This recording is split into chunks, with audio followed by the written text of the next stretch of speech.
Don't take my word for it. Look that mess up, please. Yeah.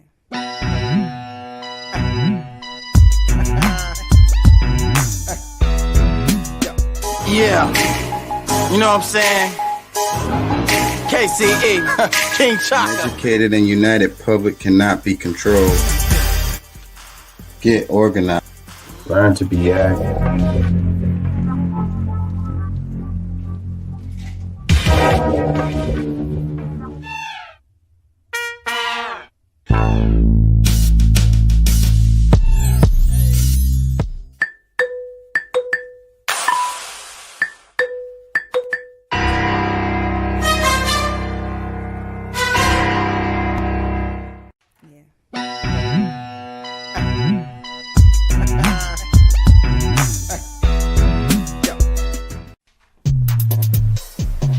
Looks like we got us another hit.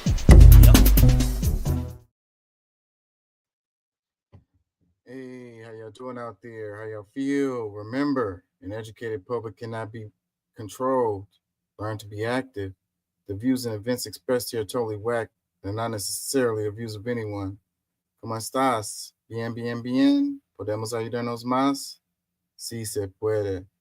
And don't take my word for it. Look that shit up. Please. Do it for your own benefit. Yeah. Let's go, let's go, let's go. How y'all feeling out there? Man, I know a lot of people feeling down like this guy in this picture right here. People that voted for Trump and people that didn't vote for Trump. You know, it's a lot of people happy too. So, I guess it goes both ways. It is what it is. How do y'all feel about it? How do y'all feel about the new administration? This guy hit the ground running, didn't he? That's one thing you can't say, that he ain't been active. This guy's been active, bro. The first 2 weeks of his administration, we got whiplash, bro. Like, whoop, whoop, whoop, whoop, whoop. What is coming next? Like, I got mixed feelings. I've definitely seen some stuff I don't like, but I've also seen some stuff I do like coming from the administration. And I don't know, man. I really don't. Overall, what it's gonna be, what's it gonna do, how's it gonna affect everybody? I don't know, man. I really don't know. It's gonna get worse before it gets better. It's the darkest before the light. Sometimes I think people need something to light a fire up under them so they can get moving and get grooving. So it's like sometimes it's like even when it's like a bad thing, it really turns out to be a good thing. I think for the left, for the progressives, they've been complacent for a long time. It seems like ever since Obama, you know, people were saying that Bernie was a compromise, right? They were like, "Oh, Bernie is a compromise, so you're gonna take Bernie, or else." Well, they didn't. What is the or else? What has been the or else? What has been y'all's answer to them doing what they did to keep from Bernie from getting to be, you know? It seems like a lot of y'all on the progressive side are really complacent and y'all are like, I don't know. I really don't know what y'all are thinking, because if you want to get stuff done, look at what the Republicans have gotten accomplished. You know what I mean? Like, whether you love them or hate them or whatever, they have been pushing to get their agenda done, and they have found a lot of success. Okay, so you guys on the left, the progressives, I'm not talking about liberals, I'm talking about progressives. Where have you found success? Are you willing to push, as hard as it takes to get stuff done? And I'm not talking about splashing paint on a painting that's covered. You know what I mean? Like standing in front of the freeway and blocking the traffic. Like, I don't see what you're going to accomplish by doing those things. Like, what have you accomplished, and What do you want to accomplish, and how are you going to get those things accomplished? This is the questions that I ask you. You know, I mean, it's tough times. You know, maybe some things won't get accomplished. Anything short of a revolution. You know, but again, like these things that has happened, I think is gonna light the fire underneath a lot of people. Hopefully it does. I mean, if it does, what else is it gonna take to get you guys to wake up and get active and actually try to do some stuff, you know? Anyways, I really want to talk about like the Trump executive orders versus the Biden executive orders. I want to get into that. I want to talk a little bit about the plane crash and so forth and so on, and blaming the DEI. And I want to talk about them taking over the Treasury Department, the USAID, CFPB, the NLRB. I want to talk about some of that stuff. Let me get to this. Let's start with this. Let me do this.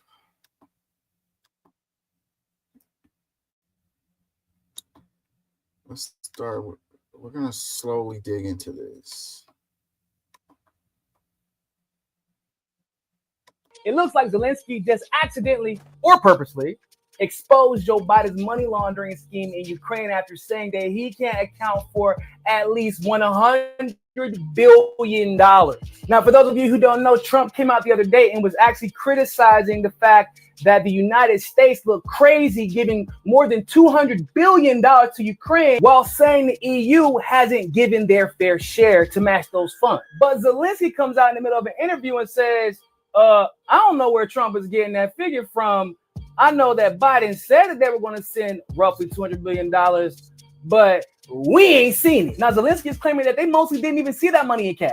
It mostly went to the industries that were helping build up the Ukrainian military. Now, I'm sure that the majority of Ukraine didn't see that money, but Zelensky, come on, dog. You know you saw a little bit of that cash. Let's not. Now, this news is coming out simultaneously as Trump announces that the USAID organization is basically about to be kaput. Now, I don't want y'all to get y'all hopes up, because what's probably going to actually happen is that the organization is going to be rolled up into the State Department. It will be harder for us to know exactly what's going down with the USAID, considering that it always is and has been a CIA cutout organization anyway. But understand, if Trump were to actually get rid of the USAID, it would be perfectly justified, because here you have former USAID director Samantha Power admitting that we've given an unprecedented amount of cash from the USAID to Ukraine, despite the fact that they have been knowingly and famously corrupt. One of the things that Congress has given USAID since this full-scale invasion began is an unprecedented amount of money in direct budget support, which sounds kind of obvious. Of course, we would do that. We want to stand with Ukraine, but it's totally unprecedented, this kind of scale of investment. And we're talking along the lines of about $15 billion in a sense, cash to the Ukrainian government, which was famously corrupt, you know, in past years, and still has work, as you noted, to do on corruption today. Power even admits in that clip that there's actually supposed to be a way for the USAID to track every single cent spent in Ukraine. But for some reason, $100 million went missing. I actually don't know what's worse. The fact that the USAID has been funding and facilitating color revolutions all around the world at the cost of the U.S.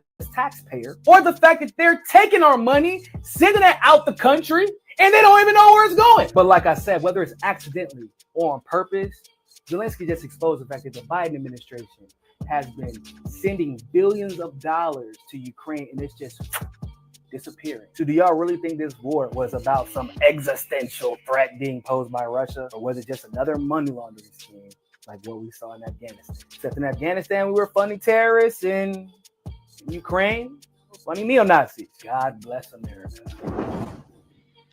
Yeah, sounds like more money laundering to me. But, you know, I put this one in a win column for Trump. You know, I don't agree with his foreign policy looks pretty good overall. I ain't gonna lie. The moves that he's been making since he's got in office, with the exception of Palestine, Israel, So overall, his foreign policy, I've been feeling it, but his domestic policy, maybe not so much, but some of his foreign policies really do kind of make sense. And with the stuff that he was saying, talking about going after the deep state and stuff like that, it's looking like he's doing that, like for real, for real, for real. Related to the FBI, related to situations like this one, the USAID, those look like, because when they're doing these horrible things that they do around the world, they always do it under the guise of something good, like something humanitarian, something spreading democracy or whatever, giving HIV drugs to people in Africa and stuff like that. Meanwhile, they're doing like the shadiest, most stuff, and they're using that as a cover. So then that money that they have coming in is used for all of these black ops and, shady operations that they couldn't come out, and just say that they're doing. So then they do it under cover of humanitarian missions or whatever, and this has been known historically how they move. But, I'm learning more and more about this USAID ever since this stuff has come down. Because, when I first heard the story, I was like, man, this is terrible. Trump's going to keep these people in Africa from getting their HIV medicines and stuff like that. And I'm like, man, that's messed up. But then as you dig into it a little bit more, and Eon is talking about, it's like the most corrupt agency out there. He's like, it's like a worm with a apple with a worm in it. He said, no, it's a bowl of worms. He's like, we can't really save it. It's like, I think that there's some truth in that, and with the stuff where they're talking about, government spending and all the government waste and stuff like that, you thought automatically they were just going to go after the social programs, which I think they're going to do anyways. But this is like catching a stray, right? These are like unintended consequences or whatever, like it going in a direction that you don't expect or whatever, like, them using this money for covert actions that don't have any oversight, and the voters didn't vote for, didn't make any decisions on. Congress didn't even have any voting, jurisdiction or whatever related to this stuff. And it's billions of dollars, right? Where the F is this money going? What are they using this money for? So, like, I think, like I say, those are good moves right there. I'm feeling that related to Trump's first 2 weeks. Let me read this caption right here. It says, Zelensky exposes Biden and the USAID's money laundering scheme as he admits that he has no idea where 100 billion of the almost 200 billion Biden administration sent. We've never seen it. We've only seen something like 70 billion.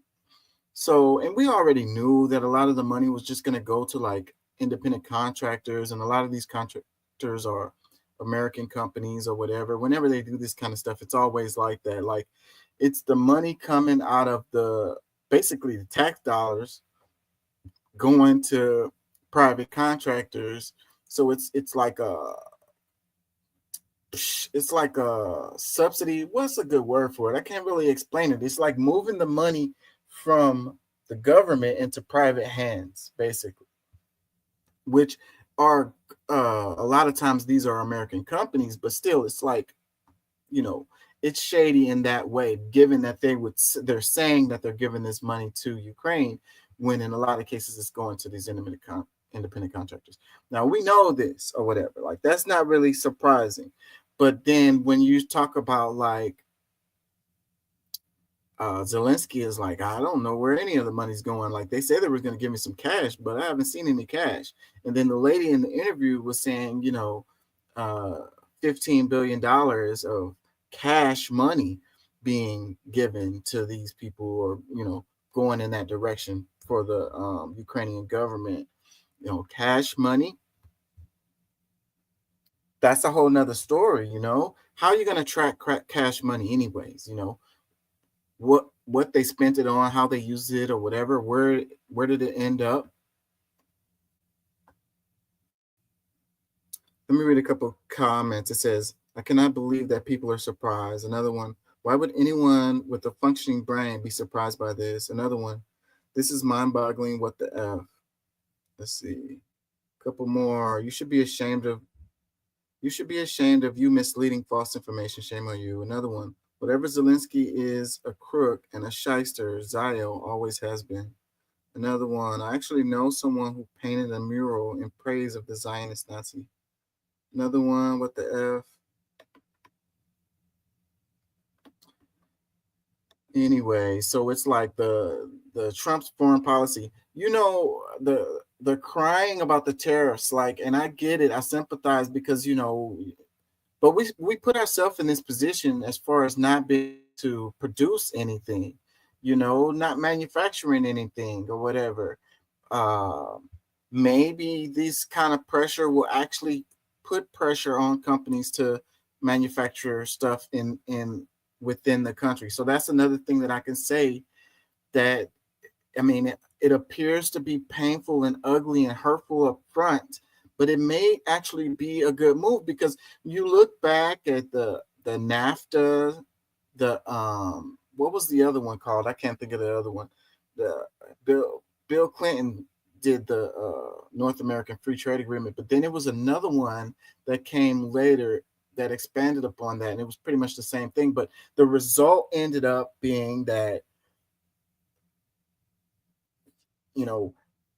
a lot of products and services or whatever was being produced outside of the United States, in Canada, Mexico, and so forth, and it was cheaper. It was an exploitation. Basically, it was exploiting labor. It was exploiting like costs, and it benefited the corporations or whatever, but it didn't really benefit the United States. It definitely didn't benefit the people of the United States. It's part of the reason why we had so many jobs that went away, because of the NAFTA and this agreement that they had. So these corporations, instead of, getting fined or having like penalties, they could get around that stuff by producing the goods in Mexico or Canada or whatever, and then just sending them right back over the border instead of producing in the United States. So with this tariff thing that Trump is doing related to Canada and Mexico, it could lead to forcing, because if it's not economically feasible for them to do it the other way, it's costing them too much money, then they're going to just be forced to produce the stuff here in the United States. I mean, it's real simple. I mean, but it's going to hurt up front. I mean, the American people are going to hurt regardless. We're talking about food prices, we're talking about making it to the end of the month and paying our bills or whatever. And that's what we're concerned with. And in the short term, that's just going to get harder. Like, no matter what, that's going to get harder. And the president doesn't control the prices of the food. They don't have the ability to really, affect that. That's the private industries are the ones that determine these factors. Now, the government can put pressure on these companies with illegal stuff that they do, like price fixing, price gouging, when they go all behind closed doors and they make decisions together between each other on what their prices are going to be or whatever, like that stuff is actually illegal. So that is a thing that they could do. But I don't see Trump going at it in that way. He seems to be like, he's pro corporations, he's pro private sector, but he's trying to pressure them in other ways instead of like regulation, or instead of like through legislation or through the law or whatever. He's trying to pressure them, through their pocketbooks or whatever. And I don't know, that might be a good strategy, because these people don't care about regulations. They don't care about the law. They don't care about like doing the right thing for the American people or whatever. What they do care about is their pocketbooks. their profit margin. What happened last quarter? That's what they really care about. And these tariffs are going to freaking dig into that. I mean, who knows what they're going to do in the long term, who knows what's going to happen in the long term, but and then, if another president comes in and then they come and they just undo everything, then maybe these corporations could just hold out and just wait,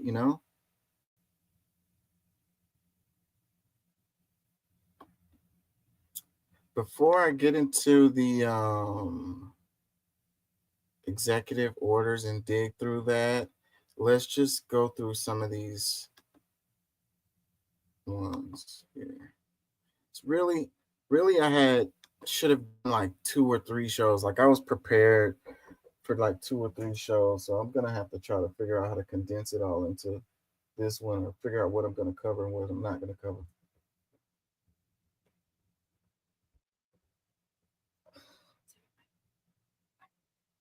Just save me some.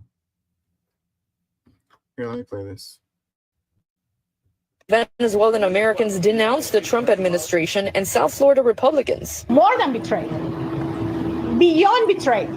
They used us. They actually, during the campaign, and I don't want to make this political, but during the campaign, the elected officials from the Republican Party, they actually told us that it was not going to touch the documented people. At a press conference in Doral Monday, Venezuelan Americans denounced the Trump administration and South Florida Republicans. More than betrayed, beyond betrayed.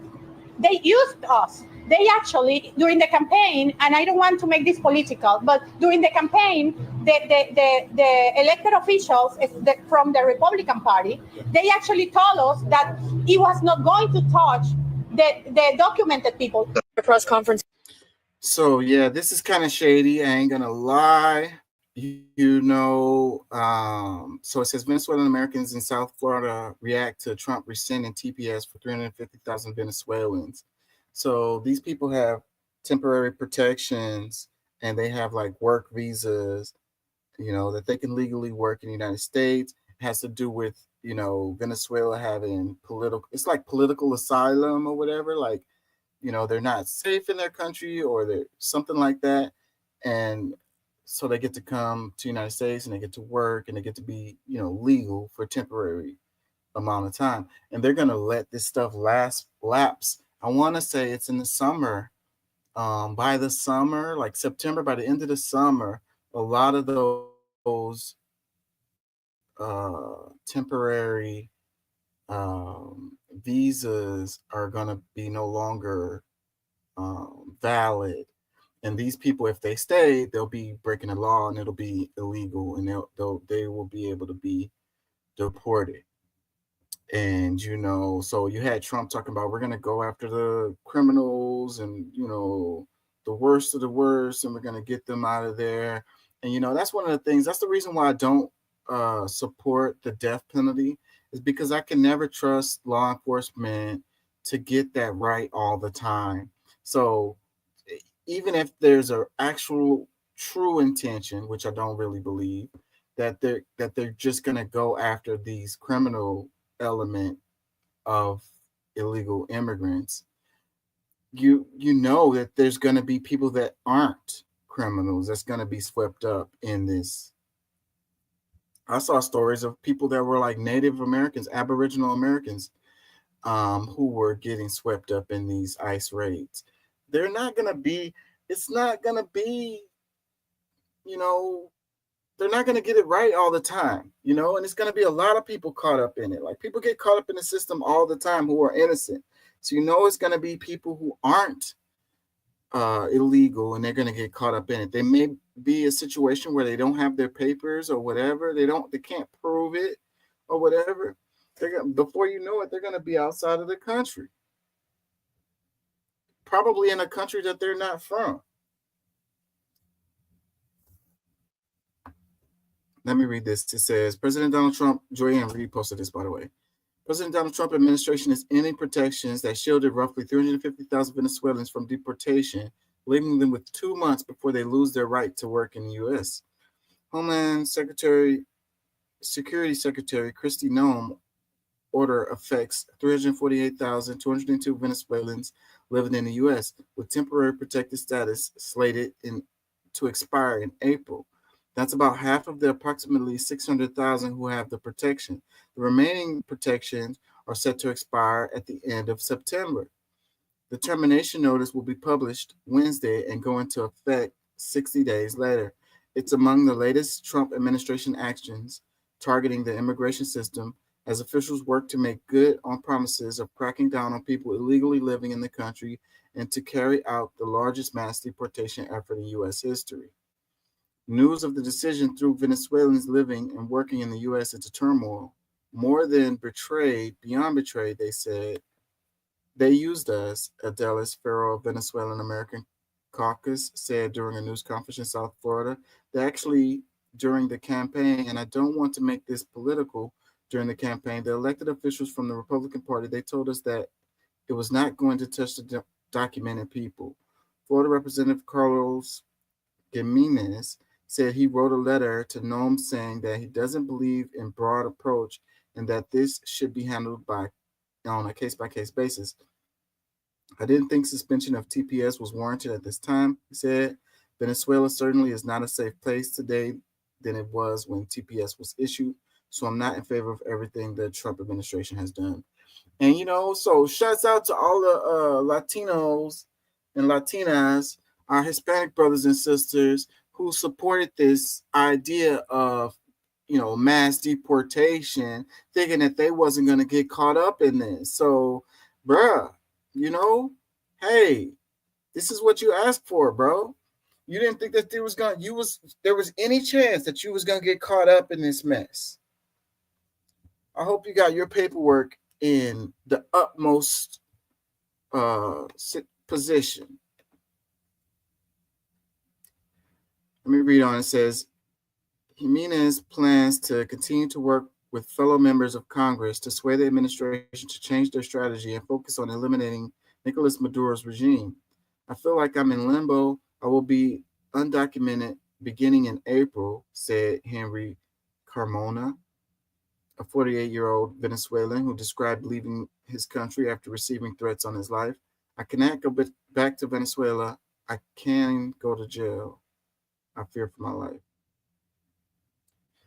So I don't know, it's limbo. So, and they're talking about opening a detention center in Guantanamo Bay. So, and that the private prison stocks have soared since, Trump won the election. So, one thing that's going to happen is, you can't right away send these people back. It's going to be a process, especially when you're having so many of them.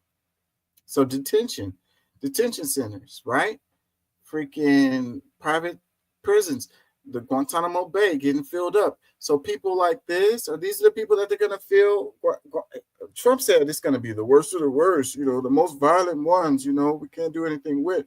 We're going to send them to Guantanamo Bay or whatever. It's probably going to be people like this, a person that, had legal status and then their status was changed and they they can't go back because it would risk their life. So that they'd rather go to prison.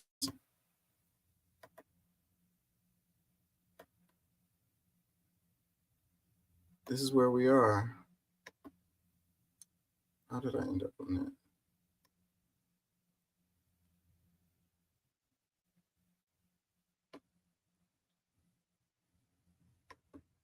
Oh, this one is interesting. What up, Doc?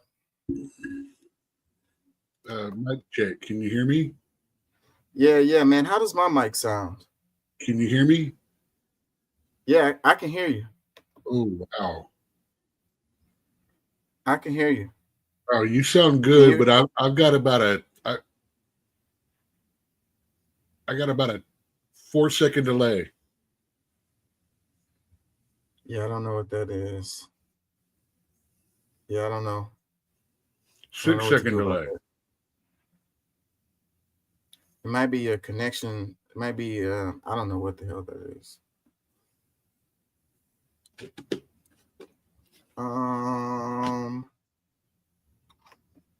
So yeah, let's do this one right here. It says South African minister threatens to withhold resources from the U.S. after Trump says he will cut off funding over alleged anti-white racism. After President Trump threatened to cut off funding to South Africa, the home country of his unelected advisor, billionaire Elon Musk, South Africa's president rejected Trump's characterization of the country's government as discriminatory. The online spat concerns a law aimed at reforming a system of land ownership in which the country's white minority still owns the vast majority of farmland 30 years after the end of apartheid rule. Musk has called the land reform law racist. South African Minister of Mineral and Petroleum Resources, Gwede Mantashe, also gave a response saying, "Let's mobilize Africa. Let's withhold minerals to the U.S. That is it. If they don't give us money, let's not give them minerals." That part at the end where he's like, if they don't give us money, let's not give them minerals. I don't really understand that right there because it's like Check real quick. about, You hear me now? Yeah, I can hear you. Is there any delay? No. Okay, cool. Sorry, it was a tech problem. I just had to figure it out. He said, if they don't give us money, let's not give them minerals. I would think that that's how things would work, right? I mean, like if someone is coming for their minerals or whatever it is, they got to pay for it, right? So, but then they're talking about aid. So it's like, I don't understand that. So like one country gives you aid and in return for the aid, you give them minerals or you allow them to extract your minerals. That already sounds kind of shady off top right there. But the part about like saying that it's racist to try to give these people back their land, their farmland, I think that is pretty damn rich. Given that South African was a country full of Africans, and then they did the apartheid system and separated the people that had the land there and gave it to white people on a ethnic basis.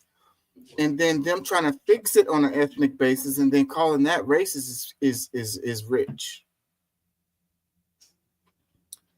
Let me read some comments. It says, my ancestors stole this land fair and square. Another comment says, another day in the Red Hat Trailer Park. Another one that says, who's going to tell Elon anti-white racism is another white supremacist dog whistle? Another comment that says, checkmate, can't build cell phones, smart devices, and lithium-ion batteries without minerals from African nations.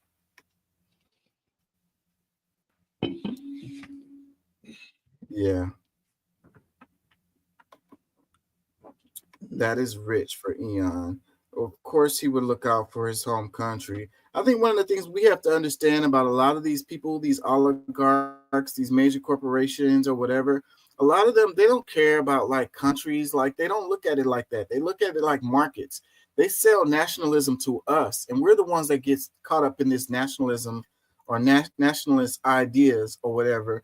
Meanwhile, they are like, wherever I make the most money, like I don't have any allegiance to my country that I came from or whatever. You know, my allegiance is to money. See, they're following the original golden rule.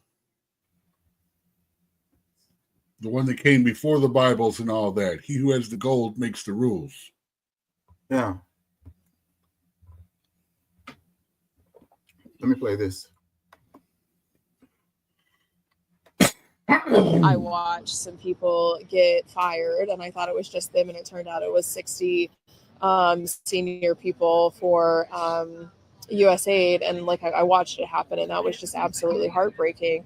People who've given decades of their work to this kind of this work. I mean, they've given their lives, and then it kind of went really downhill. And Doge was in the building. We took down our pride flags. I took out any books I felt would be incriminating. No one was talking. We heard they started taking transcripts automatically of all of our Google Meets. They unplugged the news in the little kitchen galleys. It didn't feel good. And then Friday, we heard that Doge was here taking down the signs, and then Saturday all of the websites went down, and then I lost complete access to my computer. My biggest fear is what I think most people whose works here biggest fear is that millions of people are going to stop, getting the aid that we provide with less than 1% of the American, federal budget. It's unconscionable to think that people are dying because our work has stopped, even in the past 12 days. And it will continue to happen. There are people that will go without food. There are people that will go without disaster, recovery assistance. There are farmers who won't get fertilizer for their fields. There are people who will not have lights for their buildings. There are people who won't get vaccinations for basic needs. There are people who won't get HIV care, in the places we do PEPFAR. And thinking in my heart about all the people around the world who, with so little, relative little investment, have so many positive outcomes. I watched some people get. And it's unfortunate. Not all the people that work for like these types of government agents are people who have nefarious tendencies or what they're trying to do. Like a lot of these people have good hearts. They got into it for reasons to actually make a difference or whatever, and they believe in what they do, and they feel like it's a good thing what they do. So it's that part is unfortunate. It's just that you have these organizations who they use that as a cover, the good stuff that they do as a cover to do really horrible things. And so, it's unfortunate that you end up in a situation where you actually do want to make a difference, and the organization that you were employed by, their values were aligned with yours supposedly, and it appeared that you were doing these things. And in some cases you actually were. So there are going to be, like, some of what she's saying is going to be true. Like, some people are going to suffer as a result of this agency, not functioning in the same way that it was before.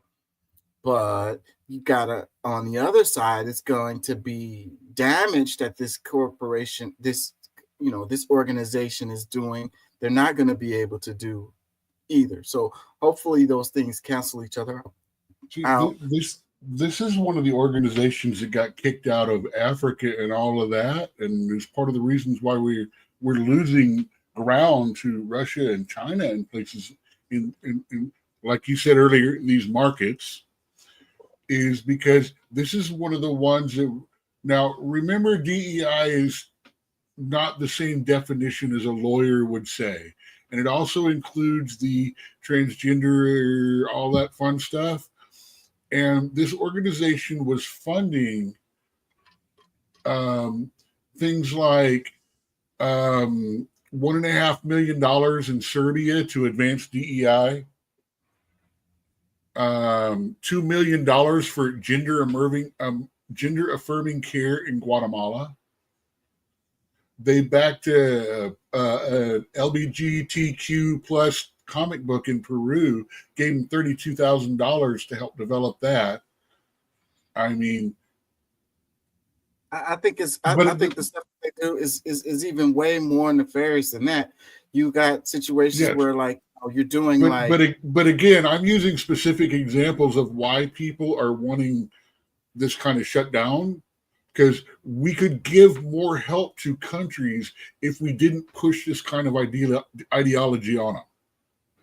Yeah, well, they're doing stuff like experimenting on HIV patients. They're doing stuff like spreading, what is the poop disease that happens all the time, and they blame it on, and it'll be a worker. Now you're talking about the U.S. Agency for International Development, right?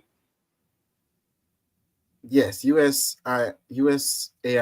Okay, because that's something I would need to see receipts for it on. What was her damn name? Yeah, I know what it's one of those things, damn it. I know what you're talking about. Typhoid Mary? No, that's not her. The chick that used to spread it around back in the day because she didn't wash her hands and she was a healthcare to a lot of people. Yes. That's Yeah, part and of like, our history. Is how we learned that. and some of this stuff will never be like substantiated or proven or whatever, because it's through covert measures. Like the dude was saying at the beginning of the show, USAID is a arm of the CIA, you know, and No. Now there's a difference of that. That's not actually true per such as a arm of the CIA, as much of a you infiltrate your agents into this international agency so they have cover overseas. They allow their agency to be used as cover for overseas operations, unlike a group, say, like Doctors Without Borders. Well, they won't allow CIA and stuff to be part of their organizations. And they will, if they find out a CIA member is a member of them, they will boot them because they're trying to remain politically neutral. Yeah, but we know that's not what be happening. But what I'm saying is this government organization, they handle money, right? That's what they mainly do is give away money, you know. So that's give away American taxpayer money. Yeah.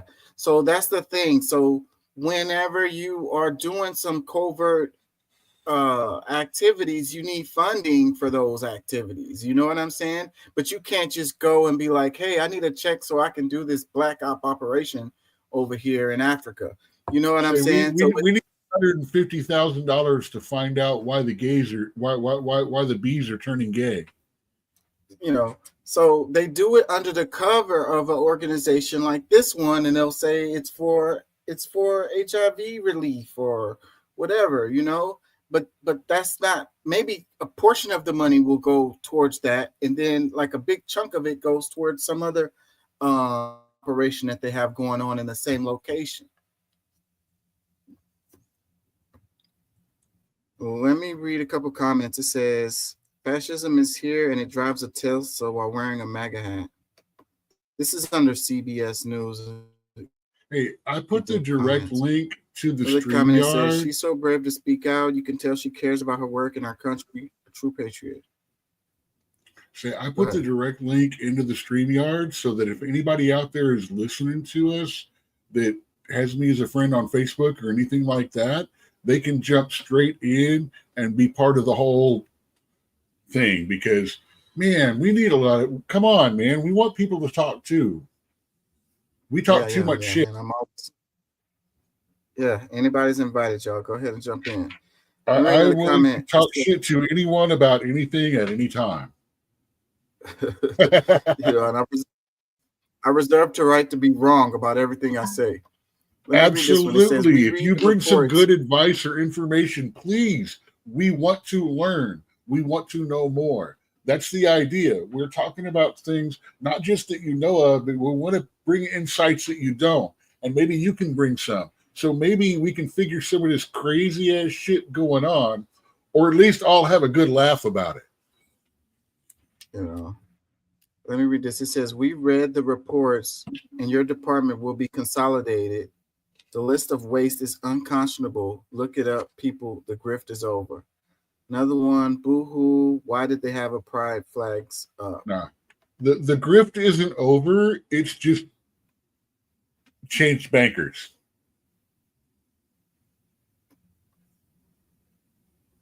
Say it's not BOA drifting anymore. It's Chase now.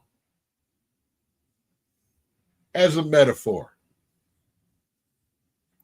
Another comment, it says, how can a private citizen have this much access to private citizens' personnel and financial records? Cream. Another one, money was being laundered through this agency and off branches. Soros also has his hands in the mix. They love to throw Soros in everything. Hey, I love all these comments that are just saying it and stuff like that. Even you, even me, we're all saying we know it happens. But our sum total of knowledge is basically the freaky shit that we've seen on TV, which, by the way, is CIA approved. Because if they come in and find something that's too close to an actual CIA operation, they will make them rewrite their entire script so it doesn't reveal anything that's even close to happening.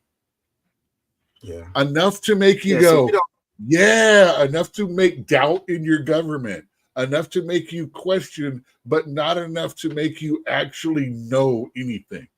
Nothing provable. Yeah. Yeah. So, because we don't know, because, I mean, how covert would the operation be if people actually knew what the hell exactly they were doing, you know? But we know what happened in history, right? So things come out 40, 50 years later, what actually happened, and we know what happened. Remember, I told you there are ways to start looking at things and stuff like that and finding it. And the more we find out about how to track things, the more they find about how to hide them. I tracked most of the first and second Iraqi war, not by following troop movements and things like that, but by following third-party providers that were hiring in remote areas. It's like all of a sudden Halliburton is setting up this big, huge kitchen and all of that. They're ordering all kinds of food and moving all this kind of stuff to one area of the country. You know that they're about to be moving troops and shit like that in there. And you can find that all out using the Government Freedom of Information Act on government contracts, because it has to say, at least, if not the exact location, it says in this area of this country or in this, or the resources have to be at least 30 to 70% staffed by people from that country. I was missing comments. What's up, Jay Fu, if you still in? What's up? Pat's in here. He said, they aren't turning off the water to everyone, only the most ridiculous stuff. Edison's Reflections, it says, I finally caught you live, Doc. Hey, I'm glad. Pat says, the president gave that private citizen access to U.S. aid. Most people don't know Eon is an economist. He knows what he's doing.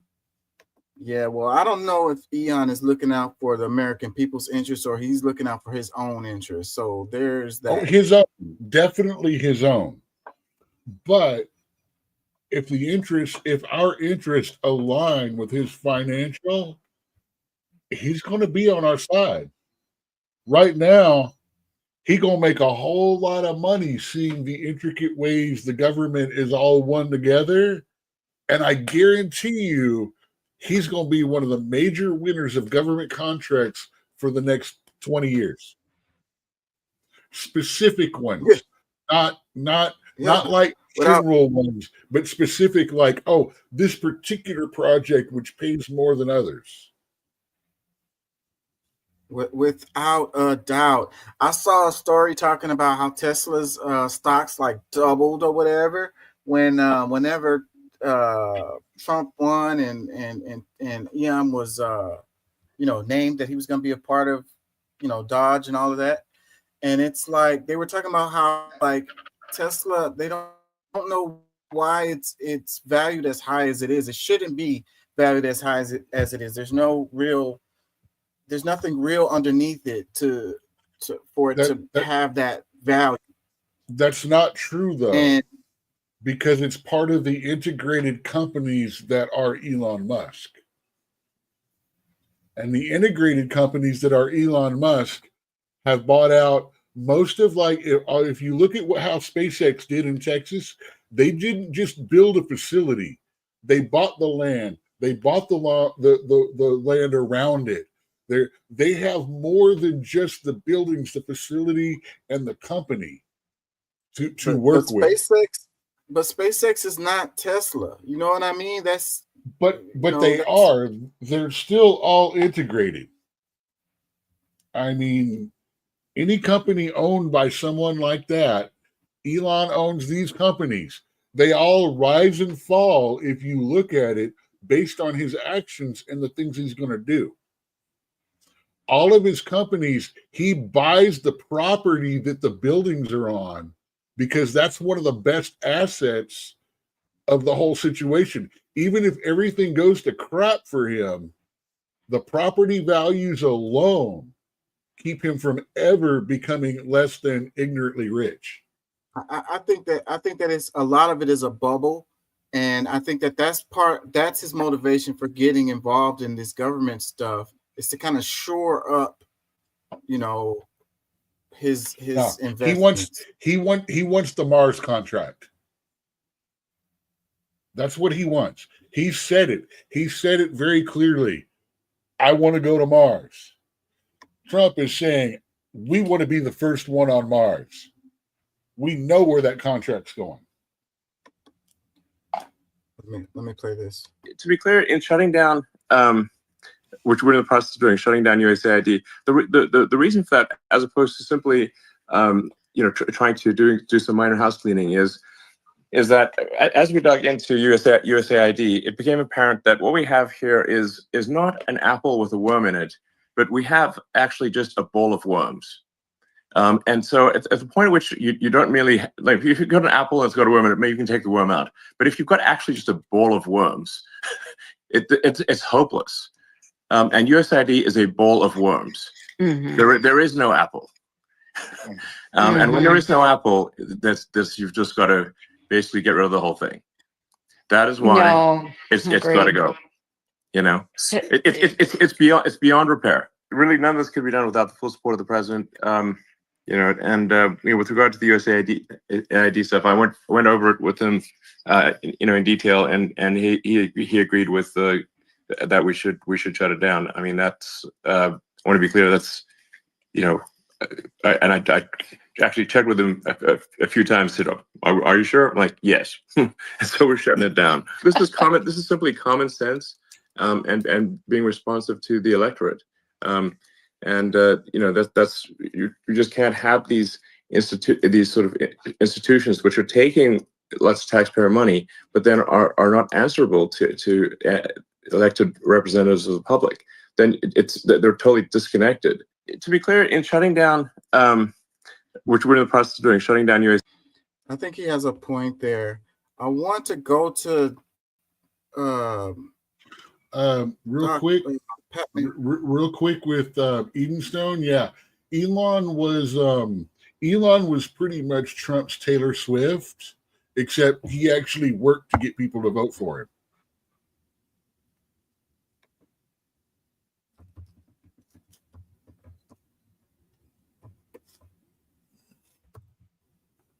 Nobody's provably equipped to go to Mars yet, Pat. But that's why he's going to be getting the contracts to develop the technology. The Pat said that people act like Elon has access to spending. Well, there has been a development this past week where the Treasury Department's paying. I'm trying to pull it up. The Treasury Department's payment system, they took over it, and the main guy, he stepped down. It was the same guy who Trump had put in there, and he stepped down immediately after they came in and took over.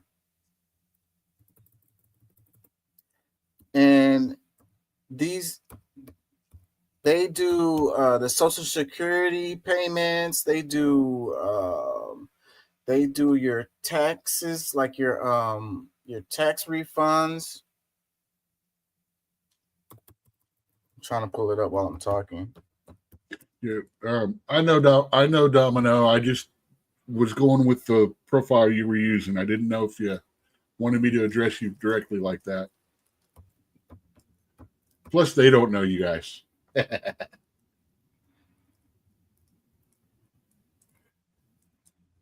Boom, I got something.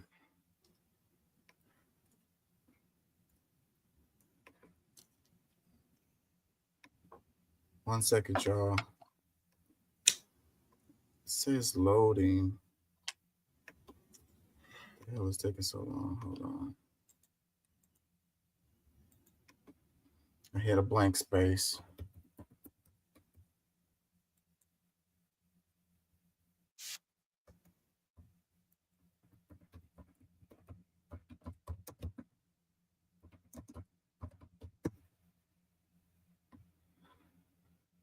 Oh. Now it's not popping up.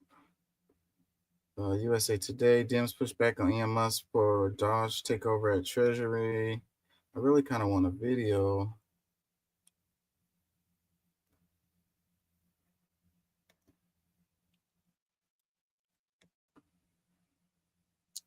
Let's look at this right quick. Apologize for the delay. So it says, what is this? USA Today. It says, we would call it a coup. Watchdogs and Dems attack Elon Musk Treasury Department takeover. Is there a video? No, I'm not finding a video either. Real quick, I'm finding a whole bunch of. Oh wait, CBS. Think that'll be safe?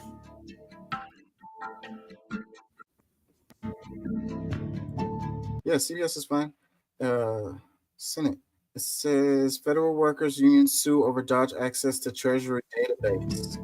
It says the lawsuit claims Treasury Secretary Scott Bessent gave Elon Musk's Department of Government Efficiency unlawful access to the Treasury's payment system.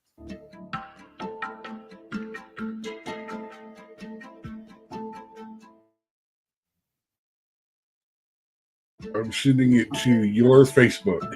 Store financial aid, personal information. It says the system store financial and personal information of millions of Americans, including Social Security numbers. That's one of the things that people were really concerned with, because they're like, they got access to all your personal data, like intimately personal data. And then it's like, what if Musk wanted to use that data some kind of way in one of his companies or whatever to his advantage?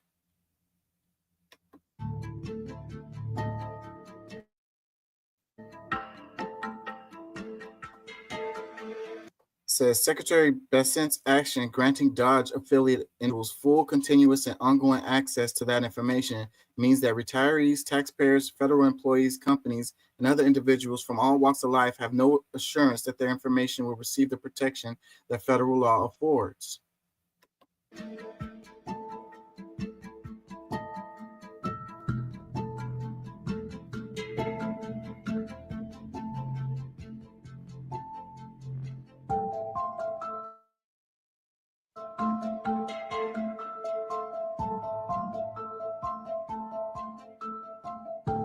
The union also accused Bessent of punitive measures against an official who tried to protect the data.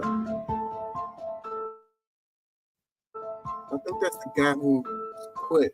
Same day the lawsuit was filed, White House announced Musk had officially won't do anything without our approval, and we'll give them the approval where appropriate. Where not appropriate, we won't. Yeah, so Elon does have The U.S. will take over the Gaza Strip. some influence related to money and how it's spent or whatever. While I look up the Facebook post, what do y'all think about that?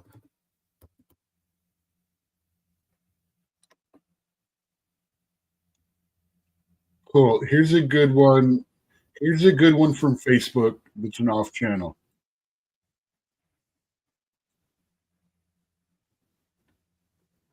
You sent it to my messenger. That's from Money Instructor on YouTube. and it talks about what access he has and stuff like that. It's about 5 minutes long.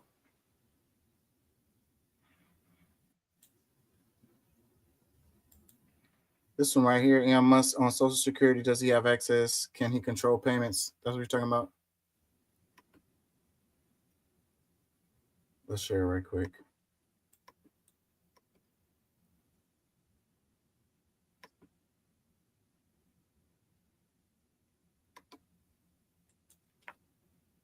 Where did it go? Here it goes. Today we're talking about something that's been making headlines, and it's got a lot of people asking questions. Elon Musk and his team now have access to the federal payment system that handles Social Security, Medicare, tax, or cutting government waste, while others are concerned about the level of influence being handed over to a private citizen. So what's really going on? And more importantly, what does it mean for you? Well, the Department of Government Efficiency, or DOGE, was created under the Trump administration with the goal of streamlining federal spending. It's Musk's brainchild, and his team has been granted access to the Treasury's payment system, which processes trillions of dollars every year. Officials say this access cool. My is son just read-only, joined us. meaning Musk can see the transactions, can't change or stop them. Supporters argue that this level of oversight could help uncover inefficiencies, prevent fraud, and ensure taxpayer money is being spent responsibly. But here's where the concerns come in. Critics worry that even if Musk's team can't directly alter payments, simply having access to this level of financial data gives them significant influence over how money is distributed. The system they're looking at isn't just numbers on a screen. It includes Social Security payments to retirees, Medicare reimbursements, and paychecks for federal employees. If their findings lead to recommendations for cuts, which programs will be affected? Some lawmakers are also raising questions about privacy. Even though the access is limited, could this set a precedent for more control in the future? Government payment systems contain sensitive personal data, including Social Security numbers and tax records. Right now, there's no clear answer on what level of detail Musk's team can actually see. The Treasury Department has assured that all activity is being monitored, but concerns remain about accountability. It's also worth noting that this isn't the first time an administration has pushed for changes to federal spending. Efforts to reduce government costs have been a topic of debate for decades across both Republican and Democratic leadership. Some argue that government waste is a real issue, and having someone like Musk, who has built companies focused on efficiency, take a closer look at the numbers could lead to meaningful improvements. On the other hand, the way this access was granted is raising eyebrows. A longtime Treasury official who resisted allowing DOGE into the system was put on leave and later retired. That's led to accusations that this move wasn't just about consolidating power within the administration. The bigger question isn't just about Musk. It's about whether an unelected individual should have this kind of influence over government finances. And there's another angle to consider.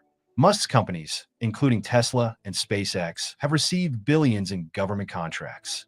Some critics say that his access to financial records could create a conflict of interest.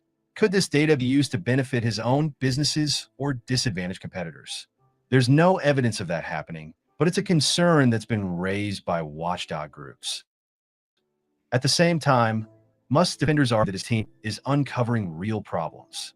He's already claimed on social media that his investigators have found cases where payments were approved without proper oversight, including to fraudulent organizations. If that's true, then having someone challenge the system and demand accountability isn't necessarily a bad thing. But who gets to decide what's wasteful and what's necessary? And should that decision be made by a billionaire rather than elected officials or career government employees? There's no easy answer here, and that's why this is such a hot topic. Yeah, so I think it's what it's saying is mask off, man. Mask off. You know, there's been a blur between who's the private sector and the government sector for years anyways, as far as with the revolving door of people turning into lobbyists and then going into high positions of the same companies that they were regulating or writing legislation for or lobbying for. So I think it's shady to have Elon Musk in a government position when he wasn't elected.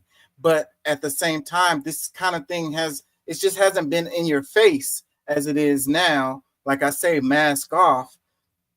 But this kind of thing has been happening already. So it's not like it's a new thing, but that doesn't make it okay. You know, here ultimately at the end of the day, I have no problem with what he's doing now, considering the manipulation and how we are gathering all of our info and give it away all the time anyway. I'm less worried about that because he's not like trying to actually track where all of our locations are as much. He's just trying to find out where's the money going. And I'm good with that. But I also think that any and all recommendations he makes should have no actionability behind it. He can't make policy, he can't change, he can't stop this, he can't do that. All he can do is observe and report. He's a security guard at the mall. He's the guy that walks around your neighborhood when you live in a rich community with his little thing on. Observe and report is all he should be able to do.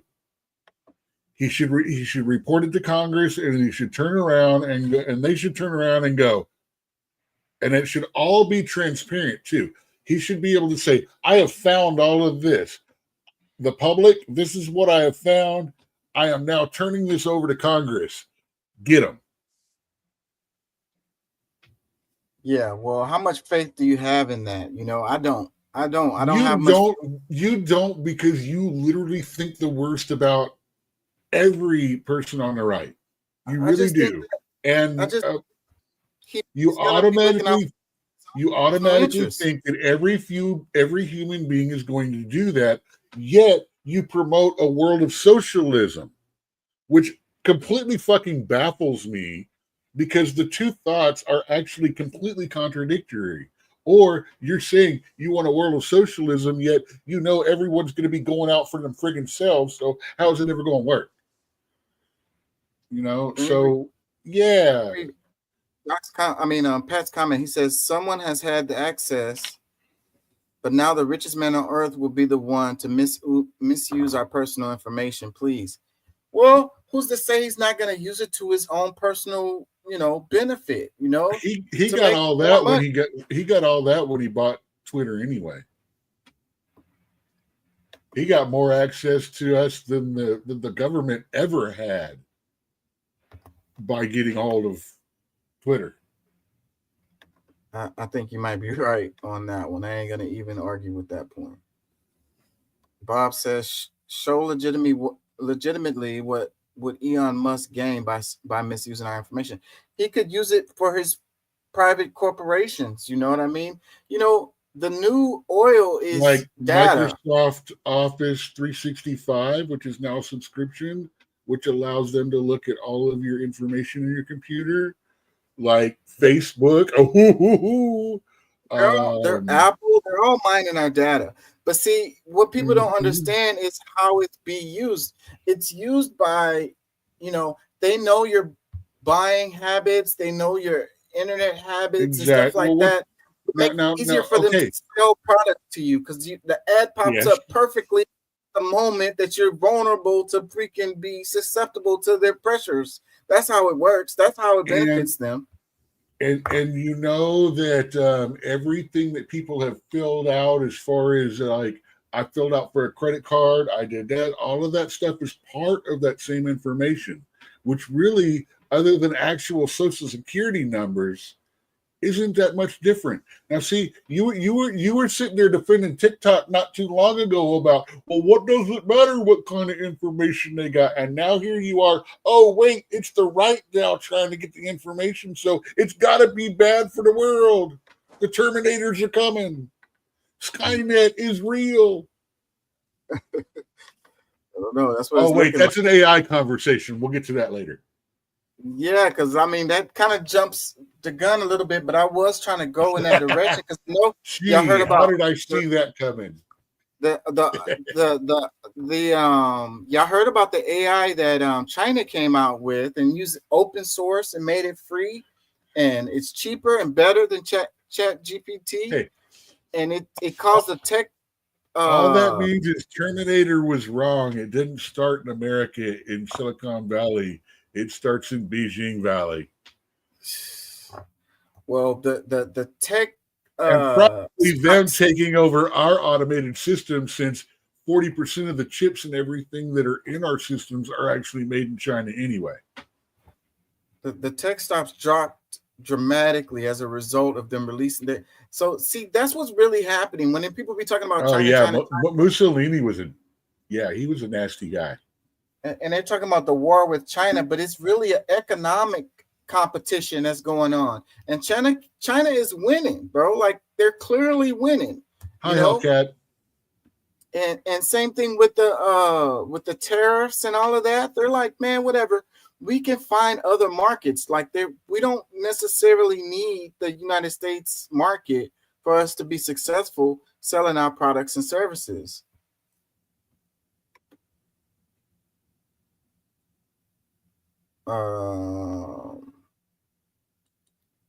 New York Post. It says, breaking: Trump signs order creating first ever U.S. sovereign wealth fund.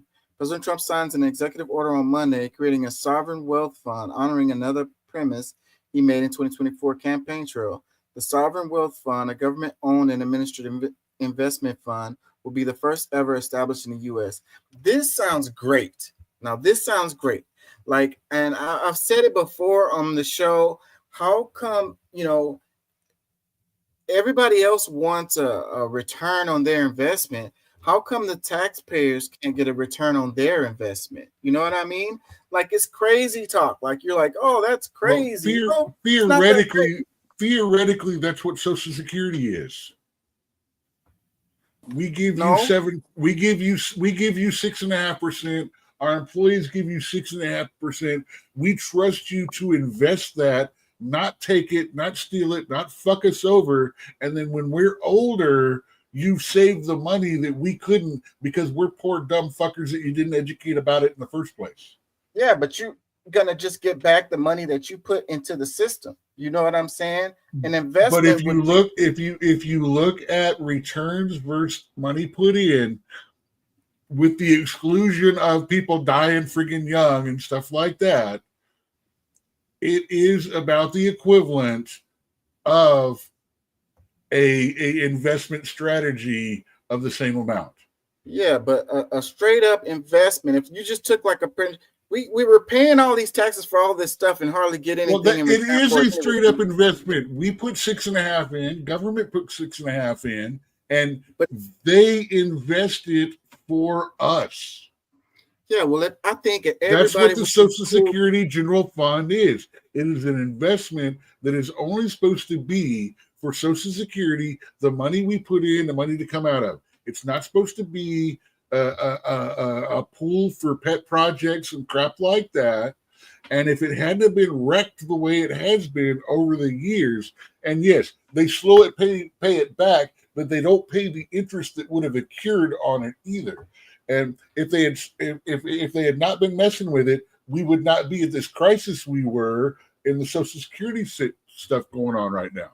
What if it was like a 1% tax that people paid in to the government and they invested that money and flipped it, and the people got dividends, monthly dividends back, quarterly dividends, however, and American hedge fund. Yeah, something like that. And BlackRock USA. Whatever. And we actually got cash, like money, like funds back from it. Like, who wouldn't be down for that?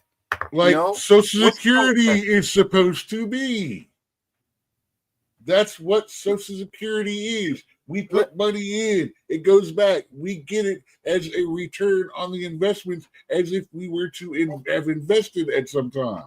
Okay, let's go with what you're saying is whatever, but that's you don't get it if you don't put in. Listen, if that's still when you're getting old. I'm talking about right now, today, next quarter, next month, I get a return on my investment. You understand what I'm saying? What's wrong with that idea? Because it's first of all, it takes at least a year for an investment to come to fruition, minimum, sometimes longer. Now you're talking about what kind of investment is it going to be? You're going to do stocks and bonds? You're going to buy back debt? How are you going to do this? Why are you talking about saving money and shit like that when we are so in debt right now? Because if you have debt and cash in your hand and you don't have enough cash in your hand to pay off that debt, you're still fucking broke. Okay. I mean, that's literally saying, let's put this fund off to the side that's going to get 2, 3, 5% interest when we're still paying 4, 5, 8% interest to foreign investors. Well, how we got on this is this post right here saying that President Trump started an investment fund, which is, I think, is a good idea. Let me read a. It's like having a low, and as much as I agree with what you're saying and the thought behind it being good, it's still like having a low paying or moderate paying savings account while you've got all this money on credit cards at 20 and 30% interest every month. That 5% ain't gonna be shit. Let me read a comment. It says the sovereign wealth fund is a government-owned investment fund or pool of assets that is used to manage a country's reserves. These funds are typically created from surplus revenues, such as profits from oil exports, natural resources, or other forms of natural wealth. The goal of a sovereign wealth fund is to invest the wealth for long-term economic benefit, ensuring future generations can benefit from the country's current resources. The investment made by these funds can be in various assets like stocks, bonds, real estate, and other financial instruments. Creating an SWF allows a country to diversify its income sources, stabilize its economy against price fluctuations in commodity markets, and plan for future financial needs such as pensions or economic development projects. I think that all sounds great. Let's read a couple more comments. It says, meanwhile, Sleepy Joe sent $180 billion to Ukraine and $100 billion has been unaccounted for. Oops. Another one, it says, that's where they are going to move all the money they are stealing from the treasury. Ooh. Another one. So in other words, an account paid for with taxpayer money that he and his buddies can loot. Another one. Shocked this man doesn't have a carpal tunnel. Love to see it. Saying that he's been signing a lot of executive orders. What happened?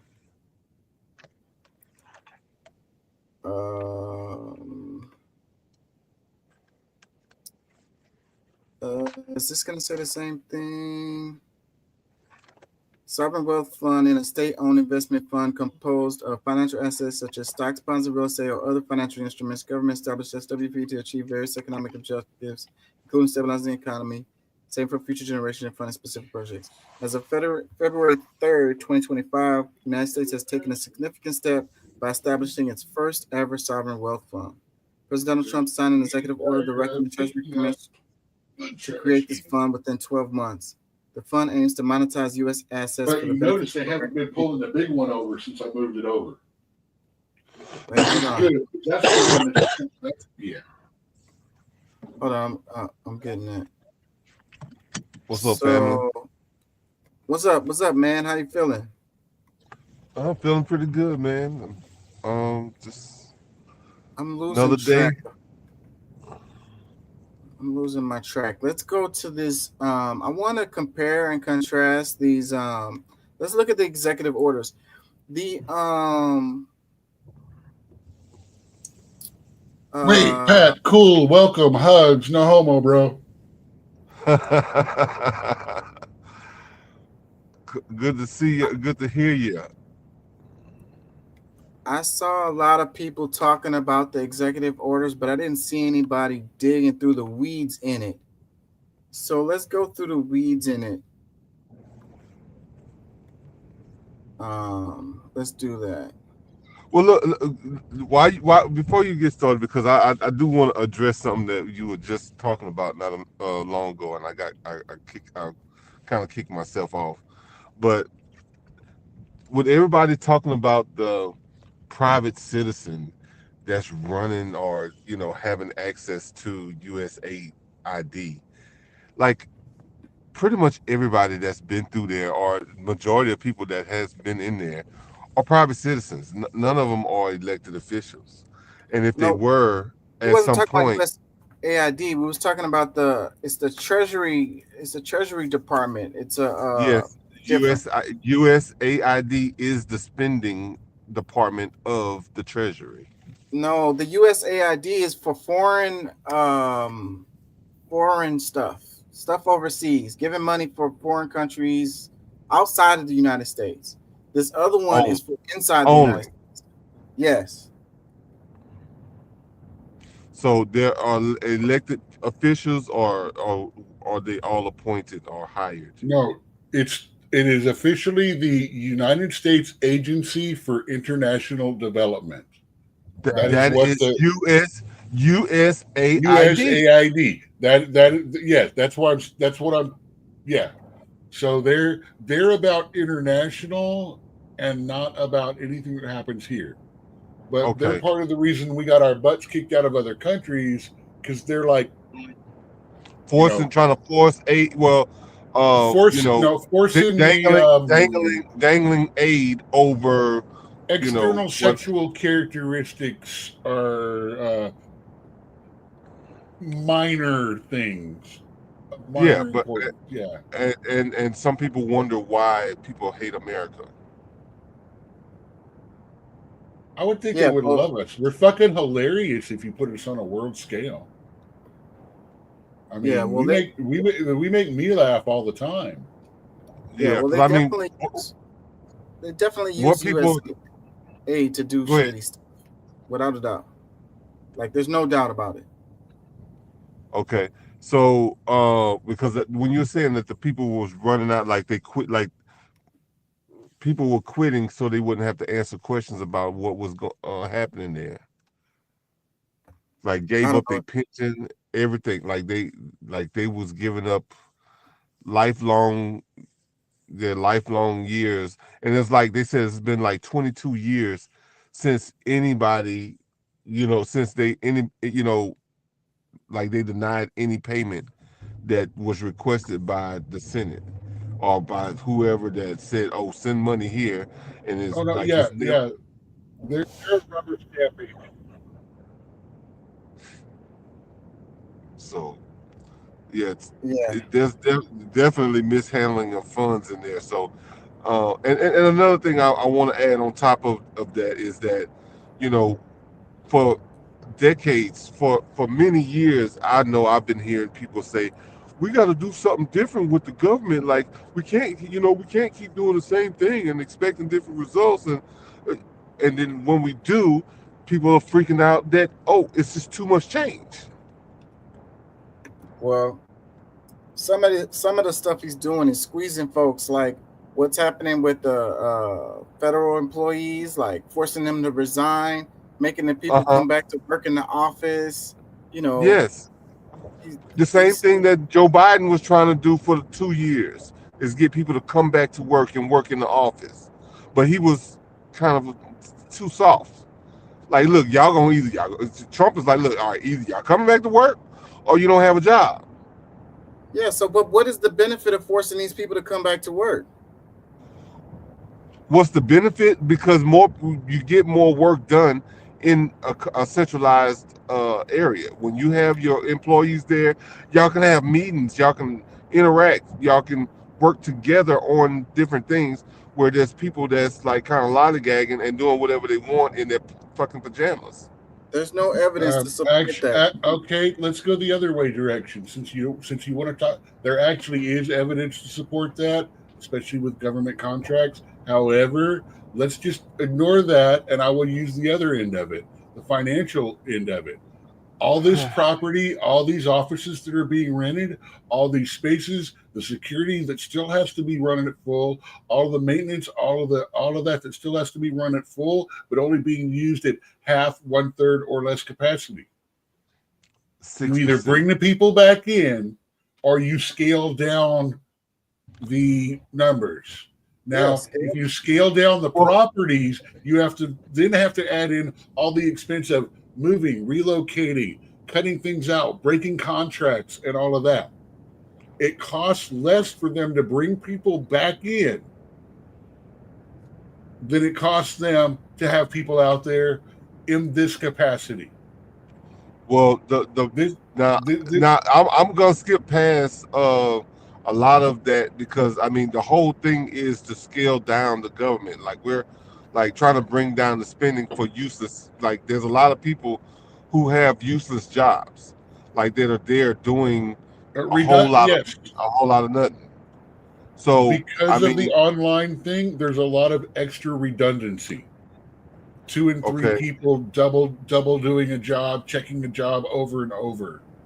Yeah. So I mean, this is just really another way to kind of either weeding out some of the people, but overall, I mean, we can look at the whole idea. Yeah, we can make it cheaper by getting rid of buildings or repurposing them, but the people that are going to work that like appreciate getting out of the house every day and going in, like, okay, so what do we do with these people? We got to tell them, all right, look, because everybody else is being assholes and don't want to come to work and see you, we're gonna get rid of you, or I guess make them sit in the house and work. I mean, really, and then it's also too about the contract. Like when they were hired, they weren't hired to be working from home. They only went home for emergency purposes. And then now that the emergency is over, bring your ass back to work. Yeah. To be fair, I'm working a phone job right now, or have been up until the end of last month. And it was answering questions about FEMA stuff. People were calling in with FEMA things. I've got a thing here. They ask the question, I type it in, they give me an AI answer, and I read it, and I explain and try to walk them and help them through the FEMA paperwork and all of this stuff. Well, I was told at the end of January, or about a week after 45 took over, that this job is no longer going to be a third-party contract. Because I was working through a company that was being a third-party company. They said this is going to be a government contract. If you wish to apply, you will have to be, it's going to change from a home job to an office job, and application does not guarantee employment. Okay. Yeah. So another thing they're doing by bringing people in is they are cutting down on. I mean, they're also going to be analyzing, are you worth the bread and butter? Well, they're going to be cutting out third-party contract jobs because they got people in-house in the office that can do the work instead of having to farm it out. I'm with them cutting the fat. I just think that they need to be more surgical with it. I think they should be doing it the other way. I think they should be letting people work at home and cutting the office rentals. That's what I think. I think that's is important to them, and they're going to go to other jobs. He said he want to get rid of all of them. I'm not even talking about work-life balance. I'm talking about financially the assets involved. Why pay 3 times the rent, which we all know government places get charged more rent and all of that than others. But if we can spool our government land that we are renting and all of that down to 1/3 less for the same amount of people, or even half for the same amount of people, Are you talking about You talking about our historical buildings in DC that we're gonna No. I'm talking about where people are working in government rented offices, and they're bringing them back in. Instead of renting those offices, that's where, instead of cutting the money on bringing them in, cut the money on the office sizes. Have central offices and stuff like that where they can go when they need specifically to be in an office, but allow them to continue to work from home and all of that. Well, and hey, I'm really not against people working at home if that's the most proficient way, but at the same time, there's a lot of jobs that needs interaction, and it's healthier for people to have the interaction with people throughout the day instead of, being at home and trying to do this everything virtually and this, that, and the other. Okay, some jobs. It's a squeeze on the workers overall. That move is just a squeeze on the workers. He said that he wants people to move into the private sector. He wants to be as few government employees as possible. Do you know why he's doing this? As someone who's run businesses before, you know why he's doing this? He's doing this to see which people are willing to work and don't want to work. Yes, I agree. This is something that not the people should be worried about. This is an HR issue. Well, look. You bitch about your work. I start cutting your schedule and your hours until you either stop bitching or you leave. Exactly. I agree with that. It's a squeeze on the workers. You know what I'm saying? No, it is making, look, no offense intended, and pay them less. No offense intended, but government is a big frigging crap load of ignorant, redundant bureaucracy that feeds upon itself and has been for a long time. I'm sure we have needed businessmen to come in and make government more efficient for years. You realize H. Ross Perot almost won in the 80s, despite his history as a racist and actually had meetings with and dinners with Duke and all that stuff back in the day, because he was a businessman, and that's what Nixon did when he opened the doors with China. It became a business, no longer as much as a government. And I don't think the government should be a business. It shouldn't be about. But it is. But it's too late for that. Listen. It's okay. I'm sure we have lots of middle management people that have jobs that should not exist. But when you're cutting across the board, you end up with not enough people working in the airport to make sure that helicopters and planes don't crash together. Then that's a problem. Are they cutting across the board? Are they cutting? What have you seen about these cuts that is not strategic?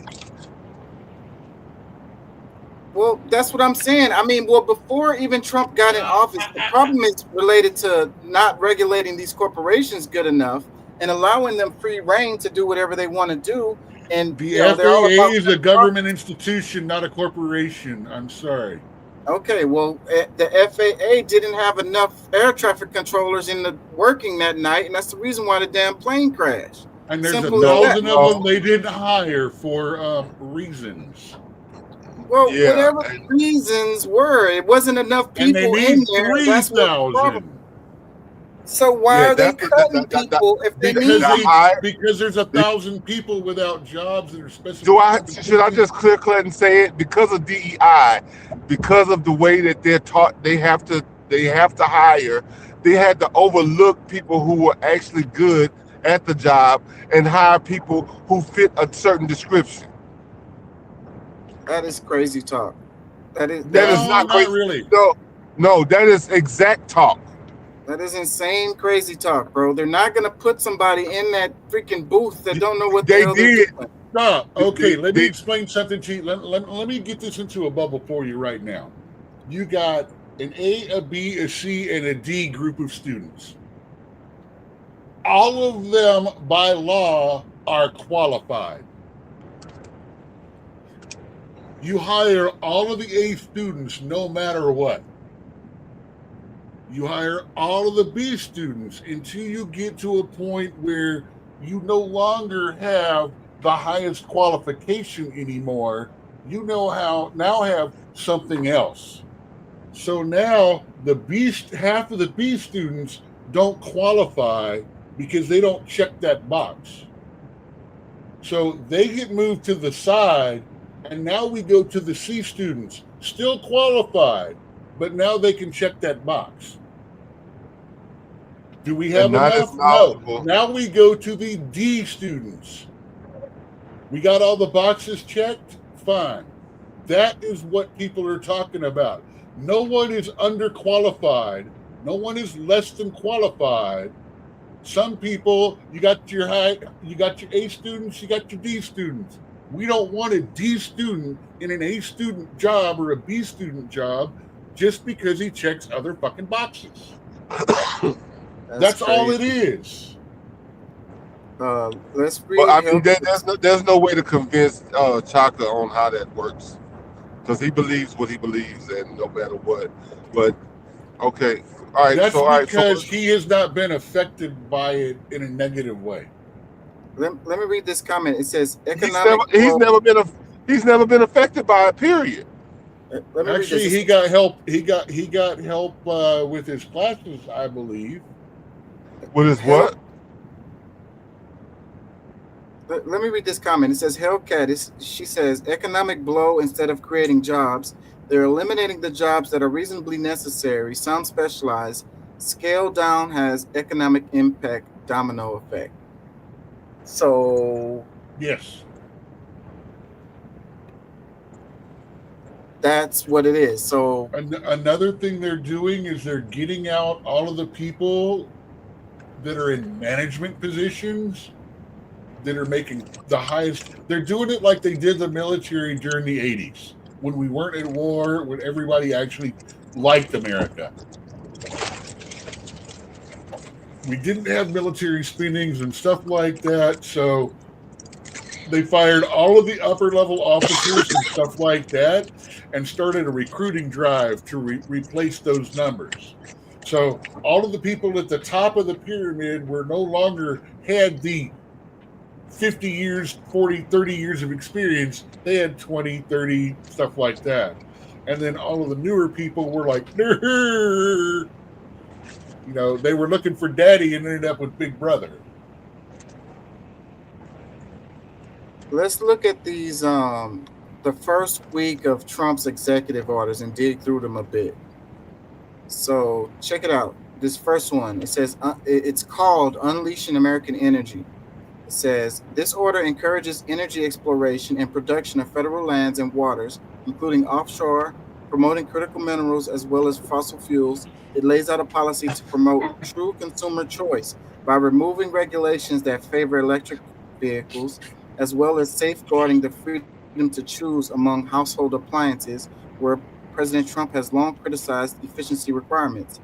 It immediately reverses a number of Biden-era environmental orders and calls for a freeze on the disbursement of some congressionally allocated funds while the administration reviews whether they're compatible with the new policy direction. So it says the timing, it says cancels contradictory past executive orders immediately. Agency must act within 30 days. Topic economy. So this one is the one, drill baby drill right there. And like, you know, climate change is not real type thing right there. Let's move on. I mean, we can already tell you're doing this from a site that's like not exactly wording things neutrally. So this is exactly what it is, bro. This is like it's from the NPR, but it's yeah. It's pulled from the White House the White House website. This is the wording from the White House. No. Let's look at the second one. It says declaring a click national the links, energy. and I bet you it tells you the exact wording. This is what their version, what they're saying it means. It doesn't. There's no mean. There's no It's okay. interpretation. It's okay. It's okay. There's a lot of interpretation there. I've already seen how it's written. I mean, Let's move on. Check it out. The second one, it says declaring a national energy emergency. It says this order says that inadequate energy production poses an unusual and extraordinary threat to the U.S. It directs agencies to identify emergency authorities, expansions of the executive branch's powers available in times of crisis that could facilitate energy projects like leasing land for oil and gas production or building pipelines. Notably, solar and wind power are excluded from the definition of energy. So see, this one is again commentary, not text. So yeah, this one is about energy production. Let's move on. It says putting America first in international environmental agreements. In this order, as he did in his first administration, Trump is withdrawing the U.S. from the Paris Climate Accord and Biden's administration's U.S. International Climate Finance Plan. Damn. Biden paid millions of dollars to get us back into that thing because we upset them and they were not going to let us. I hope they do it again. Oh no! When Trump did it the first time, he removed us from it, and then Biden paid money for us to come back in because they were offended that we withdrew after we agreed to it.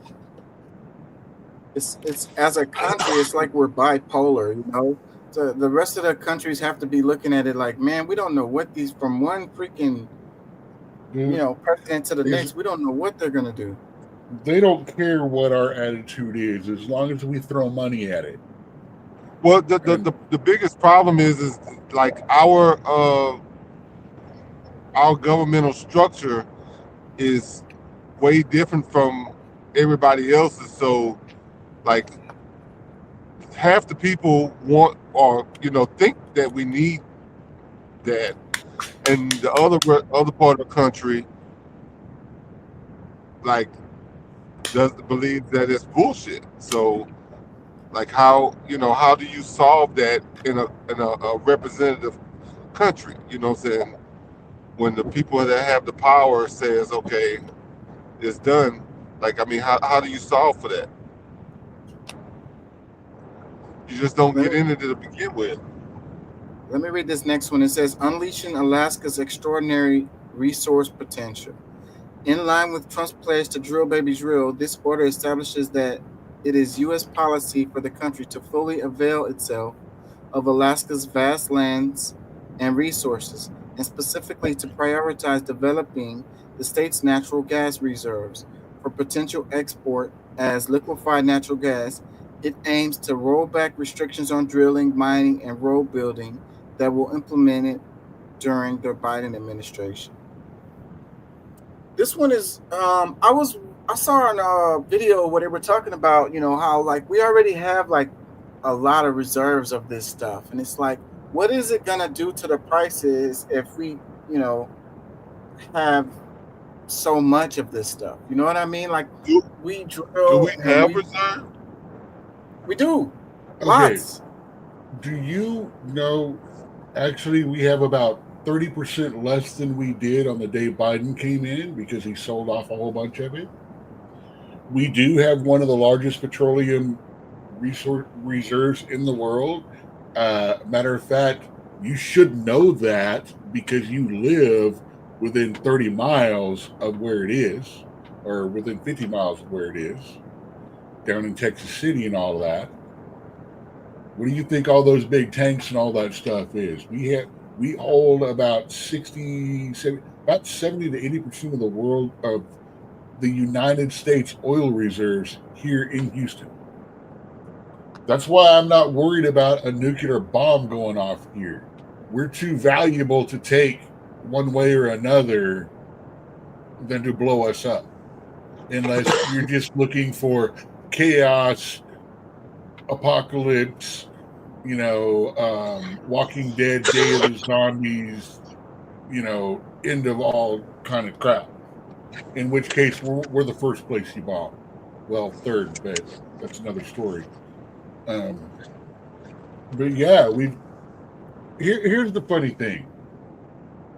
Energy and the world in relation to Houston, as someone who works in a town where people go out, where people have investments in energy, where you work near a hotel that they train people in the energy business sector, you have to understand that as long as gas is above $2.50 a gallon, the energy companies in the United States make money.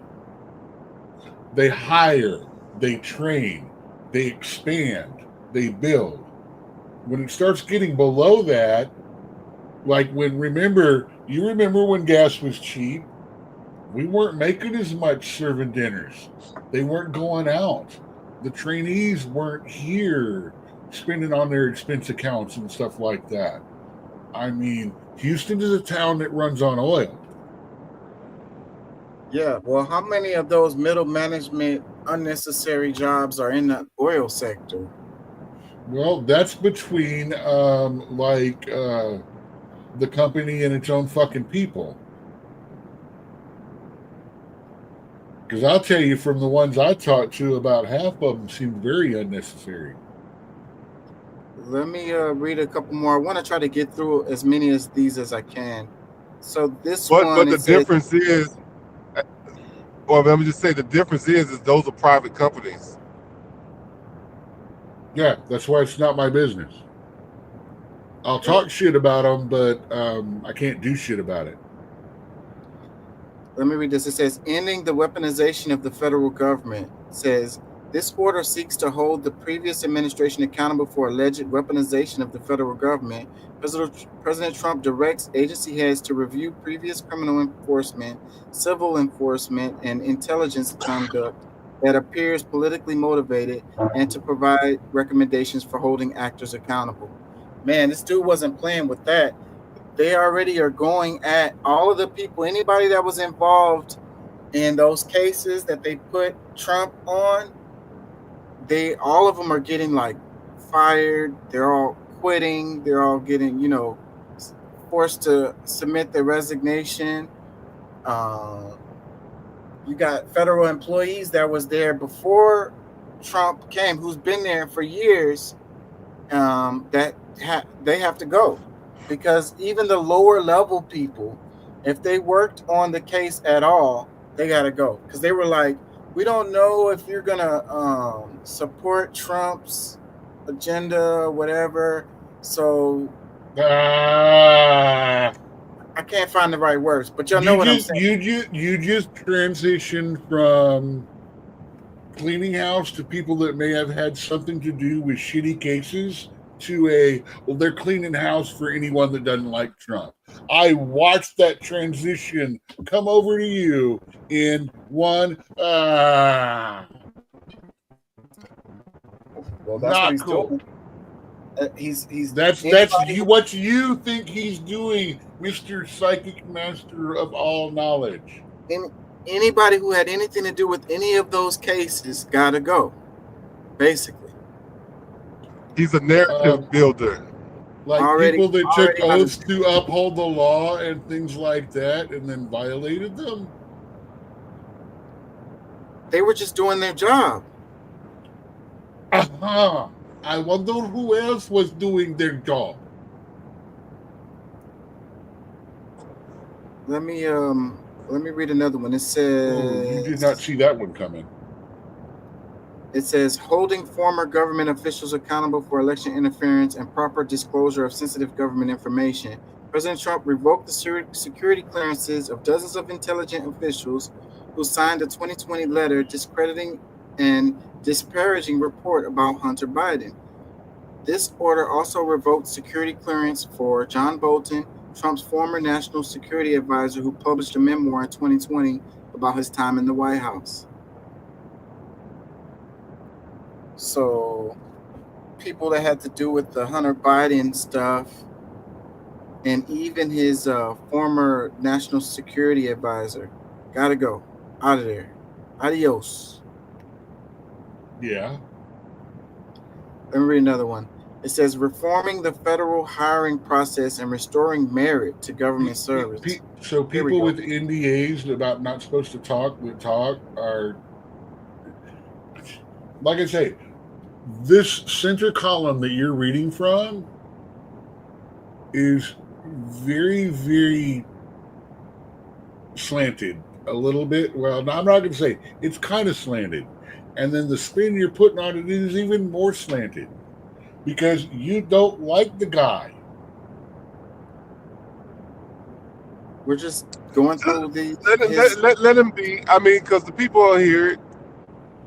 Let me read this. It says this order is aimed. We understand. This order is aimed at increasing the overall efficiency of selecting and recruiting government employees. Agencies are directed to enact and process that prioritizes candidates committed to government efficiency and the ideals of our American public without consideration of race, sex, or religion. So this is the anti-DEI deal right here. And it's having an effect on companies that aren't government, aren't related to the government at all. A lot of companies are scrapping their DEI initiatives as a result. So are they going through? Are they going through firing people that they didn't meet the merit? No, a lot of the executives in charge of DEI programs are getting scrapped. Even the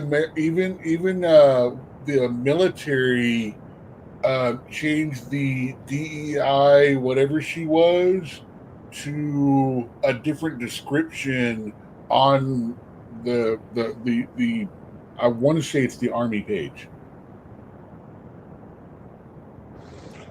Man, them people really hate us. I'm like people that consider themselves Americans hate us. No. Like I honestly, I think No. like Democrats hate us. Here's what I'm upset about. Without consideration of race, sex, or religion is a bad thing now. I thought that's what the fight was about. Let me say that again. Without consideration of race, sex, or religion. I thought that's what the fight was about. I didn't think that was a bad thing. I've been filling out a lot of applications over the past month and a half, 2 months. Why do they ask you what your race is on that damn employment application? Exactly. I agree with that statement 100%. What is the point of that information? Is that going to affect even though with the name Chaka, it gives it away anyway. Yeah, I mean, but still, why ask that question? What is the point of putting that question on an application? So that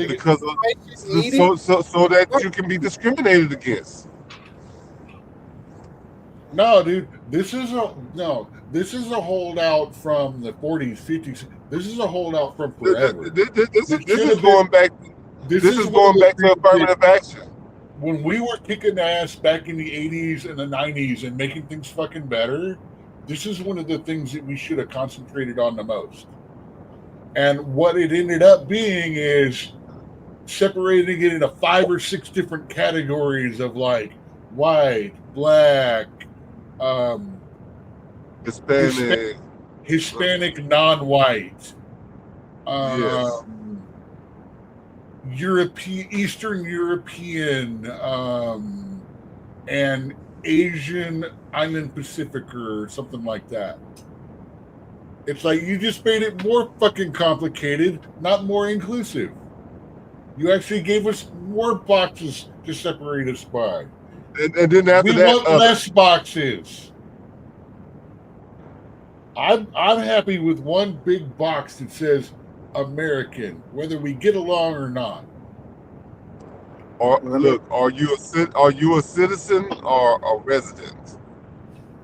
Well, they ask you the question: can you legally in the States? And Better than citizen or resident do you have permission to work in the United States? Yeah, that's the question. That's the question on the application. Are you a citizen, or do you need permission to work? You don't need to ask. You don't need to ask. Are you a citizen? Are you not? Do you have permission to work in the United States? If you're a citizen, yes. If you're a legal alien, yes. There should be no other need to expand beyond that question. Let me read this next one. It says, ending radical and wasteful government DEI programs and preferencing. It says, the director of the Office of Management and Budget and other agencies are directed to terminate diversity, equity, and inclusion programs in the federal government. Agencies must report to the OMB director a list of all employees in DEI and environmental justice positions, as well as related committee programs, activities, services, and budgets. Why did they add environmental justice people? Like a list of all the DEI and environmental justice positions. Because they know that global warming or climate control is bullshit. Like those are offices that they created that really shouldn't exist.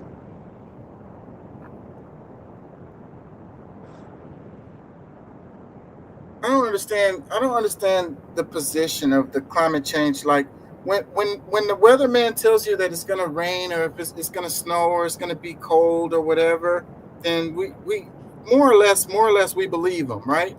So, but then when they say that the climate is changing, then we no longer believe them. We just throw it out the window. Dude, I don't even pay attention to the weatherman anymore. I pay attention to the politicians. If the weather's going to be bad, there's going to be an emergency dance recital in Cancun. Then we know it's going to be bad. It's redundancy, but they're trying to make it like that's an existential threat to humanity, is because climate changes, and it always has, and it always will, and that's because this thing is the round Earth. It spins and it rotates in different ways to where different parts of the world is going to see more sunlight or get more heat or more coolness. Like it just going to periodically happen in different places. Like if you really look back, the ice ages has existed in different parts of the world. It wasn't always in Antarctica, because Antarctica was a tropical place at one point. So I'm still waiting on the ice age that they were telling us about, that we were about to have in 1977. Well, no, I mean, that's all. I mean, I'm sure something is coming, because with Antarctica melting, I mean, it's probably going to have some kind of a freeze somewhere else. Let's move on. It says, defending women from gender ideology, extremism, and restoring biological truth to the federal government. It says, this order recognizes two sexes, male and female, and mandates that the federal government assert biological distinctions between men and women and refer to individuals by their sex instead of their gender identity. It further prohibits the use of federal funds to promote gender ideology. Yeah, they're already changing people's passports to match their birth gender, and they're already taking off of all of your pronouns on the emails. No more pronouns on government emails. So that's trickling down throughout the schools, and it's also happening in the private sector. Yeah, I ain't gonna lie, I don't disagree with this one. I mean, this one, the like on your passport, what you were born as being on there, I think that's fair, man. I think that's fair. That's fair game. Yes and no. There's a lot deeper issues, especially when it comes to transgender, intersex, and stuff like that. Yes, outwardly appealing male and female, yet You guys have seen videos about Blair White. No, I don't know. Okay. No, I don't know. Okay, I'll just step back on this one then. Yeah, I'm actually knowledgeable about this topic and involved in it, so it's more. There's a lot of research and some stuff that needs to be seen and looked at before we just go all people. Yeah. Let's move on. It says establishing and implementing the President's Department of Government Efficiency. So that's the DOGE. This executive order renames and reorganizes the U.S. Digital Service, a decade-old office that recruits private sector talent to work on projects that improve outdated and inefficient government technology and designs. The new U.S. DOGE service appears to serve a similar function. Within the USDA, there will be a new temporary organization that appears to align with Trump-backed DOGE mission led by billionaire Elon Musk to cut government spending. So it says temporary. I didn't notice that before. So it says within the USDS, there will be a new temporary organization. So how long is it supposed to, exist? I guess it's those they said 2. They said 2 years. 2 years. Yeah. Well, that's good. That's good that it's temporary. So that's your first time hearing about it being temporary? Yeah, I didn't know. I was thinking it was going to go for the whole time that Trump was in office. No, from the beginning they were saying like this is something that's going to be temporary to get things back in order, because I think they're going to put other processes in that should help balance. Doge is a temporary project attached to this 10-year-old agency. When Doge is over, the 10-year-old agency will continue its duties, which have now been redefined and solidified by whatever is made by Doge. What 10-year-old agency are we talking about? We were just talking about it. It just said it in this thing. What did it say?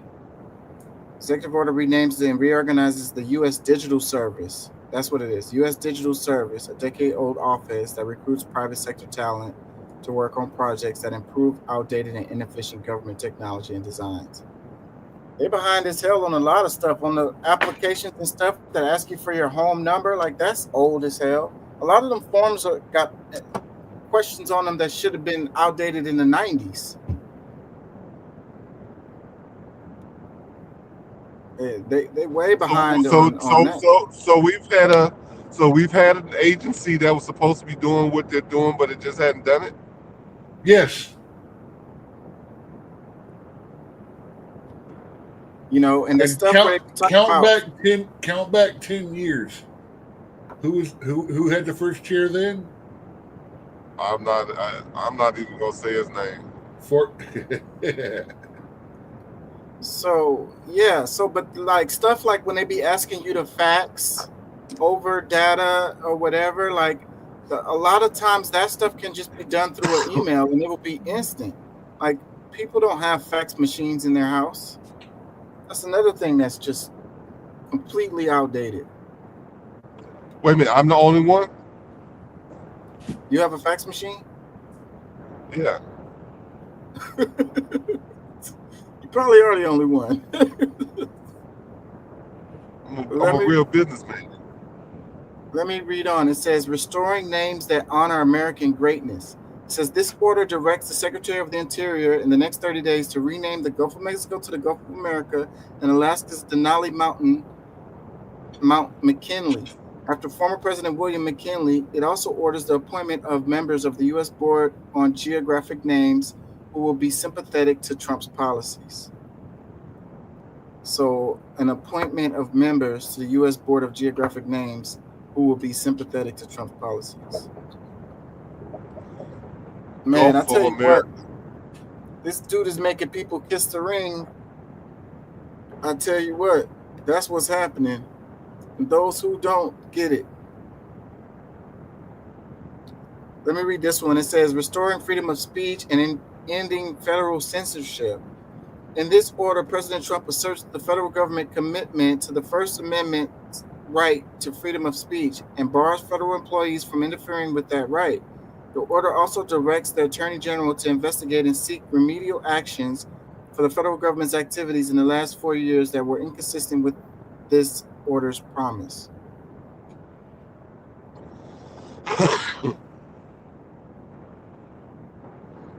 I don't really know what that means.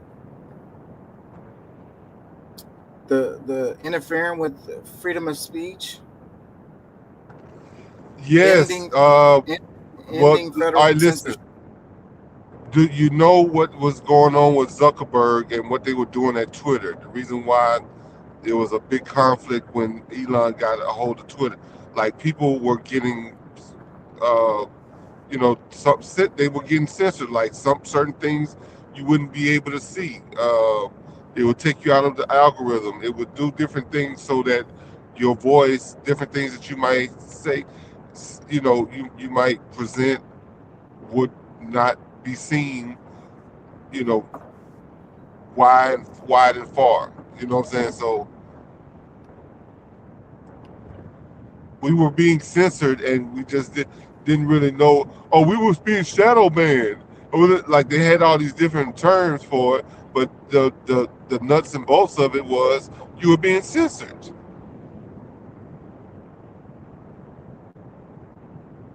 So that was Facebook, Instagram, pretty much anything Meta, and then also Twitter was the big thing at the time.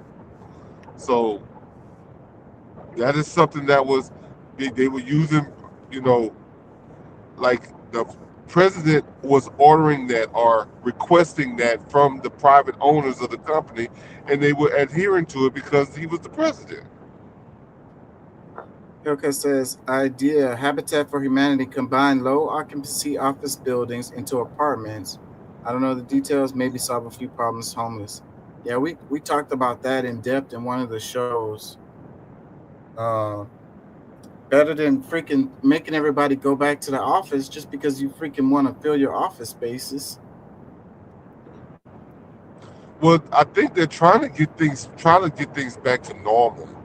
Like, we said, all right, there's the new normal. Okay, that's fine. That was their new normal. Like the normal is where like people need to interact with other people. Like we need to become friends again. We need to learn to love other Americans. So interacting with them might be a good thing.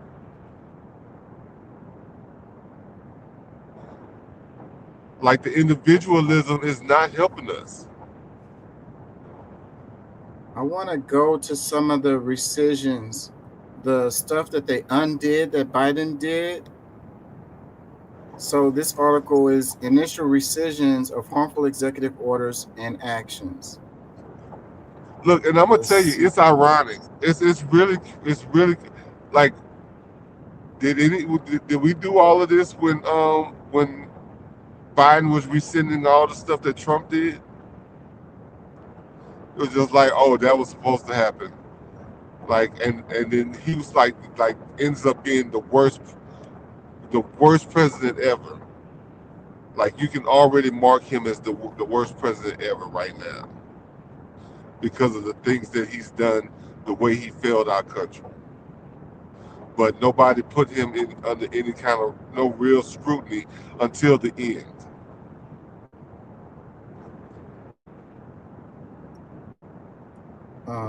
But at the same time, let's my whole point to this, we're gonna do that now with Trump. Let's do that from now on with everybody, regardless of who's coming about them. You know what I'm saying? Regardless of the party or whatever. Yeah, that's fair. Let me read this. This is from Trump's perspective right here. It says, by the order vested in me as president by Constitution and the laws of the United States of America, I hereby order as follows. Section 1, purpose and policy. The previous administration has embedded deeply unpopular inflationary, illegal, and radical practice within every agency and office of the federal government. The injection of diversity, equity, and inclusion into our institutions has corrupted them by replacing hard work, merit, and equality with a divisive and dangerous preferential hierarchy. Orders to open the borders have endangered the American people and dissolved federal, state, and local resources that should be used to benefit the American people. Climate extremism has exploded inflation and overburdened businesses with regulation. To commence the policies that will make our nation united, fair, safe, and prosperous again, it is the policy of the United States to restore common sense to the federal government and unleash the potential of the American citizen. The revocations within this order will be the first of many steps the United States federal government will take to repair our institution and our economy. So, Section 2, revocation of orders and actions. The following executive actions are hereby revoked. So, let's go through this a little bit.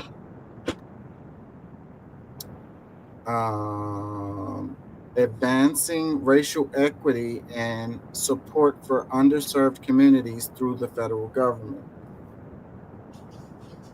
These are Biden executive orders that have been revoked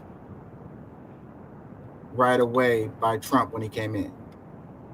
So, advancing racial equity and support for underserved communities through the federal government.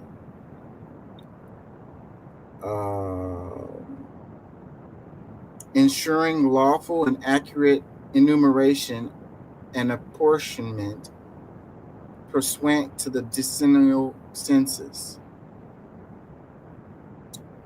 That first one is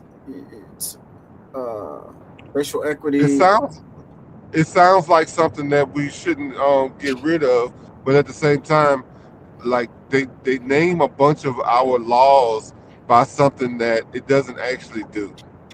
Like it actually is more, opposite of what it's supposed to do. Like, first of all, like we're supposed to be Americans, first of all. So like that goes back to the question a little while ago. Why is race and stuff on our applications for employment or for school or for whatever?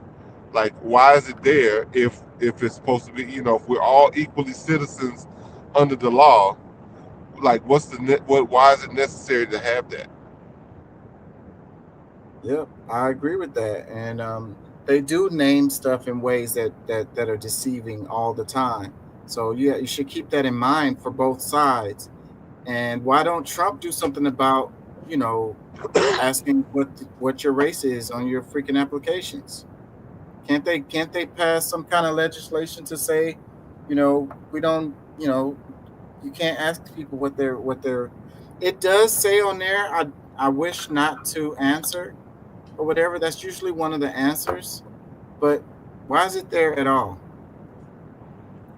Let's move on. It says organizing and mobilizing the United States government to provide a unified and effective response to combat COVID-19 and to provide United States leadership on global health and security. So that was rescinded.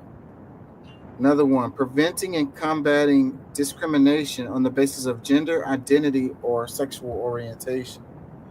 So that's interesting, right? Preventing and combating discrimination on the basis of gender identity or sexual orientation. So basically saying it's okay to discriminate, to discriminate someone based on their gender identity or sexual orientation. So if you're gay or lesbian or transgender or whatever, and someone discriminates against you, then you don't have no reprieve. So that makes you a subject to the whims of the public. Like that makes you a no, that's not no. But see, the thing is that we got to get to the core of the issue, because discrimination is discrimination, regardless for whatever the reason is. Like, it's not necessary to have these things. If you're getting discriminated against, okay, that is basis for a lawsuit. Period. Like, for whatever the reason is, if you got discriminated against, you have reason to sue. Yeah, but if there was no reason, if people weren't getting discriminated against based on their gender or sexual orientation, then what would be the reason to make an executive order in preventing and combating discrimination on the basis of gender identity and sexual orientation? Because the Democratic Party is known for creating separation.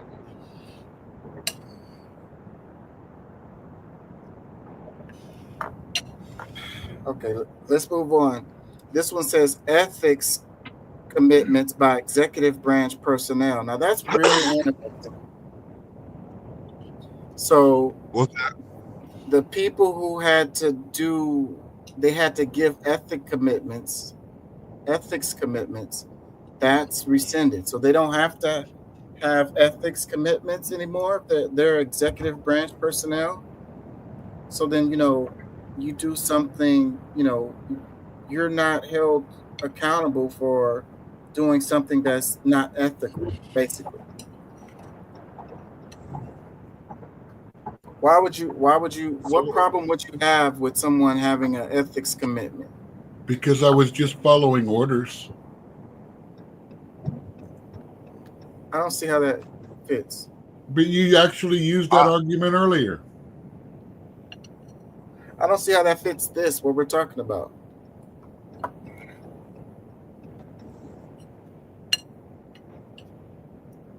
And that's honestly, the problem. I don't know anything about it. Let's move on. It says protecting public health and the environment and restoring science to tackle the climate crisis. Well, it makes sense that he would rescind that, given that he doesn't believe in climate change. The next one, it says revocation of. Okay, I see where we're at. We're back into the reading headlines and not knowing about it, just trying to figure out what it says based on what we think. I get it. These are a list of executive orders that Biden did. You at least had a half-assed left-leaning description of it, rather than just reading the title and then making up what you think how horrible it might be because the orange man is bad.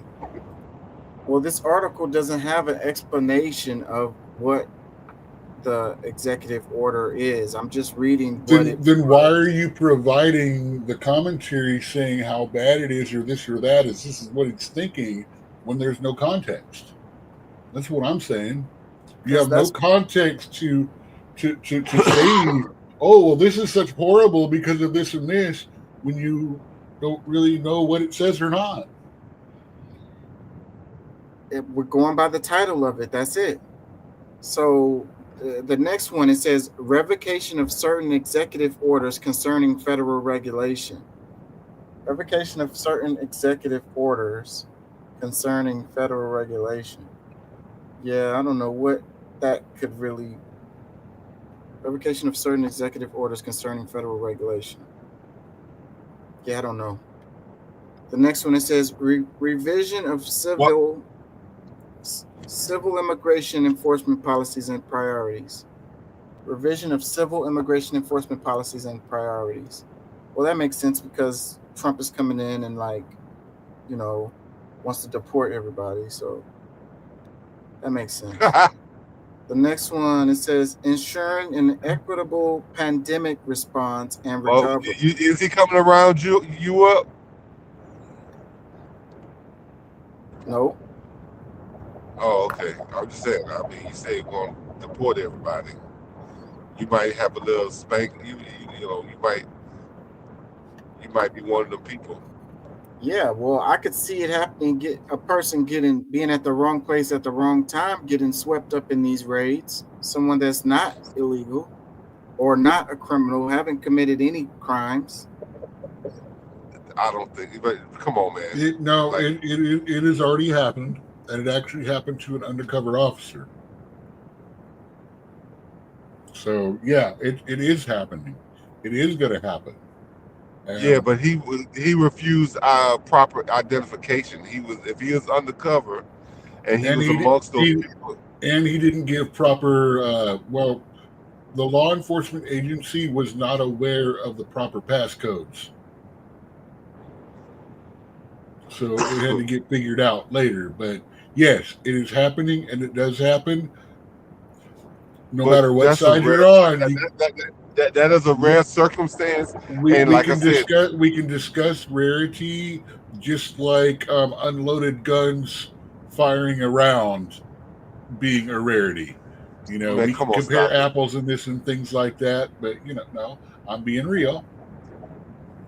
No, I hear you. You said that. I'll take shit that rarely happens straight, Alex.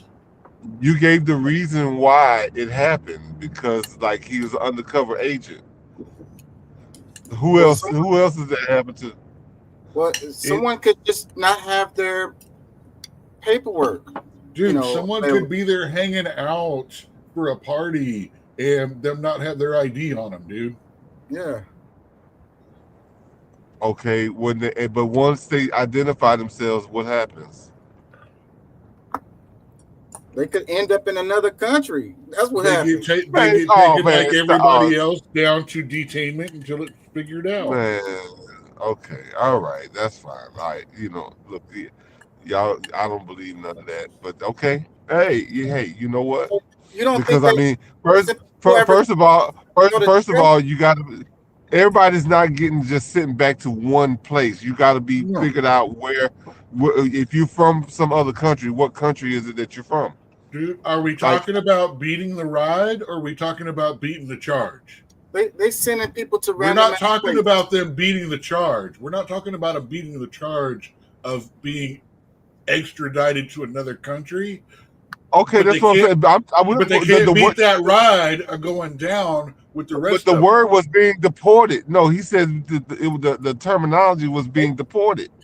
That's why I just clarified what I was saying. Trump is making a deal with El Salvador to send. But the only reason why I'm making the argument is because of that terminology. Because that's why I was like, that's not going to happen. El Salvador to send people to the prisons there in El Salvador, not necessarily people that are from El Salvador, just sending them there. Well, that's because there was an agreement that was made that they would handle some of that. They pretty much took on a private contract with the United States to handle some of those things for them. So, but you were just saying that the people are going to be sent back to the countries where they came from. That's not necessarily true. Technically, but that's under the purview of USAID, isn't it? Anyway, so since they're the one that pays those contracts, USAID. I don't know about that. Let's read a couple more. It says, ensuring an equitable pandemic response recovery, rescinded, establishing the COVID-19 pandemic testing board, and ensuring a sustainable public health workforce for COVID-19. This is just a train of negative bullshit trying to nitpick anything you can say bad about something that he's done, man. Let him go through the list. I mean, that's fine. That's what the things are. So I mean, okay. This is Trump's deal right here. This is from him. No, it's you saying what he's undone, and then you making up shit to say what the acts were instead of knowing what they're about. So that's I don't see misinformation, dude. When you're not telling them what it actually was about and just using the name. Okay, this is there what was we're a doing. TV show in the 80s called Dark Angel. It wasn't necessarily about dark angels. Yeah, black angels. Okay. These last three was about rescinding the stuff related to COVID-19. I don't know why they would have those still going anyways, given that is no longer a threat. So it makes sense to rescind those. Another one, it says protecting worker health and safety. That's interesting right there. Why would you have a problem with protecting worker health and safety? I saw a story just today Why about would OSHA. you not understand and read what it's about instead of just making a negative twist like that because you hate the Orange Man? What's going on, man? Maybe there's Is some Walter here? dumbass shit. Maybe there's some dumbass shit involved in that. Like Patrick? everybody has to wear gloves. Everybody has to wear. Well, I work in Baton Rouge. I'm filling in. Yeah. Well, I mean, I'm just taking it on its face. I mean, we could pick apart anything in that way. You know what I mean? You Like, always pick apart everything unless it can be led to Orange Man bad. that's not true. I mean, that's.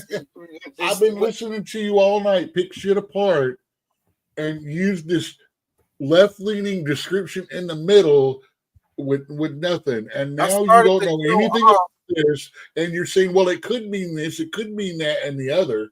I started the show off talking about the stuff that Trump did that I support, that I agree with. That's why the whole first 30 minutes of the show was that. I'm not talking about, see, you're taking it like that. I'm not talking about that. I'm talking about this. Well, why wouldn't you want to do what this wording says? Well, maybe read the damn thing and find out what it's about instead of just saying, why would they? Well, they've been attacking, they don't like any kind of regulations for companies. I saw a story just recently about OSHA, where they have a problem with OSHA, like trying to get rid of OSHA. And it's like, OSHA saves lives. Like, I know that for a fact. Like, what problem would you have with OSHA? Like, these companies, it costs them more money to be safe. So again, you generically say they're trying to, you haven't put anything of proof or stuff behind it, anything other, you just said they're trying to. That's what I'm talking about here. You're saying enabling all qualified Americans to serve their, that's not a good one. Well, these ones about, trying to remember the other ones that you were like, well, they're trying to do this, and that's why they want you to do this, but that's actually not what that thing was about. And I knew that because we had talked about that on a show before, but you're just trying to fucking chop. Anyway, I'll be quiet. The next one, it says supporting the reopening and continuing operations of schools and early childhood education providers. There goes another one. What would be why would they have a problem with this? Bam! There you go. Automatically assuming that it's about something negative or something like that when you know nothing about what it was funding and why he might want to. You don't care why. You don't care what. You only care about that. He's an asshole for doing this. Well, I mean, dude, seriously. Give me a reason why supporting reopening, continuing operation of schools and early childhood education providers. What would be the reason? Tell me what's in the bill before you ask me to blindly accept or decline it. I don't have time Give to me go specifics. I don't have time to pull each one of these up. That's not what we're doing right now. Literally condemning them based off of the headline, not knowing nothing, not knowing a damn thing, which is,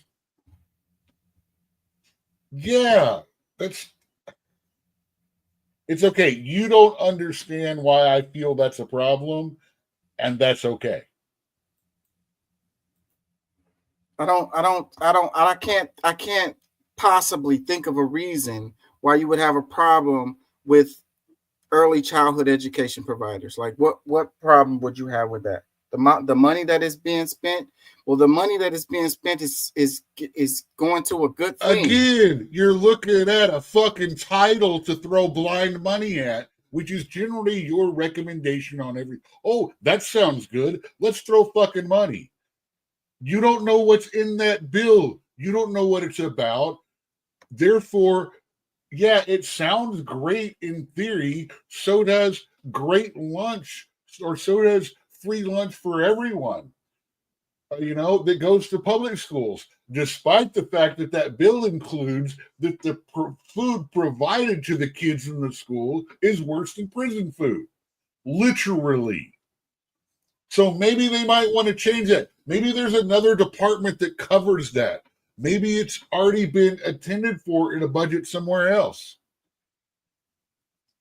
If we don't know, then we don't know. We can't sit there and condemn or respect just based on the fucking titles, because all of them, with your own admittance, are made to sound really, really good no matter what they do. And you've argued that many, many times on that's how these things are covered and named and stuff like that. You're being counterproductive of No, sir. What we're trying to do here. Like, no, sir. The point of it is to get a better understanding of things. But you don't understand. That's what I'm saying. You don't want understanding. You want contempt and conversation built on the headlines with no knowledge of anything about it. And you don't have knowledge about it, which upsets me more that I don't have time to dig through each one of these. Like, that's not I don't like this kind of disinformation. I thought this kind of disinformation is what this show was about no longer having. Look that shit up. This is not disinformation. Look that shit up. We're not looking that shit up. When I say that, I'm saying that to the people, for them to know what for themselves. Listen. I don't have time to look up each one of these, bro. It doesn't make any sense. Hey, come on. Can I add something? Go ahead. All right. What happened, because what I believe is going on with that is that Trump thinks that, us being involved on a federal level in schools is redundant because, like, each state has their own board of, of education, and the federal government gets in and, like, if there's certain guidelines and regulations that's meant to go, for, I guess, all of the schools across the nation, that'll be that. But as far as like having a full department, of education to tell everybody how to teach and what to do, what you're going to teach them, and this, that, and the other, I think that's probably in the area where, Well, where that's not how that works. It's federal funds that the states are able to tap into, for those specific resources. The states always have their curriculums or whatever that they choose to teach the kids or whatever. Like, the federal government doesn't tell them, about curriculum. You don't believe that. You don't believe that, do you? No, that's 100% true. That's how it works. The states, and the state's curriculum usually lines up with the people who are spending the money with them. They do not specify content. They only measure competency by whatever results the state itself measures them by, which is why all the states have to have that testing. And just like Trump, he'll threaten you with, okay, and if you don't stay within this certain guideline, you won't get any funding. So they end up doing just what the federal government said anyway. Not related to curriculum or anything like that. Like, yes, curriculum. Let's read a couple more of these, okay? It's another one. It says economic relief related to COVID-19 pandemic. I don't know why they would still have that. Another one, it says protecting federal workers. Now, like, what does that mean? But they obviously, are squeezing federal workers. So releasing protection for them is going to allow that to happen. So, dude, that makes sense. Still doing it. No, you got to think about what happened a couple of weeks before Biden leaving office, and that was him trying to give a 5-year waiver for all of these workers to be able to work from home. And that was just not, I mean, a lot of stuff that Hey. he's done is going to be unwound because I it just still, dude, I still remember Biden pointing in that worker's face, screaming, the union worker's face, going, "I don't work for you." because he's an authoritarian. Well, he wants to be, or at least trying to be an authoritarian. Everything they blame Trump for is exactly what they are. So this The next one is fascists, the Democrats are the fascists, and the more likely to be like at least what they say Hitler was. the next one. It says enabling all qualified Americans to serve their country in uniform. So that's rescinded. That was a Biden order, enabling all qualified Americans to serve their country in uniform. So this is one of the ones that have been getting a lot of news coverage related to, who can serve and who can't.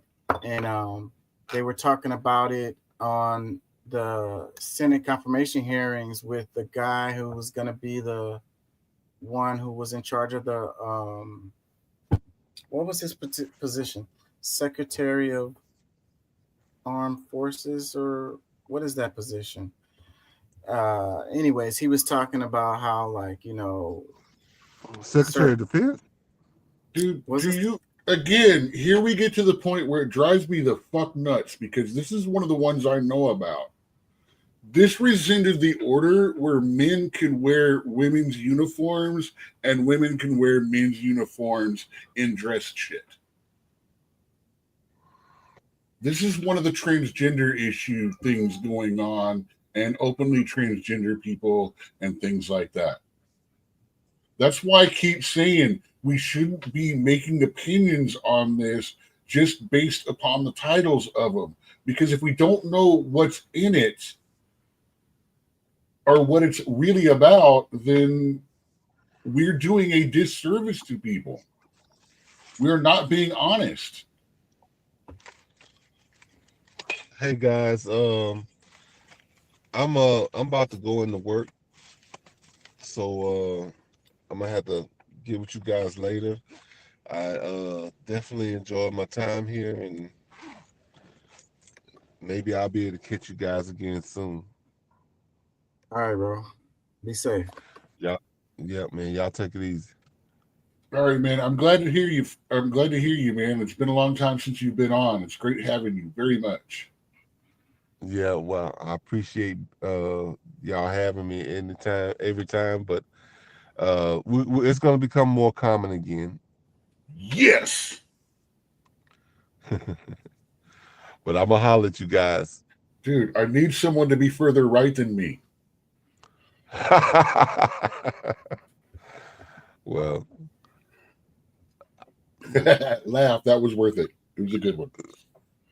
All right. Well, I'm gonna holler at you guys. All right. Take it easy.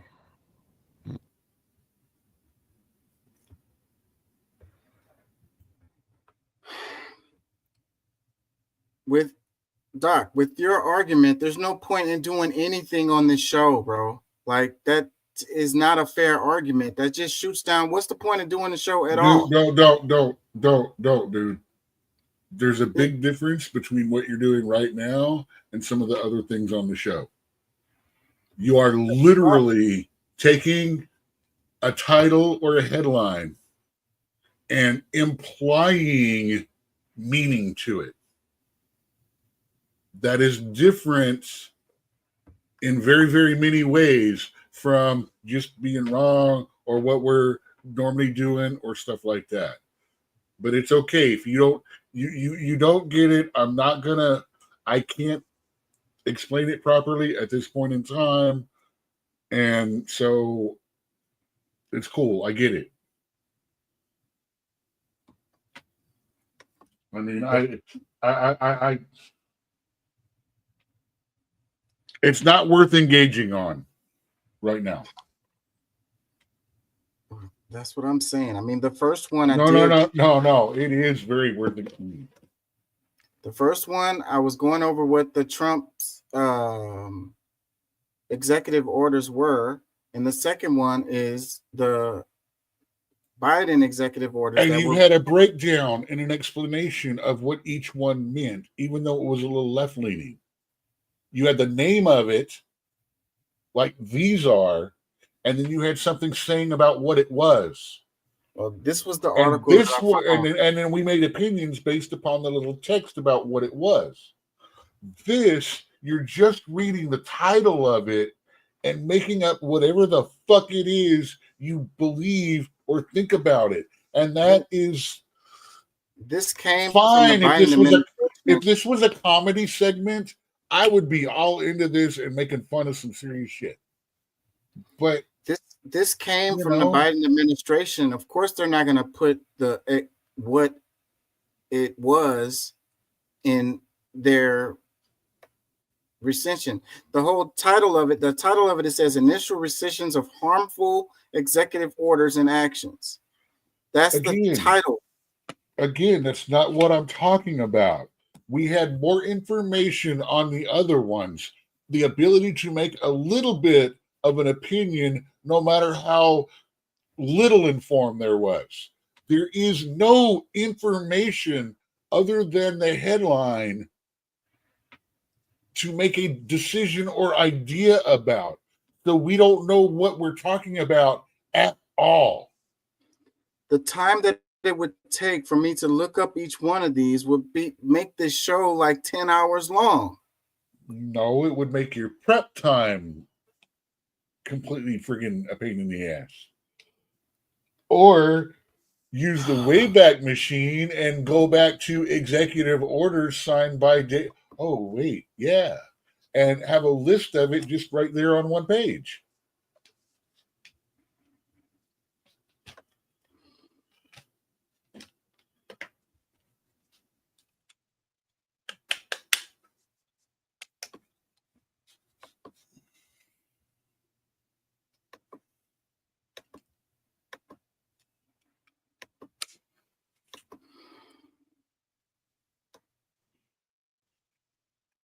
I mean, I saw one headline about him closing down some school on an Indian nation and how horrible it was. Back on the issue of tariff. But when you looked it up, what do you say? Go ahead. He actually funded a new one being built, and they were closing the old one down because the kids were going to be going to the new one. Kind of shit going on.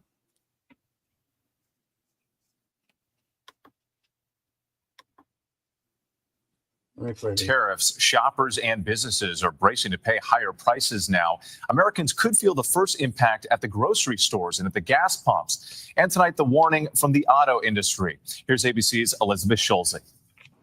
Tonight, American households and businesses are bracing to pay higher prices, with President Trump's sweeping tariffs set to hit nearly half of all imports that enter into the U.S. Tariffs are fees paid by businesses to the U.S. government when products and materials cross the border. The U.S. importer has to write a check to the U.S. government.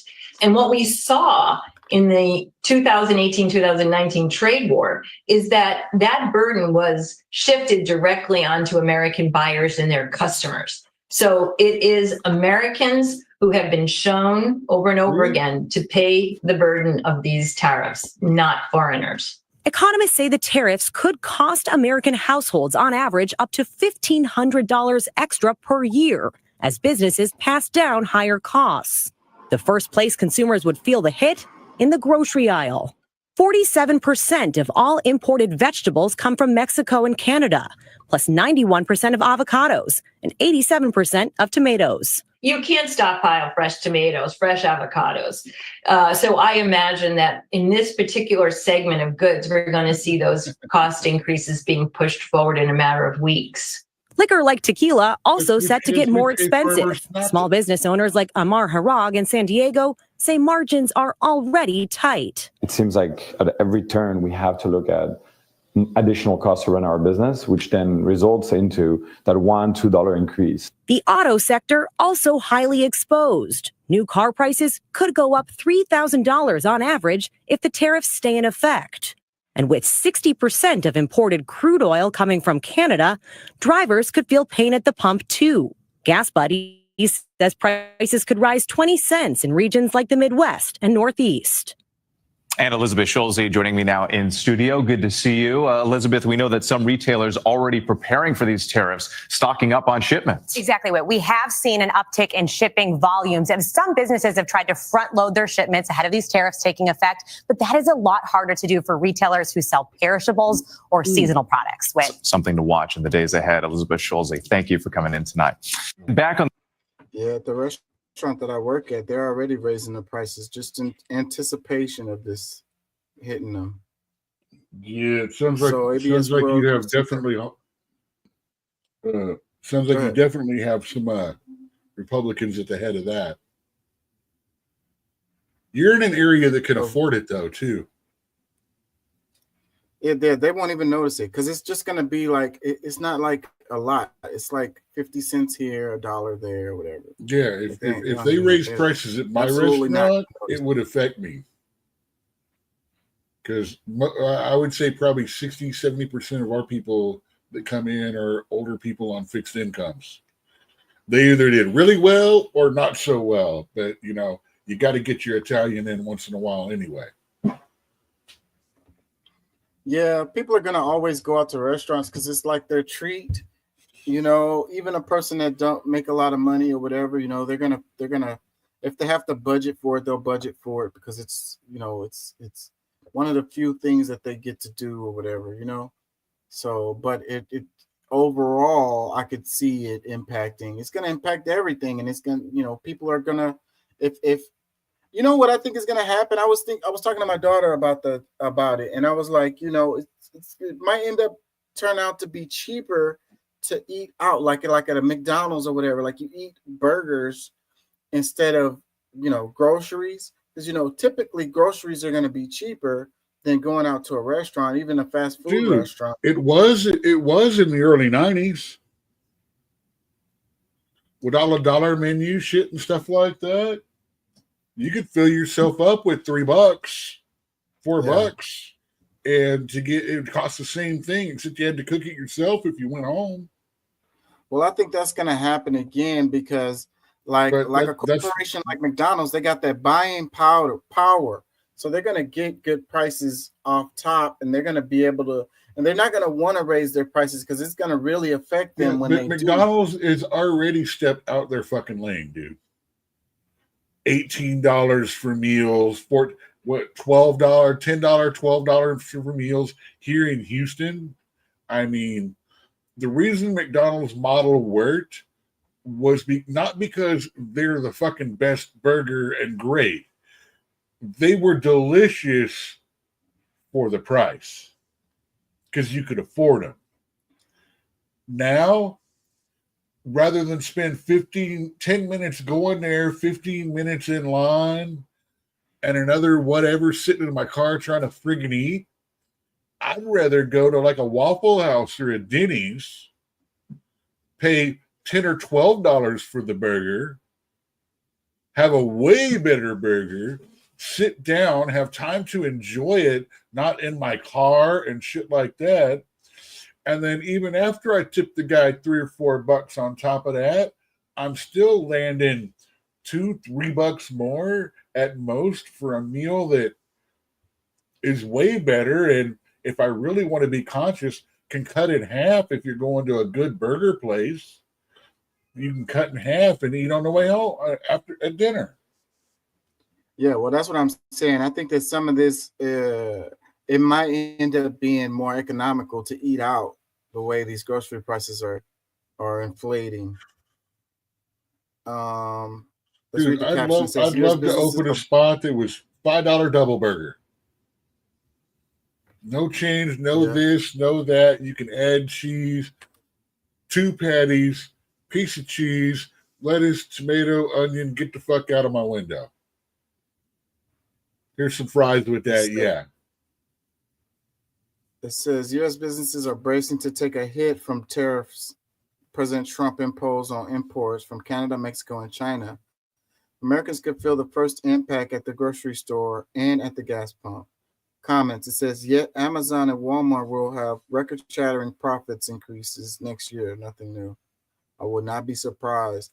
But I don't know. Amazon might get hurt on this deal because a lot of stuff comes from China and other places, stuff that you order off of Amazon, and they're going to have to add prices. They're going to Now, have you to know who's add going to, the people that that are going to cost. get hurt on that are going to be the third party sellers. These are the drop shippers, the small business people, like my webpage.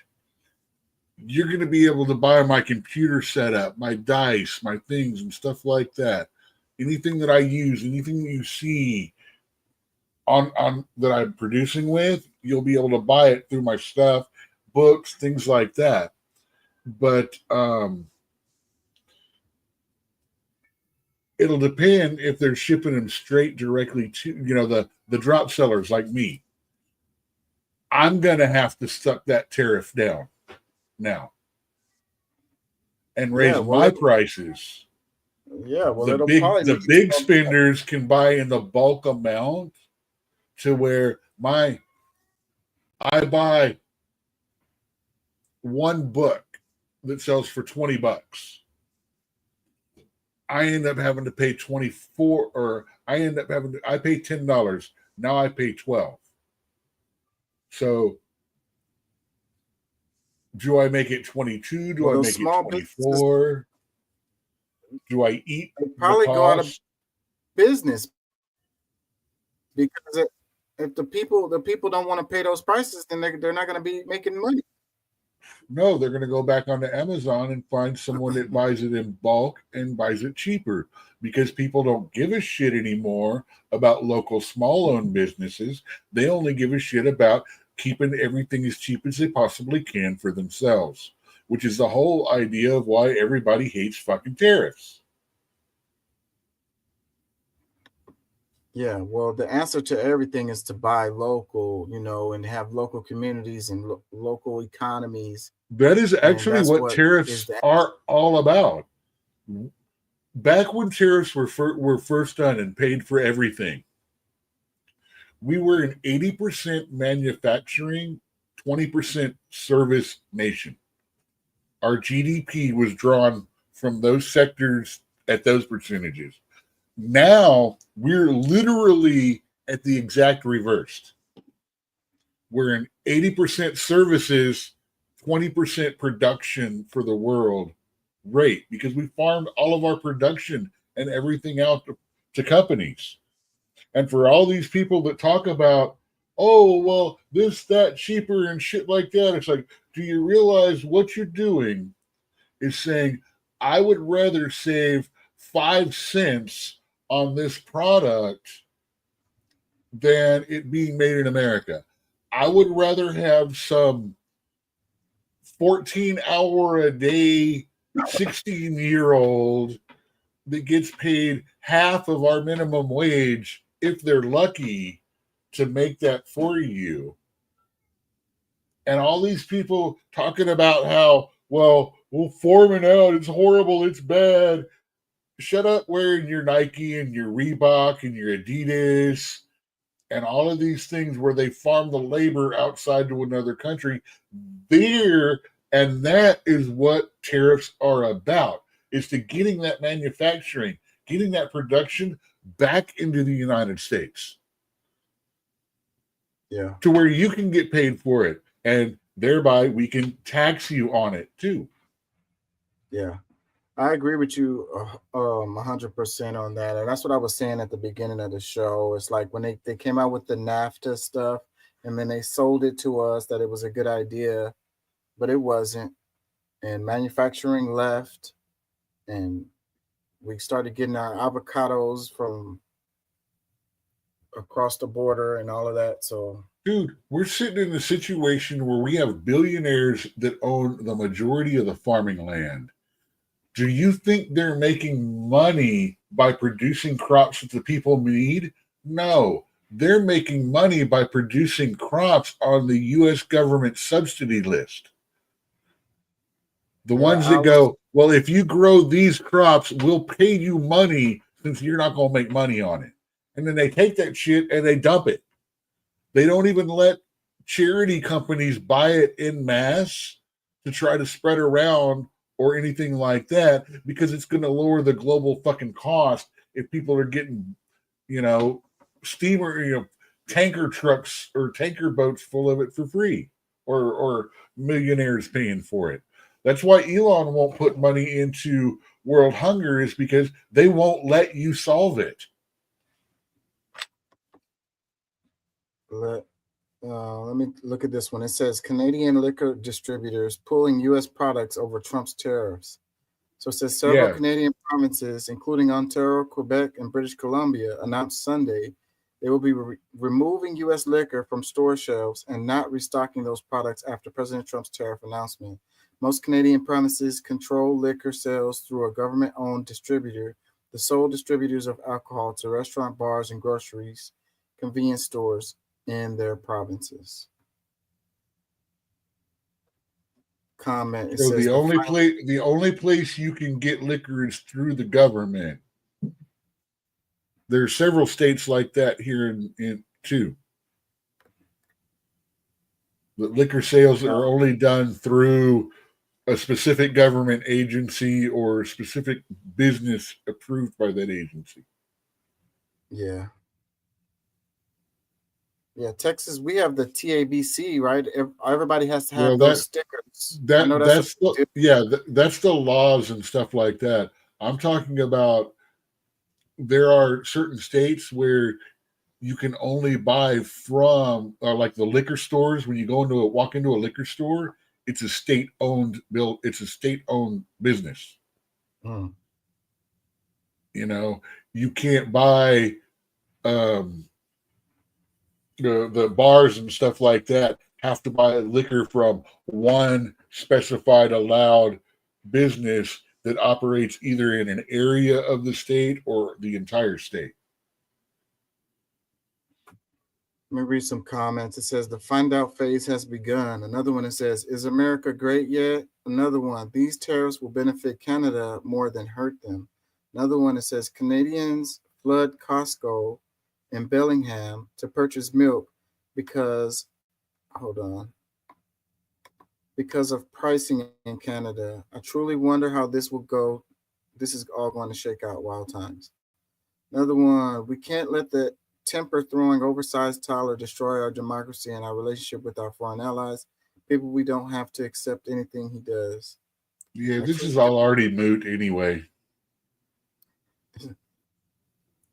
Another comment that says companies are about to take a major hit. They should thank Republicans accordingly. Another one, good. I'm not mad at our neighbors for doing what they have to do. Now, in my service in Barbade, all this is a moot point. They're not going to do the tariffs. There was some posturing going on and all of that. It's solved. I guess everybody whipped their tape measure out on camera at the same time, and everybody measured. I don't know what the heck's going on there.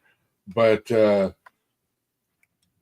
funny thing is, they weren't pulling all American whiskey and liquor products. They were only pulling ones from red states. And this is according to two of the Facebook groups that I'm on, bartending pages and stuff like that. Yeah, I didn't hear that. So you could get California spirits and things like that, or Washington, but you couldn't get like Texas and Kentucky. Yeah, it's crazy how things are moving so fast that,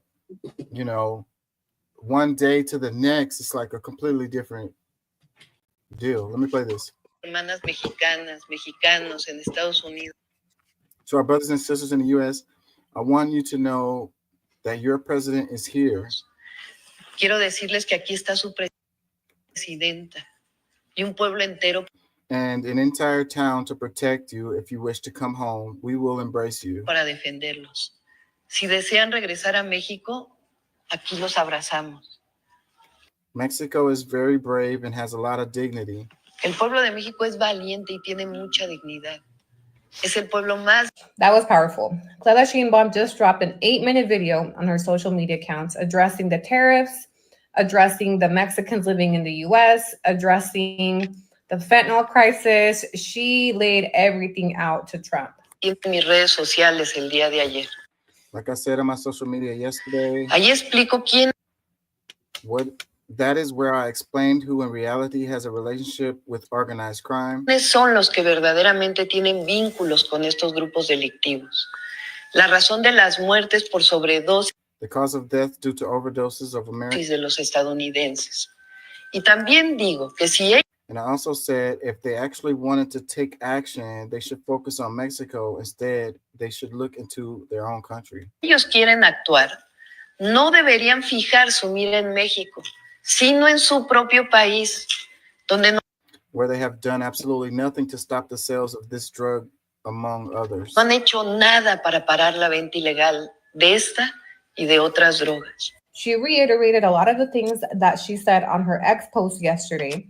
She went down the line and pretty much said all the things that the U.S. could be doing if they actually wanted to combat the fentanyl crisis. She also said that tomorrow morning, during her daily news conference, she will be revealing the actual details behind Plan B and what, not retaliatory measures, but what tariffs and shit she's going to be applying in defense of Mexico. A nuestros hermanos y So yeah, let me read some comments. It says Mexico has entered the chat. Another one, it says, has she confirmed the tariffs against us, or is she pretty much saying she is going to wait? Another one, watching her made me so proud of my Mexican people. Being a U.S. citizen living in California feels like we're doomed. Another one, Mexico started the chat. Another one, when other leaders drop knowledge and people still can't comprehend the magnitude of what's happening. Another comment, not gonna lie, I'm a legal U.S. citizen, but I'm curious to know if I could make it in Mexico.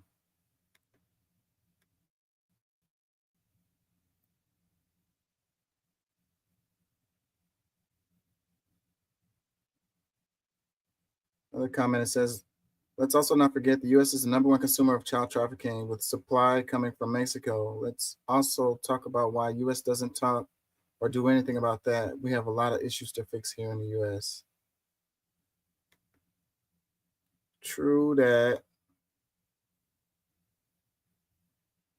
I think that moving forward, the United States should work with Canada and with Mexico in, fixing the problems of the Americas instead of pulling out the tape measures. Everyone keeps saying we should be sending SEAL teams against the cartels and shit I like wanna that. You want to know what's really funny? We'd lose a shit ton of men if we did. I saw These guys thing are where professionals. They are dug in. They are expecting attack at any time from the government there was down a there. shootout that happened a couple days ago on the border between the cartel and ICE agents. I was reading an article just the other day about that. I'm talking about military, not ICE. I'm not talking about border guards. I'm talking about sending our military in on strikes. Yeah. We're gonna get some. We will lose a lot of people doing that because those areas, they're trapped like Vietnam. They know the government. They know people are going to come in. They're set up. They're better armed. They have more ammo. They have dug in positions. I mean, it's not going to be like it is on TV where they do this little I spy from the sky and you got 2 people there, 3. It's going to take a lot more than that to go in and take that shit out. Yeah, you can't beat them that way. I think the way you would beat them is see, they're well funded, and all of the money is what drives that activity. If you legalized drugs, then their income would dry up. Yeah, that's a big discussion. And then what kind of drugs? I mean, depending on which drugs we're talking about, but yeah, legalize them. I agree. Certain forms of legalization and stuff like that are done, but when we're talking about, oxycodone, fentanyl, stuff like that, yeah, there is no road to legalization on those because technically they are. Yeah, well, oxycodone and those drugs aren't the drugs that are getting trafficked across the border. The people go to get prescriptions for that shit, or they press Oh them. no, yeah, no. Yeah, they are. Well, I'm sure that those Trust aren't the me, that you got to understand. There's also different. There's street fentanyl, levels too. cocaine, marijuana. That's the ones that's big shipments of it going. Most of the cartels grow their marijuana in the United States now, in California and Colorado.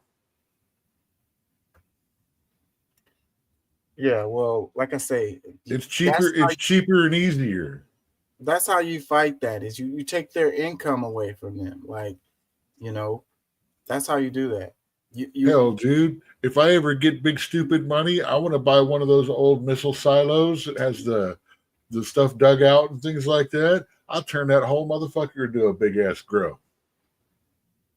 Let me play this. I want to speak to Americans, our closest friends and neighbors. This is a choice that, yes, will harm Canadians, but beyond that, it will have real consequences for you, the American people. Yeah, this is as I have consistently said, he's tariffs back down on this already. against Canada will put your jobs at risk, potentially shutting down American auto assembly plants and other manufacturing facilities.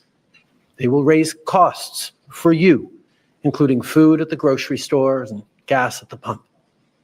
They will impede your access to an affordable supply of vital goods crucial for U.S. security, such as nickel, potash, uranium, steel, and aluminum. They will violate the free trade agreement that the President and I, along with our Mexican partner, negotiated and signed a few years ago. But it doesn't have to be this way. As I've said before, if President Trump wants to usher in a new golden age for the United States, the better path is to partner with Canada, not to punish us. I want to speak directly to Americans. What if it was like Europe over here, where like you could move from, you could travel through United States, Canada, and Mexico, and it wouldn't matter about your passport. You would just, be able to freely move back and forth. What if the Americas was like Europe, and we had trains that went from Canada to, I don't know, Guatemala, Ecuador, Panama? How much more rich would these countries be? The benefits of it. And again, that would push against the cartels too. If it wasn't such a stigma on that Mexico-United States border, that's another way that the cartels generate so much money. If it was more streamlined and you took out a lot of the bureaucracy and red tape related to, people moving back and forth, migrating back and forth, or getting citizenship, or what if it didn't matter about the citizenship between Canada, Mexico, and the United States? You know what I'm saying? Boom. Along with the decriminalizing the drugs, the cartels would no longer they wouldn't have no more power. They would no longer be a thing. It's like the way we have things set up is what creates the situation that we deal with, destabilizing these Central American countries for oranges and bananas or whatever the hell it is. Trump's already offered both North and South to just go ahead and become more states. That would do exactly what you're saying. Yeah, I mean, I'm with it, but it's like what you were saying in the text message about the Democratic provinces of Canada. Yeah, and Mexico's got what, 7, I think.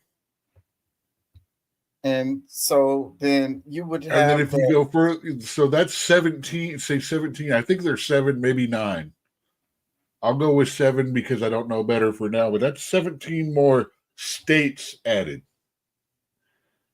of which 10 out of 10 of those are going to be Democratic because, well, Canada. Right. So, and they wouldn't want to do that for that reason alone. And then they would also be reasonable to expand the Supreme Court. We need probably, 2 more at least. It would mean 34 more senators. Damn it. I knew the number the other day, and 50 or 60 something more representatives. For me, I figured out all the numbers the other day when I was talking about it. I was waiting for you to come back with something. It was disrespect.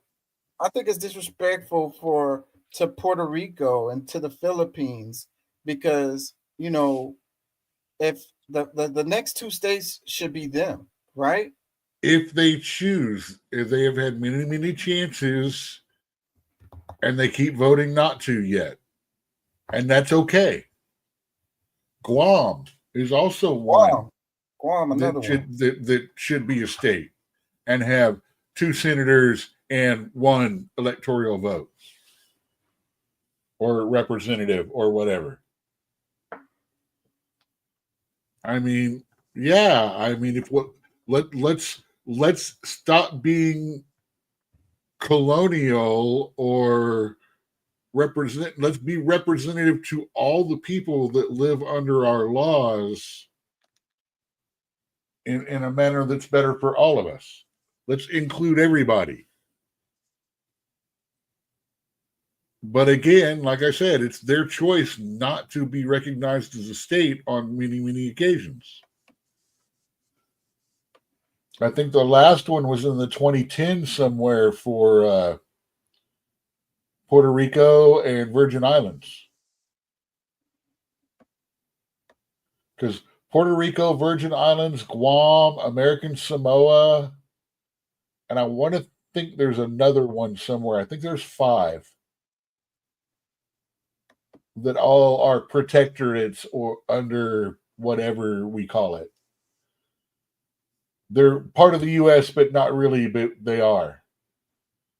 You don't have to have a passport to go there. Check this out. It says, the man is literally disabled and in a wheelchair. DI is literally the reason the Capitol building is accessible to him. It says, just in, Texas Governor Greg Abbott signs order to ensure DEI is nowhere to be found in all state agencies. Handicap accessibility and DEI are 2 entirely different things. No, it's not, bro. That's why I've been screaming it for the longest. DEI is about how you were chosen for whatever job. Handicap accessibility is something, yes, absolutely. DEI is not about fucking handicap access and accessibility and things like that. It's about whether someone was chosen for the job because of their disability over their quality. It's diversity. No. Don't try to spin it. That's bullshit. I can look this up, bro. Like, this is the DEI is not about handicap and accessibility. Come on, bro. Yes, it is. It's about the work environment, being able to allow somebody who has some kind of disability to be able to do the job. Period. Diversity, equity, and inclusion is not disability. That's the AHA, the American Handicap Act. Learn your fucking government shit. That's the reason why everybody is so confused about this DEI stuff. Remember when I tried to explain to you the difference between DEI and the law class and what people think it is, and you said people that think that way are stupid? People that think DEI has anything to do with disability or the AHA, that's fucking stupid. It's about race. It's about that shit. It's not about handicap, unless you want to call them transgender people mentally disordered, in which case that would be handicap. Oh my God. See, that's the reason. That's the confusion. That's the reason why everybody is confused. Because that shit right there on your screen is the shit that confuses people, because that's bullshit. Ain't nobody going after no handicapped person in any of this. This is a racial issue. It's not. This is a gender confirmation issue. Take a look at all these boards. They still have people that are executives in charge of handicap and HA and all that stuff, and not DEI. DEI is a separate issue. Oh my God. See, that's if why. you want to jump up and change it with some new. That's why everybody's confused, because they think it's just racial, and it's not. It's absolutely not. Totally not. Look, this is a Wikipedia page, but you could look this up anywhere else. It's the first thing that popped up. Diversity, equity, inclusion. And you know what? And here's the funny thing is, here's how you're shoehorning in to make it a bad thing, is because ain't nobody talking about the disabled until you brought it up. Come on. Because it's not about that, and it never has been. And now you want to twist it to make it work about that, because that's part of the loosely definition is part of it. Yeah, it's part of it. That's the point. It's so that people. And there are other government agencies that actually handle and control it, which means it's redundant in that meaning, right? Let me read this. It says diversity, equity, and inclusion are organizational frameworks which seek to promote the fair treatment and full participation of all people, particularly groups who have historically been underrepresented or subject to discrimination on the basis of identity or disability. These three notions, diversity, equity, and inclusion, together represent three closely linked values which organizations seek to institutionalize through DEI frameworks. The concept predate this terminology, and other variations sometimes include terms such as belonging, justice, accessibility. As such, frameworks such as inclusion and diversity, diversity, equity, and inclusion, belonging, justice, It says diversity refers to the presence. Okay, here's where we have to start getting into this, since we are on Wikipedia and this article was written in 2024. Okay. They get updated all the time. That's what the hell Wikipedia is. Let me read this. It says diversity refers. Listen, diversity. I have been listening, and I know what you're saying, and I know how you're trying to use the whole. This is one of those. There's the law and the spirit of the law, and you're using the letter to misinterpret the spirit, to say we're fucking that up. It's not about fucking handicapped people.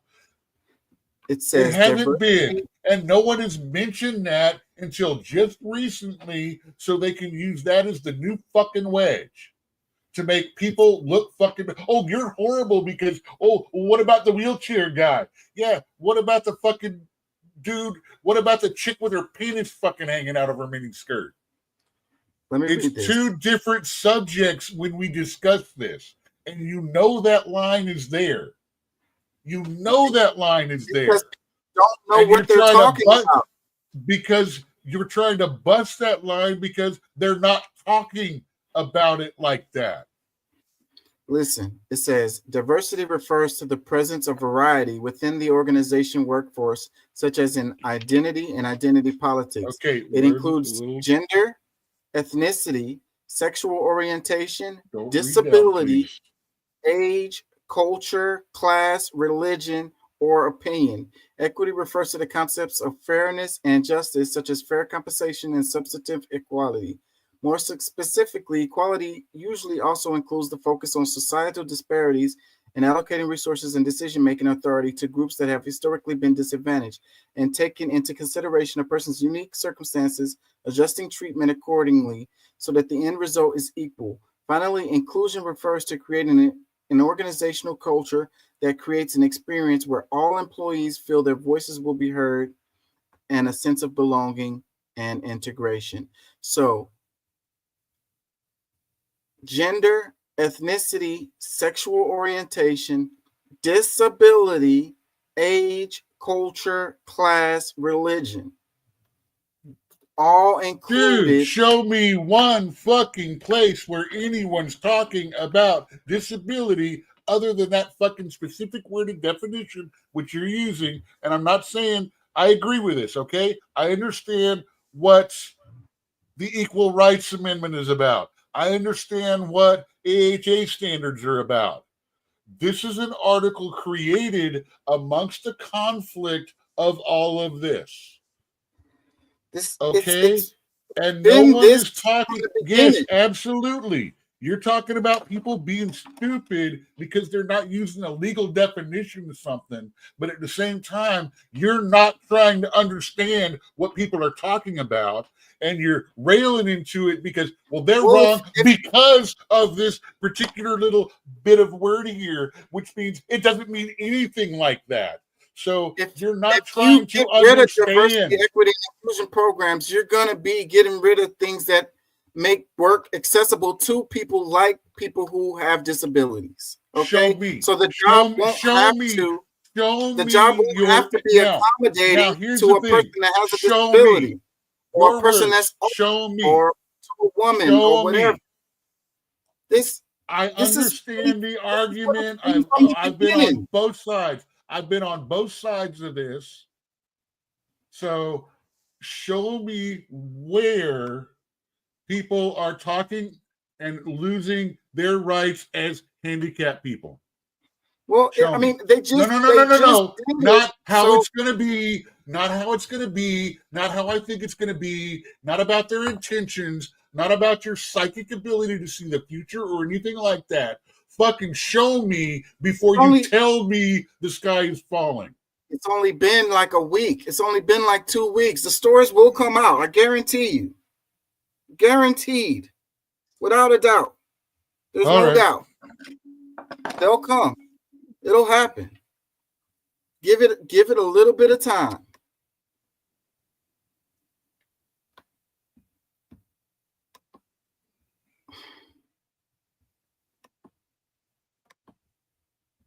People don't know what it is. That's the reason why they're freaking. It's because the conversation is directed certain ways, and that is to make sure the divide continues and excludes. And it only gets fucking exacerbated when shit like that is said as a black and white statement. Because they know that's not what's being talked about, but they're throwing that out there to try to make people look fucking bad, stupid, and turn them into the villain, therefore making them less human, making it easier to be fucking dicks. It's not about what people are talking about. It's about what's happening.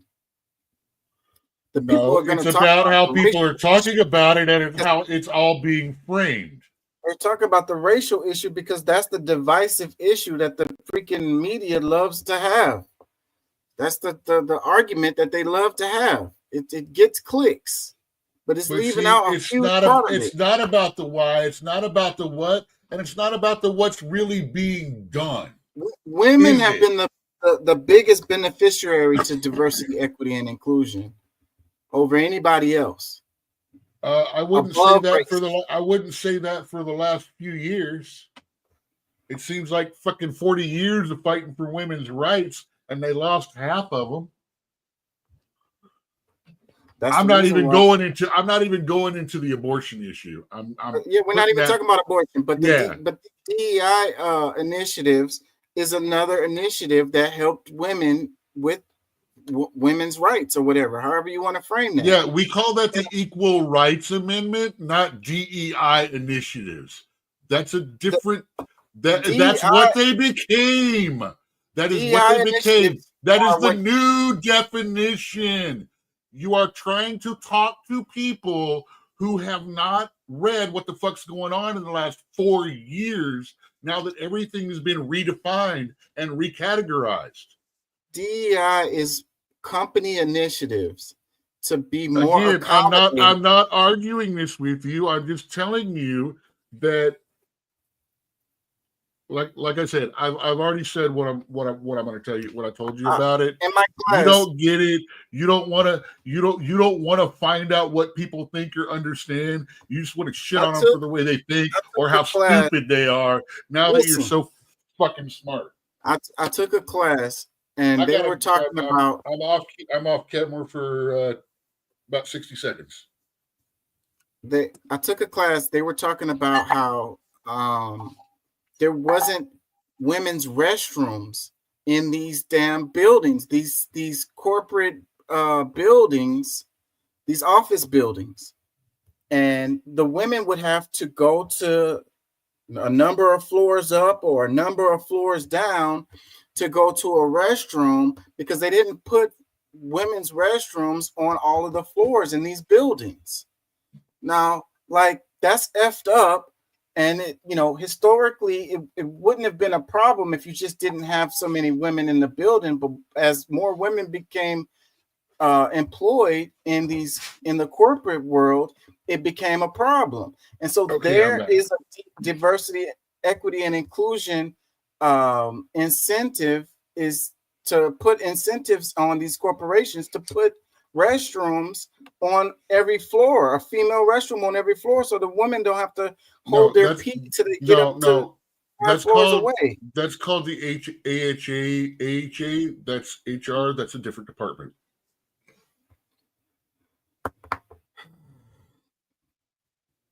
It's a different department you're talking about that these are parts of. And I know you don't understand that, but pick up a book on corporate structure.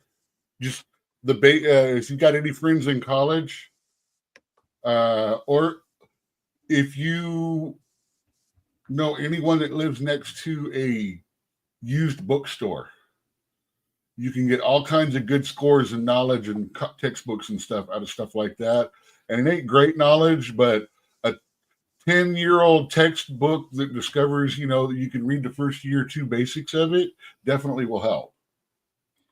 Well, just like this article was saying, before they had the acronym of DEI, you already had the what do you want to say, the feeling, the idea, the energy of that same thing was already it's coming called about. The ERA, Equal Rights Amendment.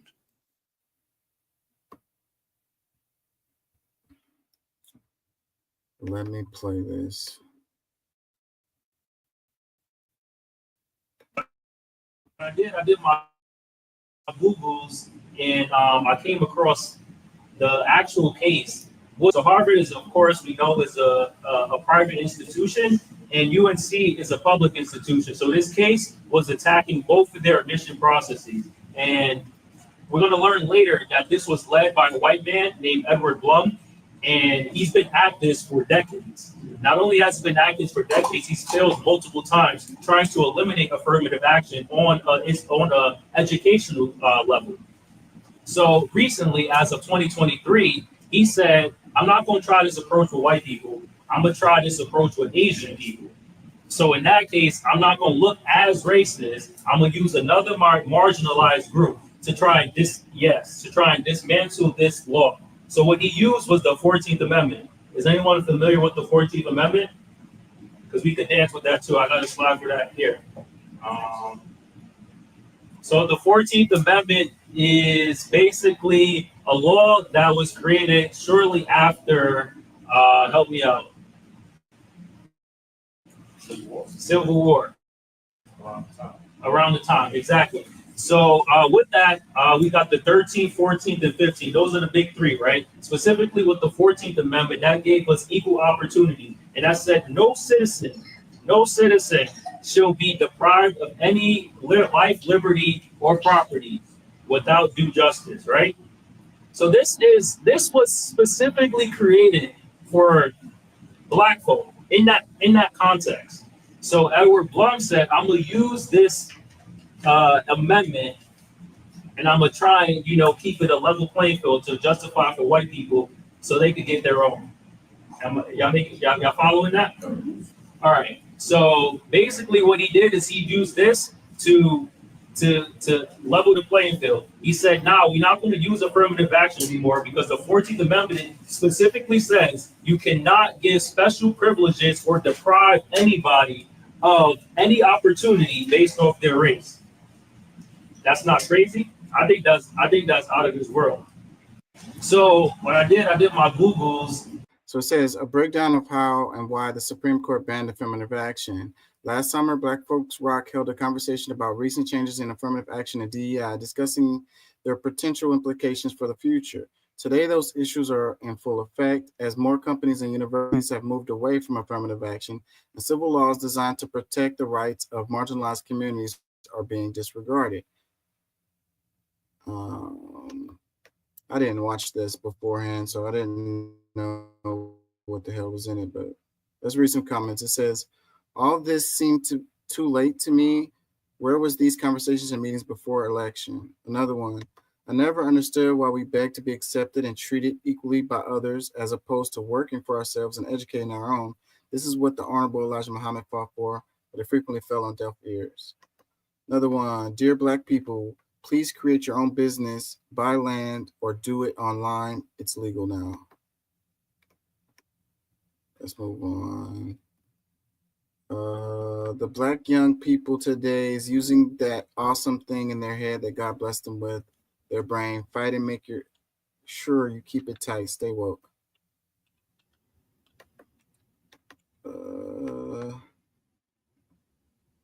Another comment. It says, did he say BOF?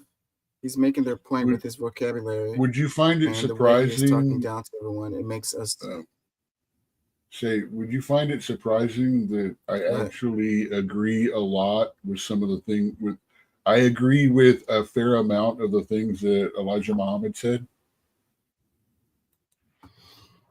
Yeah. I know that's one of those, you know me better than most, so you can see it, but most people look at me when I say that and go, what the fuck?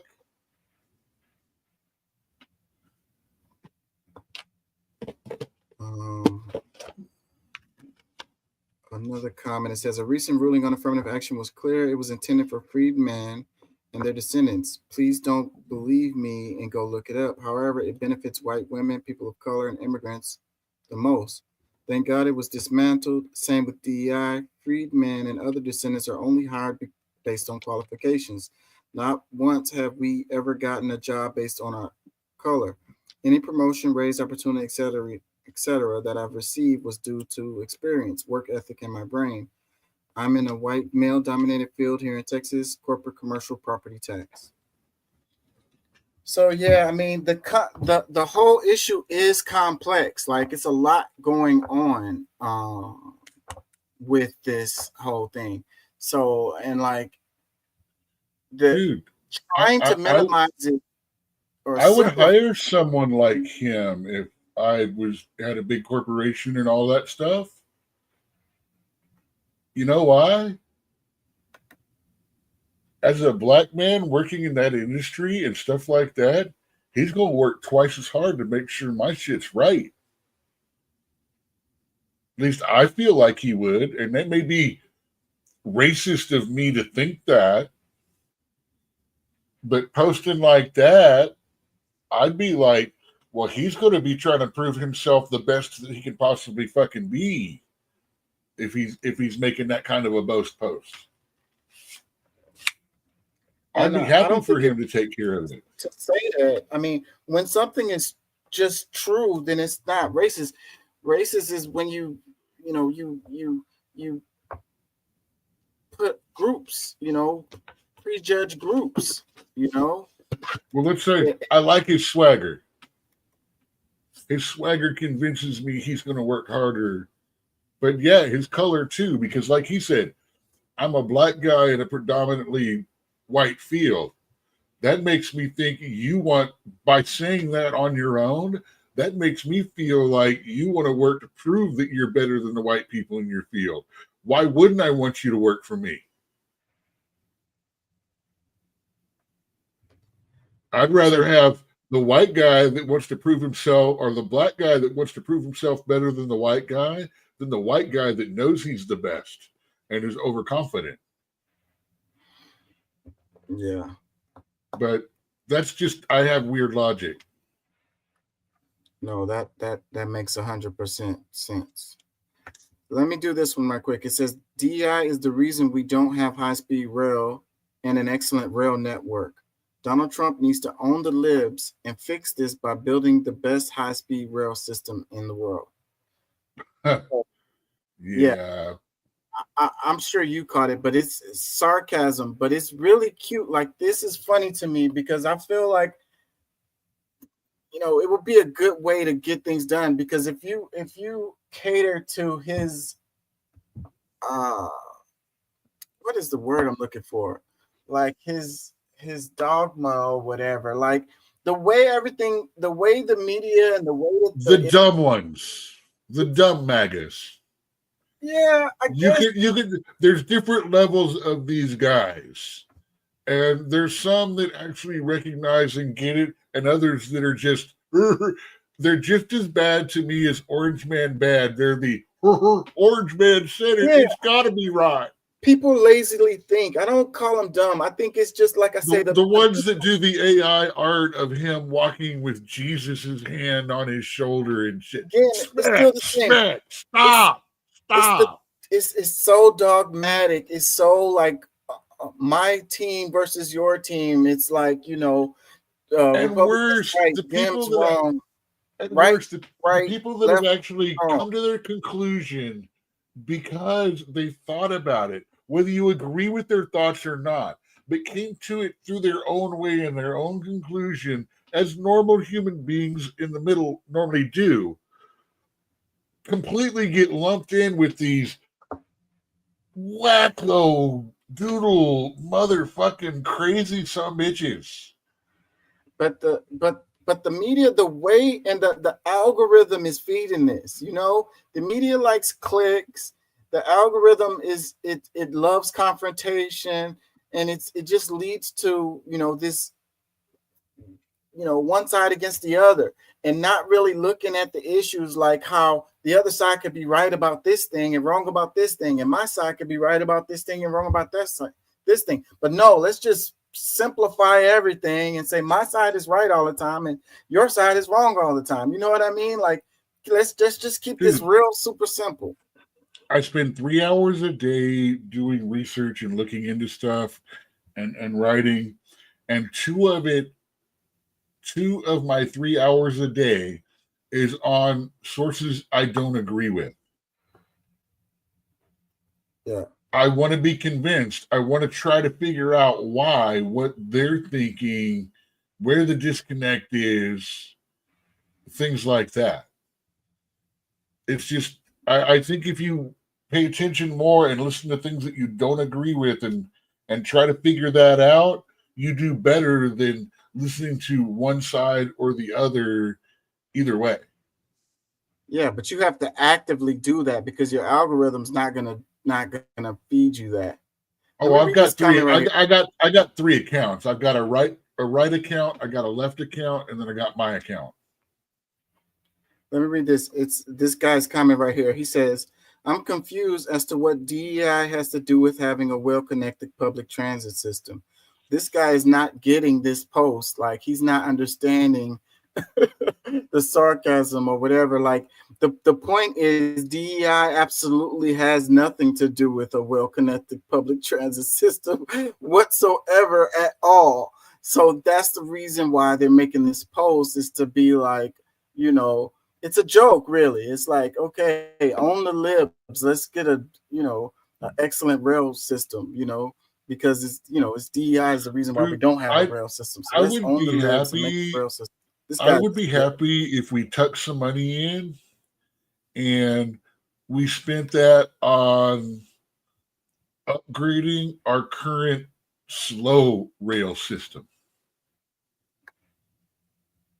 We got one public rail provider, Amtrak, in the fucking country. Well, but then again, you know, we all know who owns the railroad tracks too now. like 90% of them. Let me read a couple more of this because this is funny to me. I love this kind of stuff. It says, as a leftist, this will make me so mad if he did this. So it's like, oh, you know, I'm a leftist and it's going to make me mad if you did this. So, you know, do it.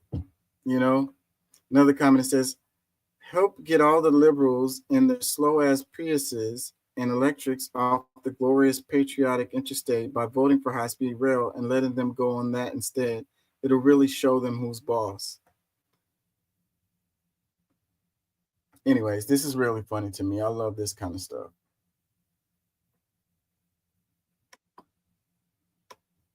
Very funny. Yeah, high-speed rail right now, because of all the corporate bullshit and in and out stuff, it's hard to produce. However, there are companies who are now producing things that if we were to upgrade our current railways instead of building new ones, could handle not a 200 mile an hour rail traffic, but 70 to 100 miles an hour. And I think that would be the better way to go. I mean, 100 miles an hour is 100 miles an hour. It's not 170, but it's still pretty damn fast when you're on a train instead of a car and having to pee every few hours and refuel. I'd rather have the high-speed rails, but I would take that. Any improvement, any going in that direction in any way, fashion or form, I think would be great. Well, that's what I'm saying. Instead of trying to spend all the money on something that's perfect now, let's do something that will work, and then use the funds generated by that to slowly build small pieces of higher speed capability rail. I mean, we just need to start going in that direction. They've already approved the 45 expansion right there through downtown. Did you hear about that? I want to say they're already starting the construction because they got the funding. It's green lit. So where do I have to avoid when I'm driving Lyft for a while? Oh, it's going to be a for the next 20 years. The northern part of going north out of downtown. The place where if you get lost, you're on 5 loop-to-loops to get back to the same place you got on. It's gonna be a nightmare, probably for like 10 years right through there. It's gonna be so bad. I've got Lyft drivers and stuff that tell me if you drive downtown, you'll make twice the amount of money than you do. But every time I get downtown, I can never find the place. I don't know. I get lost going to the place. It's like I can never find anything because the maps, the GPS shit, because of all the updates, it's not even wrong. It's like at one point, they sent me between 2 skyscrapers down an alley. Yeah. It's because of all the construction and it hasn't had a chance to update. It's so confusing. But anyways, they're gonna expand that, and it's a huge project too. It's like $900 billion. I don't know what the number is. It's a crazy number, and it's dumb. Look, I mean, they expanded I-10, and it's a parking lot. You know what I mean? It's the widest freeway in the world, and we're in traffic on that thing all day. Like we can't keep going in this direction. You can't.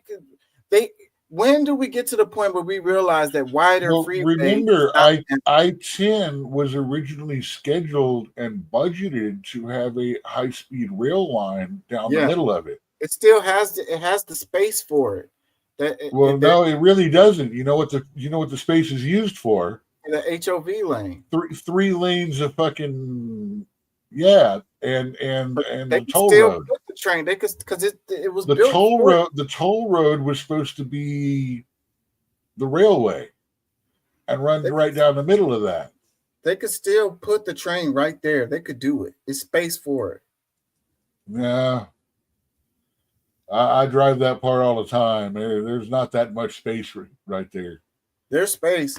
There's space for it. It's the widest damn freeway in the world right there. Anyways, this is the direction we're going in, and we haven't learned from history yet. Like, it's so sad. It's so sad. We're not going forward. We're going backwards. The four big cities of Texas should have a rail line in both a circle and a cross between us. Absolutely. What are you talking about? Dallas, San Antonio, Houston, maybe what? Fort Worth and Austin. And Austin. Yeah. It's not that. Yeah, it's a pretty close. It's not that far out of the way to reach up there to Austin if you're doing San Antonio, because you got to go a little south for San Antonio. But if you head north a little bit and then hook right instead of going a straight line, you can catch Austin. And if you're going to do three of us, might as well do all, or leave Austin out of it because of, or leave San Antonio out because Austin. Am I doing them in our? Am I putting them in the right place? We got three of them closer to each other, and one of them's kind of down off to the left when you're looking at the map. We should still put a thing between all four of them, because eventually, in the day when there's no farmland left and we're all one big city sprawl, that's going to be the barrier of our city sprawl. Yeah, man. Leave the freeways for these trucks that have to carry stuff. Like, let's ride the train. Like every industrialized freaking nation. Let's find a way to do trains better to where they don't have to be a mile goddamn long. Let's find out where they can be about 10, 20 cars a pop. Maybe go through more frequently, but at better times of the day as related to traffic. Because that 6 o'clock train that comes down Highway 90 makes people want to shoot each other in the head. I mean, it's 6 o'clock, 7 o'clock in the evening, and it's only like once or twice a week, but you're sitting there for 15 or like 10 minutes because it's like a 60-car train. Yeah. The way we do that is just so terrible. Before we get out of here, I wanted to talk about the CFPB and the NLRB. Those are some, like at the beginning of the show, I talked about stuff that I thought was good that Trump was doing, like the tariffs. I think that overall his foreign policy is overall pretty good. It's his domestic policy is where I have problems with. And I feel like it's squeezing the workers. Okay. And like also the regular there's people, there's a very thin line to stop bad shit from happening. Well, his squeeze on the CFPB and the NLRB, I think, is not cool. And it's not going to be good for consumers. And this deregulation kick that he's on is also not going to be good for people. Let's read this. It says Trump removes director of Consumer Financial Protection Bureau. So this is Washington Post. President Donald Trump on Saturday removed Rohit Chopra as the director of the Consumer Financial Protection Bureau, according to a person familiar with the matter, setting in motion a potentially landmark shift at a tone of the nation's most powerful consumer watchdog agency. The White House terminated Chopra's tenure before the scheduled end of his term in October 2026, said the person who spoke on the condition of anonymity to describe the private discussions. In a public letter released Saturday, Chopra acknowledged only that his leadership had concluded as he looked to highlight the CFPB's record to return money to consumers and safeguard Americans from corporate abuse. With so much power concentrated in the hands of a few, he wrote, agencies like the CFPB have never been more critical. And I think that is 100% true. And they have been making strides over the last few years, doing some things that were really good for people. So I don't understand Trump's reason for going in on the CFPB. Let me read some comments. It says, it's amazing to me how every Trump voter believes that these corporations have our best interests in mind when there's only evidence that of the exact opposite. Another comment says, where is Congress? How can he be forced out before 2026? Another one, in 12 years, the CFPB has saved Americans almost $20 billion by preventing and prosecuting consumer fraud. Another one, it says, well, that sure is reassuring. Good to know that the rail guards are off and the safeguards for the little guy are in the hands of corporate billionaires. This should end well. You know, these corporations, they will do whatever they want. I'm sorry, in 12 years, here's a question. In 12 years, he's only saved $20 billion. Well, that's something. Maybe part of it is his inefficiency or ties to. So again, this is another situation of, instead of condemning the act, let's find out why. Yeah, well, I don't know that there's anything out there. I don't think that we could look. I don't think that can even be looked up right now. Why? Oh, right now, no.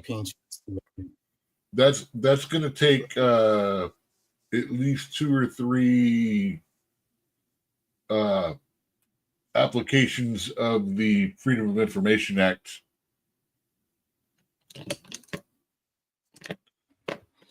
I read a couple more comments. It says, where is the resistance? Another one, as pointless as it is punitive, there's no downside to protecting consumers. I'm saying. Another one, it's going to take decades for us to recover from this administration. Another one, we're witnessing a coup. Is that it? Oh. Another comment, it says, I wonder how Ralph Nader feels about this. He worked so hard for years to help consumer protection. So much good is being reversed. Another one, wow, the dictator is out of control. Another one, he's following Project 2025 and voters were warned. Another one, keep reporting every removal and every action of the Trump's administration. Again, the attack on democracy will be on their hands in history.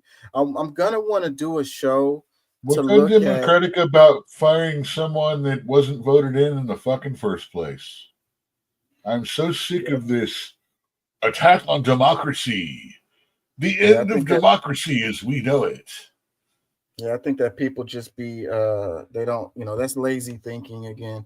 But I'm going to want to do a show about the stuff that they said they were gonna do in Project 2025 and how Trump was, separating himself from the whole thing and how much of that stuff has began to happen since he's been. If you're gonna do that, make sure you go to his campaign website and make sure you compare the 2 lists that you want to make with what he said he was going to do. Because that's why everybody attached him to it, because he did have there is a fair amount of stuff that he said, I'm going to do that's in it. But you can't be fair just saying, well, he didn't say he wanted to do anything about it, and this is what they said, this is what he did, because, like I said, a lot of it was, he already said he was going to do before Project 2025 even came out. Yeah, well, that could have been as a result. That could have maybe possibly. They've been working on this. No, dude, this dude was campaigning for 4 years. Like I've said, dude, it's all coulda, woulda, maybe, shoulda. It's okay to make up intentions thoughts, plans, all that. But if anything is said that you don't agree with, you want fucking receipts. Let me read a couple more comments. It says, right, because we don't need consumer protection. This is not good. Speak up, people. Another one, somehow this isn't going to help lower prices of eggs, and the CFPB has protected many individuals from consumer fraud. These are also the guys that put warning labels on electric hair dryers that said, do not use in bathtub or in the shower. I mean, this is the same. This is the thing. Literally the same agency. Well, I mean, you shouldn't have to. I mean, I'm not saying that. I'm just saying you can't expect anything that great or that bad coming out of them. And how do you say they've saved that? By what metric are you saying they saved money? It's just like I say, it's. I don't know what you're talking about with the save money, but how many agencies? Well, like you said, right there on your thing, they saved $20 billion in his 12 years. I mean, okay, well, by what metric are you using to make that? Like I said, it's all, Orange Man, this administration, it's all so bad. Here's some numbers. Here's a random statement. Fuck you if you want to find out what the real truth is or what I'm talking about. Well, how many agencies do we have out there to, protect consumers? 2 or 3, not including Better Business Bureau, which is a private one, and most states have one as well. Yeah, so do we need more consumer protection or less consumer protection? Like, that's pretty And simple. what does that have to do with this guy getting fired? Is he the man standing there, sword and shield in hand, fighting the evil orange guy against the inflation that he's going to bad things to the corporate? Is this that guy, the knight in shining armor? Because the administration. No, he's the guy that's been running it. He's been running it for a while, and like I said, everything else from there is your meaning being placed into your argument. Like I said, this administration. The agency, he didn't kill the agency. He fired the dude that was running it. Like most CEOs do to an unperforming administrator. I get your argument, but it's also a bad faith argument. No, it's not. It's no more of a bad faith argument than you making up his intention and arguing from that way, which is what you're doing. I'm not making a bad faith argument.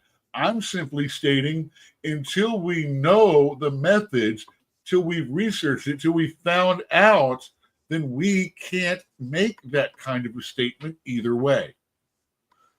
It is judgmental and divisive, which is exactly what I thought that we're trying to prevent, is to stop people from being divided and start asking the questions like, why, what, where's the money going? What's really happening here?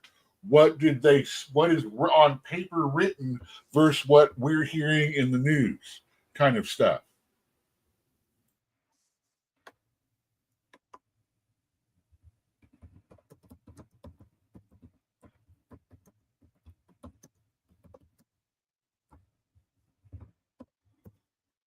Well, if you look at the body of work, let me look at this one. Let me see, is this any good?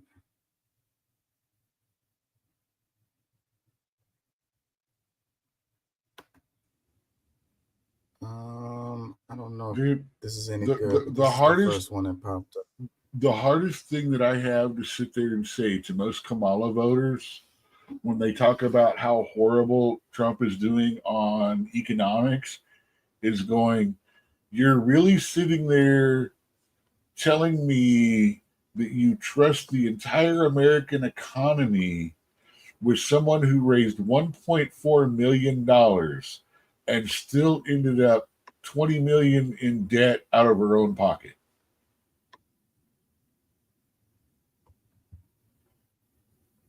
I think we dodged an economic bullet. I'm not saying I like what he's doing and shit. I know what's coming and going on, but that's also because you and I also, as part of the things that we have studied like history back to Roman era and shit like that, which is when all this crap was invented anyway.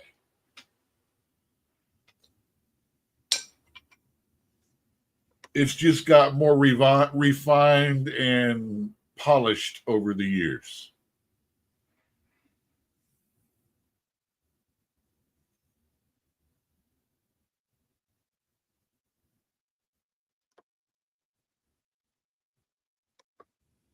Okay.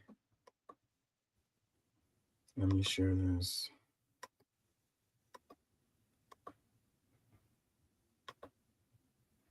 This is NPR. Trump fires EEOC and labor board officials setting up legal fights. Is this what I was looking for? Hold on.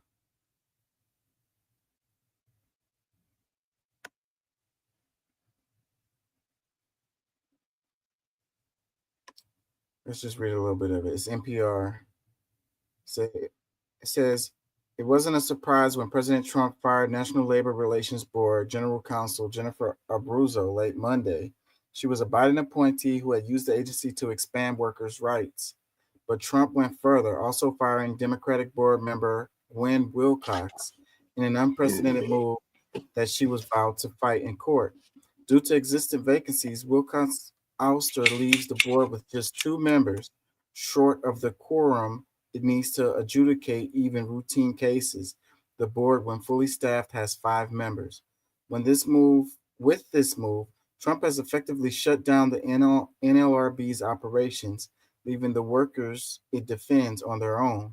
AFL-CIO President Liz Schuler said in a statement. So it says these moves will make it easier for bosses to violate the law and trample on workers' legal rights on the job and fundamental freedom to organize, she wrote. Trump ousts EEOC commissioners. President Trump also abruptly fired 2 Democratic commissioners at the U.S. Equal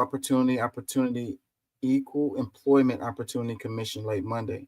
During his first term, Trump had appointed one of them, Jocelyn Samuels, to fill a Democratic seat. She was serving a second term ending July 2026. The other commissioner, Charlotte Burrows, was first appointed to the EEOC by former President Barack Obama. She served under Trump in his first term and continued under former President Joe Biden, although she stepped down as chair of the EEOC earlier this month. Her third term on the commission wasn't set to expire until July 2028. So what I'm saying about body of work is we were talking about him squeezing the CFPB, also the NLRB, also the EEOC. So body of work, looking at it in a macro perspective, you're like, well, what is he up to? What is the point of this? These are all agencies that help workers and protect consumers.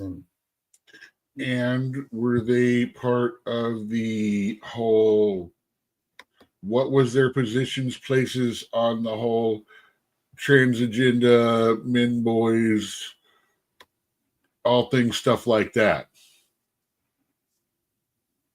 I mean, I understand that I know, I understand you're going to try to ignore that as part of the equation, but it is part of the equation. And if they were the ones that supported the transgender, the men and women spaces and stuff like that, and they refused to go back on the gender identity issues and stuff like that, it is reasonable that every one of these people go, hey, just retire, cool, or be fired. So in your mind, it's No, reasonable- stop framing it in any other way. Speak what you So- got to say. Don't fucking do that. What I'm saying is, you're saying that it could be a chance that these people had something to do with the LGBTQ protections or whatever from these 4 different agencies.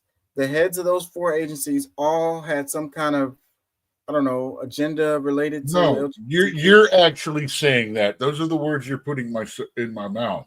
So what are I'm you saying, what did I say? Do you even remember what I said before you decided to undercut it? How To do talk you down what about it? evidence do you have to support that What assumption? positives do you have that they don't deserve to be fired? I mean, they are all. It just so happens The they're difference all- between you and me is I ask why. Why might this administration not want those particular people? Is it Is it the people there, or is it blanket positions? What were their duties? What were their thoughts toward those duties as appointees? There are questions here that are not being asked, yet the person making the decisions on the high end are being judged on what might be the answers to those questions. I want to know why. I don't want to just fucking shit on someone because of a bad decision they may have made. I want to know why they made the decision. I want to know what it's about. I want the context. How could we know why? I mean, how could why- we know why not? You know, you are all we condemning him with the same amount of evidence that I am not even defending him with, but I'm just asking why. That's all I'm asking is why. You don't even want to ask that question. Orange Man did it. It's got to be bad. That's not true. Half this show I've been talking about the stuff that he did that was good. So that's absolutely but now you're not. Now you're talking about he did it. It's got to be bad because it's this and this. When you're not asking why he did it, all you're reading is the point from this point of view, and not asking why did he go after if that's what he did? Why are these decisions being made?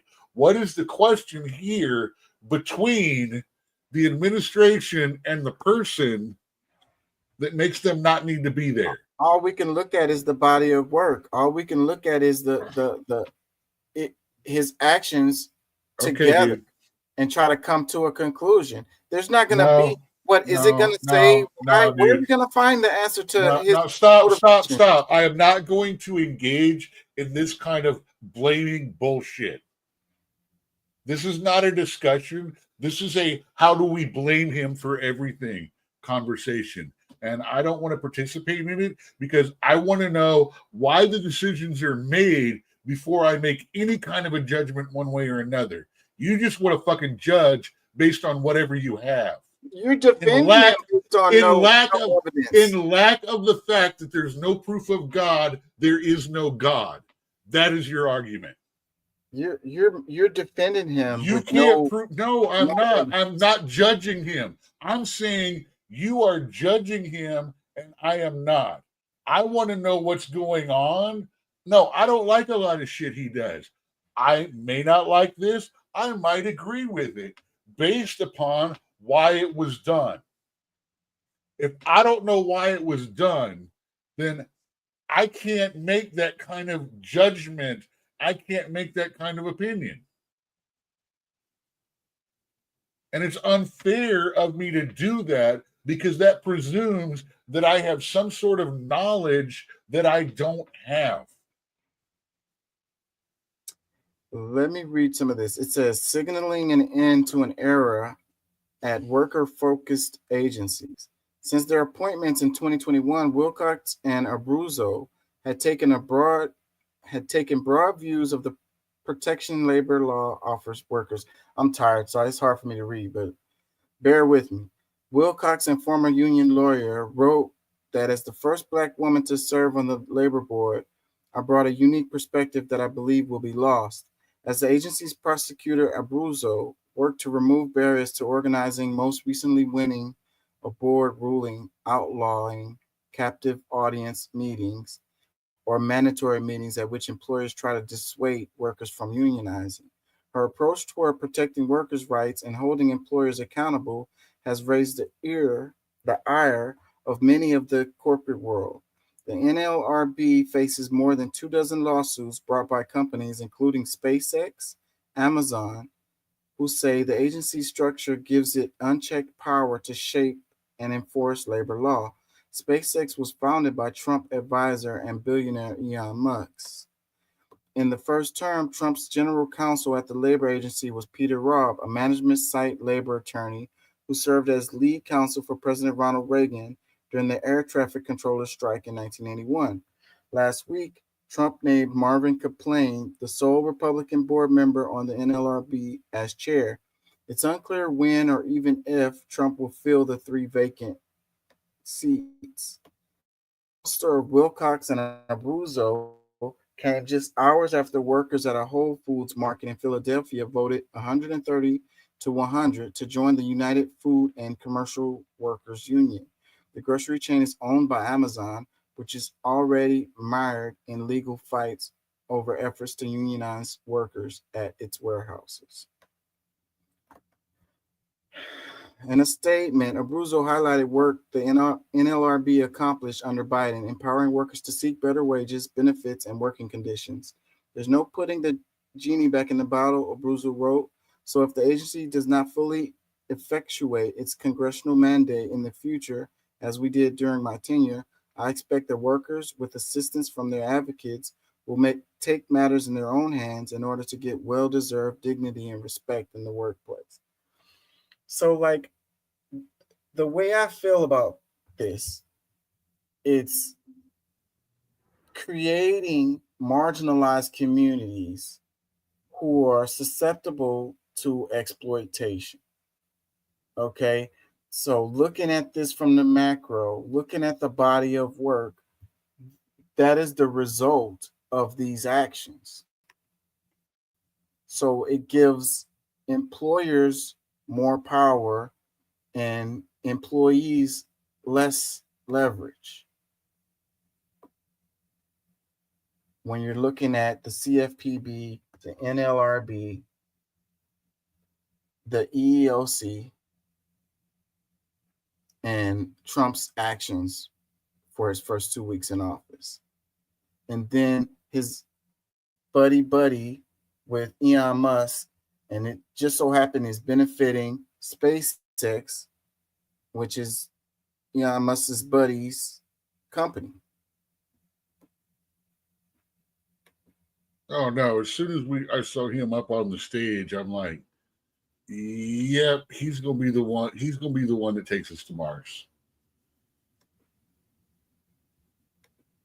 As soon as Trump said, I want to plant the flag of the United States on Mars, I'm like, now I know what got Elon Musk into it.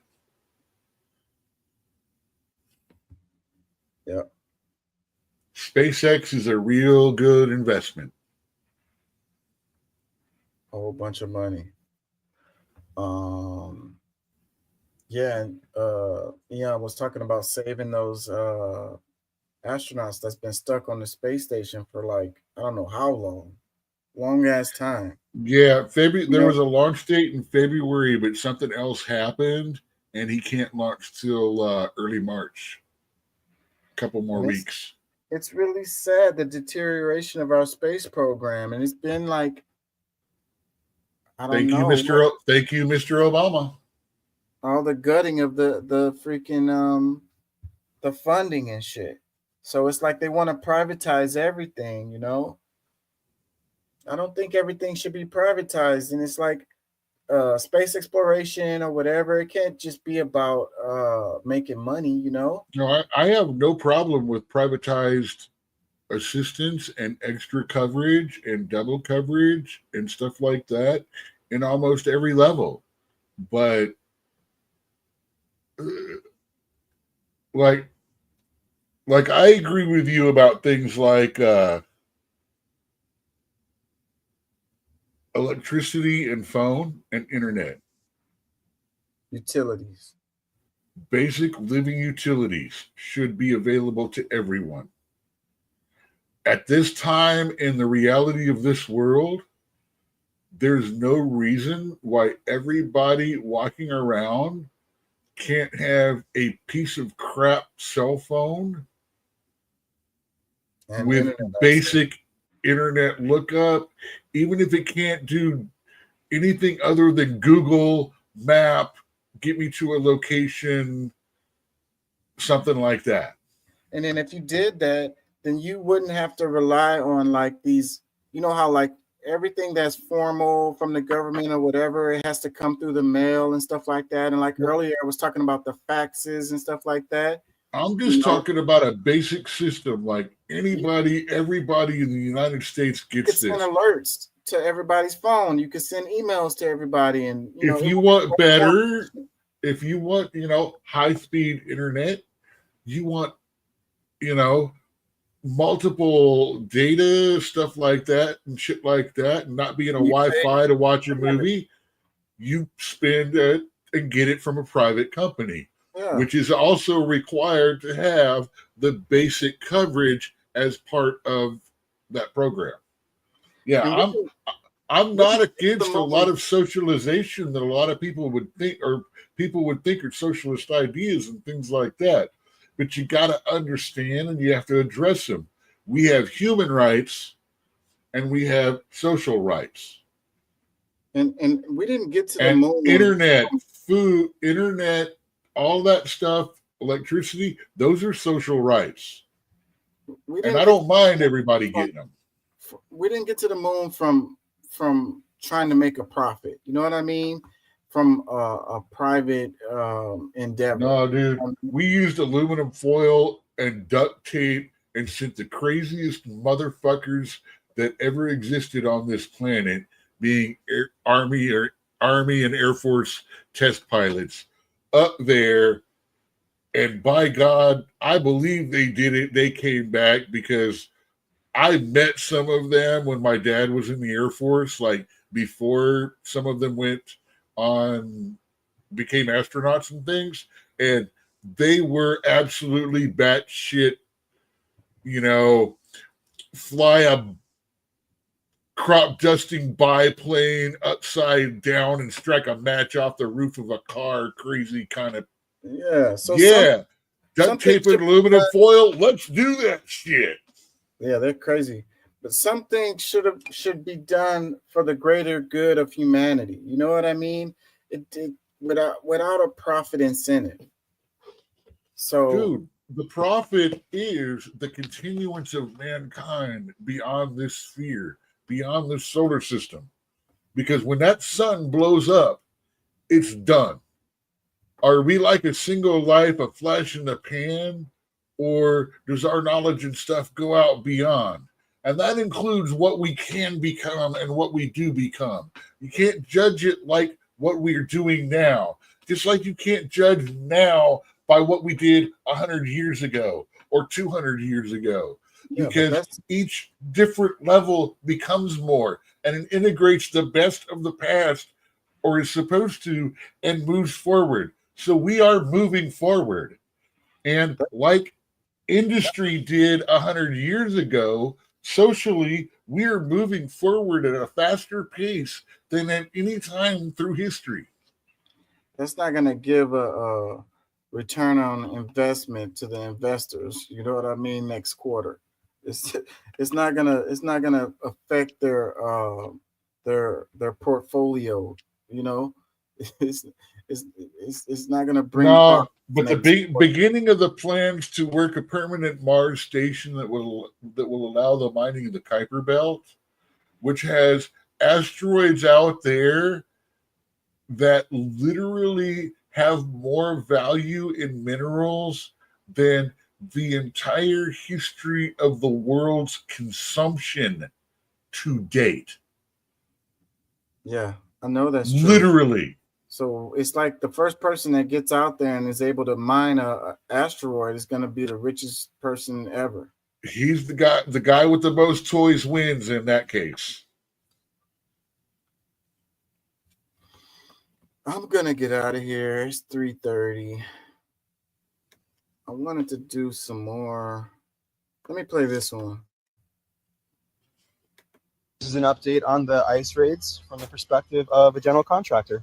I just had a roofer completely cancel on my job because he is picking up the pieces from all of his other job sites that got raided, and the crews are just gone. So I'm in Fort Lauderdale, and this is a roofer that I've been working with for years. It's a sub, it's labor, and I'm providing materials and working under my roofing license with my supervision. So it's how many of the roofers do it down here. And we were figuring out the final details, and I'm like, hey man, let's get that final number together. And I was kind of trying to figure out because he hadn't sent me the final price yet. And I'm like, what's going on, dude? And he finally wrote me just now, and he said, I have to walk from this job. I cannot physically complete it because I am personally working on a number of roofs that the crews are just gone. So how is this helping us? This is an update on that's important to mention about these ICE raids. A lot of the guys that are disappearing are not disappearing because they maybe you shouldn't have because they're fucking or that they've done anything. Maybe you shouldn't have staffed your entire job site with illegal freaking aliens that didn't have paperwork. Wait, he was about to explain that these people aren't. Let me play his. Wait, the ICE raids. What's this? Wrong. They're just scared from the perspective of a general contractor because what's happening now is I can't start it over. People are just getting stolen. Like they're just taking them, a lot of them without due process, and it's just a really messed up situation. So these people who have families that rely on them, you know, wife, husband, kids at home, whatever, if they get accidentally snatched on a job site, there's situations that are happening right now where the people are just wrong. Like the officers are grabbing the wrong people, like people that they shouldn't be grabbing. And that's the real reason, the main reason why these guys aren't showing up to work. It's not because it's all like, you know, criminals that are hiding from the law. They're normal people. It's important to mention about these ICE raids. A lot of the guys that are disappearing are not disappearing because they've been picked up because they're illegal or that they've done anything wrong. They're just scared because what's happening now is people are just getting left stolen. And all of that has told everybody that they're fucking coming for them. A culture of fear was created.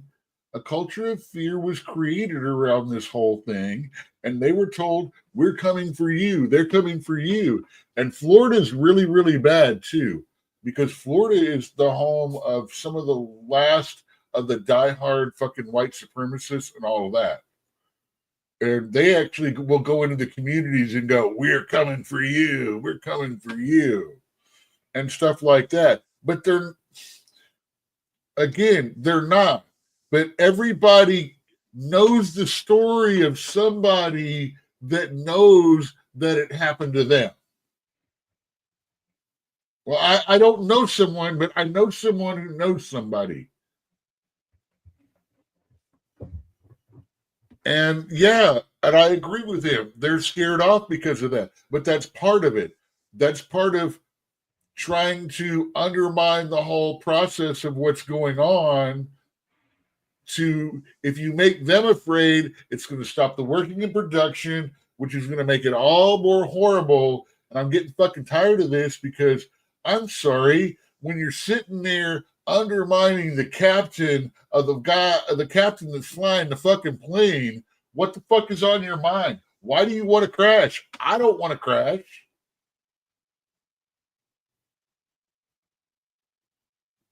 Let me play the rest of his little clip. Because there's documented It's proof that already people are loose. getting snatched up right now that shouldn't be getting snatched up, either because of what they're doing and where they're working, or what they look like, or the language that they speak or that they can't speak. And that's the reason why, the main reason why these crews are not showing up. It's not because ICE showed up and just snatched everybody. It's because the implication of the ICE raid potentially going to happen is scaring people from going to work. And they would rather stay home and not make money and at least spend time with their family than go and make money and risk getting incorrectly, to be very clear, incorrectly arrested. Because that's what's going on right now. And it's people that are just scared because they're... Yeah, so caption, it says Florida general contractor speaks on the ICE raids of why Raza isn't showing up to work. Let me read some comments. It says he mad he can't take advantage of the illegals. Well, he was just saying that the guys aren't illegal. They're just afraid to come to work. Because and they're afraid to come to work because the media and the left and all that keeps yelling, they're coming for you, they're coming for you. No, they're fucking not. There is a it's like all of these people not wanting to listen, not wanting to find out, not wanting they're being it's like, no, it's the criminal element first, then it's the other. All these people that applied for citizenship and that shit, they're not on the list. If they don't show up for their court date, they're on the list. Yeah, well, I don't trust them when they say that they're doing the illegals first and that they're not. Again, you don't trust, you don't believe. That's you putting your belief into it. There's no proof of that other than little shit here and there where, yes, anything like that is going to be fucking taken advantage of. Guess what happened during Barack's thing? 3 million, not just one, were deported, and that shit happened a whole lot more because they would roll up and take anyone that couldn't ID themselves at all. Yeah, and that's what's happening. And that, no. It's happening occasionally, yes, in anything like this. Anything, that's the thing. What is your result otherwise? What is your thing otherwise? Allow everyone that came over to illegally to just stay and be cool, get welfare, get kids, just make them citizens, wave them on, and let them all join the working class. I covered at the beginning of the show where these Venezuelans are getting they're not getting their work visas, or they're not going to be renewed. And they're going to become illegal, like almost like it's like 600,000 of them or whatever. Why? When? What's the story? More than just it happened. I covered it earlier, but it's like by September, I want to say it'll be like 600,000 of them that won't be, because Trump said he's not gonna he's expiring their freaking shit, like he's making it null. It was a Biden era. I can't remember what you call it, but it's to allow people because of the. Okay, so they're not traditionally part of the long-term and established migrant market. They were a part of a newer migrant market that was added.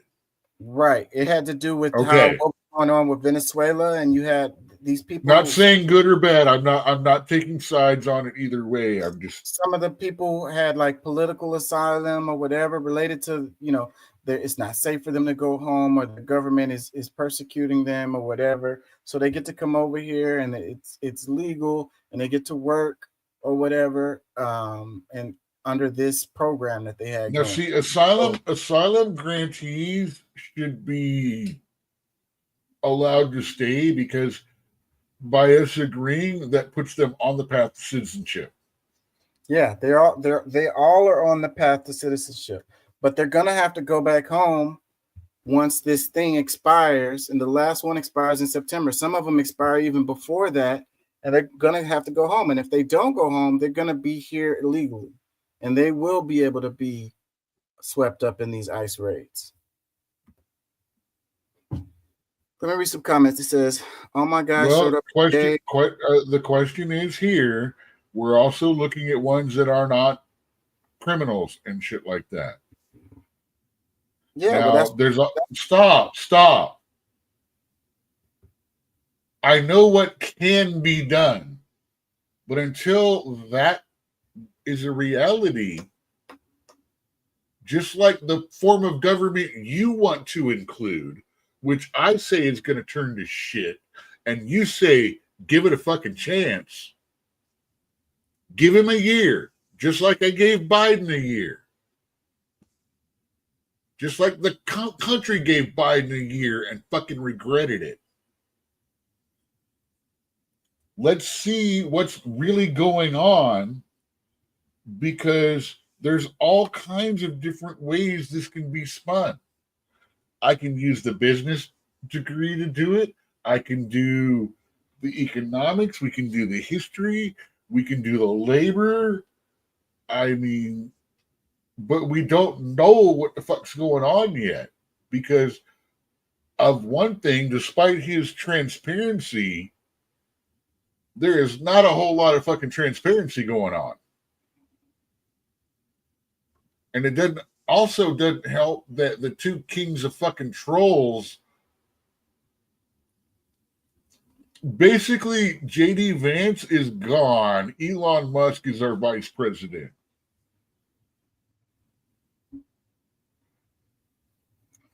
Let me read some comments. It Not says, saying I agree. I'm not saying I agree with it. I just see that's one where I'm calling it like I see it. Yeah.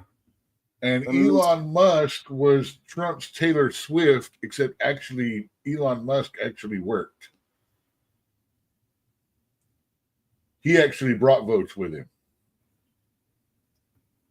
let me read some comments underneath this. It says, all my guys showed up today. Why? Because they all did their paperwork like they were supposed to. US. I check on them and follow up. Another comment, it says, Good employer. Hey, another comment thumbs up to the man. Good employer.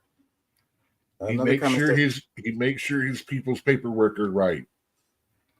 It says, Sorry. sounds like America is about to find out. Another comment, it says, mad because now he has to pay minimum wage. Another comment, sounds like you have to pay Americans a living wage. Couple more comments. It says, you're subcontracting them and is affecting your profits. This is your main concern, bud. Another comment, they should have sponsored or helped the employees with their paperwork, but instead they were benefiting paying the cheap labor, so I'm not sorry for them. Another comment, it says, plenty of high quality American workers who pay their taxes and work on the table ready to be hired. Stop looking for cheap labor, bid the job appropriately, and hire the right guys. Simple. Fuck them American. I'm sorry. An American worker and a Hispanic worker, a Mexican, the exact same level of carpentry skill, the Hispanic worker is going to charge you 30% less if they are bidding. If you're not trying to undercharge anybody. If you do both of them, the Hispanic worker is going to give you 20 or 30% less for the exact same skill level for the job than a fucking American will. And then the American is going to go around and turn and pay someone $200 or $300 for it and keep the rest of the money. And that's from working in the contracting business and a helper in contracting. Nothing ever interested me enough to learn it as a skill for a long time. I want to do this for the next 20 years of my life. I know exactly what you're talking about. You got people who don't do any work on a job and they get paid just because they subcontract the job, and they got the difference between the amount that they charge the contractors versus what they bid the job for. I understand it completely. They don't have to do anything at all. No work. And the bad thing, these are the guys that are going and picking up, they hire 2 or 3 people with permits, and they need 10 people for the job. Each 5 has to be done by has to be led by a person. They hire 2 of the people, and then 7 people from Home Depot. I'm not going to give that good, bad, whatever. I'm not going to. I love them guys at Home Depot. No offense intended. Arrest me if you want me to. Anytime I have to fucking move, I'm getting me 2 or 3 guys from Home Depot, and we're going by. They're all getting $20 an hour, and they're getting fucking a case of beer and food when they go home. Yeah, man, that's what I did when I moved into this apartment I'm in right now. No lie. But I took care of those guys. And they are skilled guys out there. They know what they're doing. Like they really do know what they're doing. So there's some really good, I won't say good roofing guys and concrete guys, but you'd be surprised how many of them are good at basic carpentry. Well, all you have to do is ask Like them who fitting windows, fitting doors, they'll say, yeah, doing such and such bathrooms is and there. kitchens. He knows how to A do lot of them are really good at that. It's the skill is it's a wide variety of skills. You know, If you drive up to a Home Depot and go doors, painter, stuff like that, they'll let people come up forward that have the skills that you want. Yeah. Let me read this one. Pentagon boots NBC, NPR, NYT, and Politico from offices to be replaced by Breitbart and One America News. So they get to have offices in the freaking, I think it's in the Pentagon. Yeah, in the Pentagon. I don't think there should be any private agencies inside the Pentagon. Well, these are the people who got except maybe first, people that have like food you know what I mean, like that. well, these are the press people who get first access. You know, Again, I don't think any private entities press. I think they should have offices in a building across the fucking street. Yeah.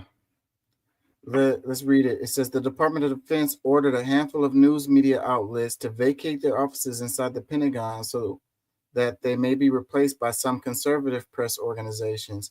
In a memo issued on Friday, Acting Assistant Secretary of Defense John Ulyat said the Pentagon wanted to broaden access to the limited space of the correspondence corridor to outlets that have not previously enjoyed the privilege and journalistic value of working from physical office space in the Pentagon. It was not clear if any role Secretary of Defense Pete Hegseth played in the decision. The department's new annual media rotation program will begin on February 14th and will require the New York Times, NBC News, and National Public Radio and Politico to vacate their physical office space effective on that date. In their stead, the New York Post, One America News Network, Breitbart News, and Huffington Post will move into the vacated office space. The memo makes clear that the outlets getting the boot will remain as full members of the Pentagon Press Corps. The Post, OAN, and Breitbart are all extremely pro-Trump organizations, though the inclusion of Huffington Post, a historically liberal website, is curious. The president has long railed against legacy media outlets such as New York Times and NBC News. On Thursday, the Federal Communications Commission Chair, Brendan Carr, sent a letter to NPR and PBS to inform them that the agency is investigating them for airing sponsorships. Wow, I was really surprised when I heard Huffington Post too. I use Huffington Post on here a lot because they are so left-leaning. Yeah. Yeah. They get early access on their ability to spend. So Now, well, see, you read it was a rotation thing, which means every year some of them are going to be booted out and some of them are going to be moved in. So there's going to be a rotation. I'm okay with that.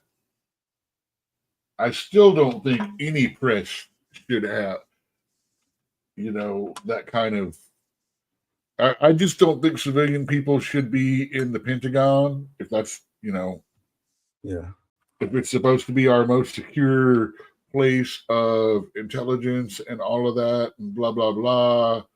I think limiting the number of people with access is the best idea anyway. Let's read this one. It says federal web pages go dark as Trump administration removes public data. The Trump administration took down some government websites as well as removed several healthcare data sets on Friday, raising alarm among the healthcare providers and researchers who use government data in their daily work. Information about HIV was removed from the Centers for Disease Control and Prevention website late Friday. Early in the afternoon, links to the U.S. Census data sets sent users to the message an error occurred while processing this directive. And research data from the National Surveys of American Children, called the Youth Risk Behavior Surveillance System, also wasn't available on Friday. The Federal Aviation Administration website sent some users Friday evening to a page reading this site can be reached. Trump's White House press office did not return requests for comment about the outages. President Trump issued an executive order on the first day in office instructing federal agencies to shut down diversity, equity, and inclusion initiatives, prompting agencies to start reviewing all the information on their websites. So that's probably why, they had to go and make sure that their website wasn't violating any of Trump's executive orders. Because they took off on the LGBTQ, they just left the LBG and they took away the TQ plus off the government website. So recognizing the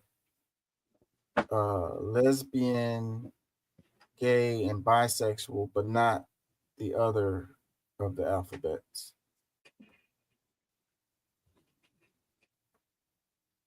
Comments, it says, where the F is Congress? Another one. So when does this hit Handmaid's Tale level where we should start planning to fight back or fleeing the country? Asking for me.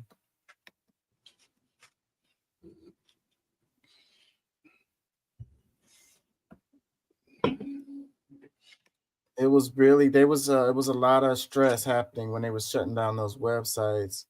I know that it was a government website that had a bunch of data, and it was like scientists that work on that stuff was scrambling to download the data because they was afraid that it wasn't going to have access to it anymore and it'd be lost. We're not going to know what was lost because when the sites go back up, it's just going to have whatever it has. And if you didn't know what was there before, then you're not going to know what was lost.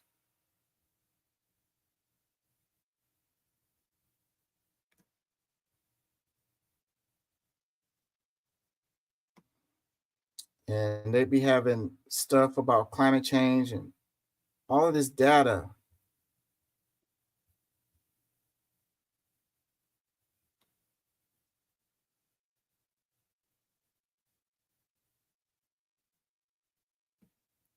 So this is the guy for the payment. I talked about this at the beginning. It says top U.S. official retires after clash with Musk Dodge over sensitive payment system access. So the highest ranking career official at the Treasury Department is departing after a clash with allies of billionaire Elon Musk over access to sensitive payment systems, according to the three people with knowledge of the matter. David A. Librick, who served in a non-political role at Treasury for several decades, announced his retirement Friday in an email to colleagues obtained by the Washington Post. Librick had a dispute with Musk surrogates over access to payment systems the U.S. government uses to disperse trillions of dollars every year, the people said. The exact nature of the disagreement wasn't immediately clear. Run by the Bureau of the Fiscal Service, the sensitive systems control the flow of more than $6 trillion annually to households, businesses, and more nationwide. Tens, if not hundreds of millions of people across the country rely on the system, which are responsible for distributing Social Security, Medicare benefits, salaries for federal personnel, payments to government contractors, and grant receipts and tax refunds, among tens of thousands of other functions. This kind of scary to me because be worried about getting Social Security and getting your tax refund. Like, is that going to be delayed? You know, what's going to happen?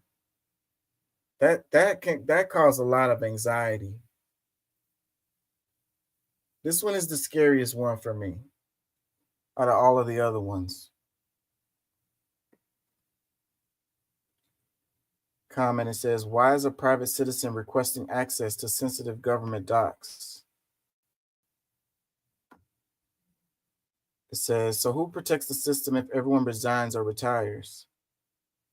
Another one, we're already under a dictatorship. Listen to the blonde pseudo-Christian press secretary. She's telling you every day that laws don't matter. Only Trump, her supreme leader, matters. Not what 50% of Americans voted against. No, 32% of Americans voted against. Yeah, he won because it was a low voter turnout. Yeah, voter disillusionment because nobody really wanted to vote for him, but even more people didn't want to go Democrat again. It's like normally the Republicans are the low voter turnout, the disillusioned voters. This time it was the left. They didn't vote for her because it's like, no, they didn't vote for her because instead of trying to connect with the American people about what their problems were, she paraded a whole bunch of fucking Diddy Party people costing millions and millions of dollars, talking about how life was so difficult for them and how Kamala is going to make things so much better for everybody, and all of these disconnected people saying how much greater she was.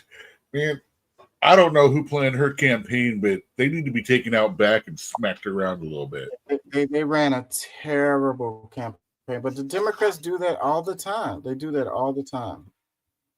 That's why I call it good cop, bad cop. Those guys, they get paid to lose. Hey, Clinton ran a great campaign. Obama ran a great campaign. Despite I didn't vote for him the second time, he still ran a great campaign.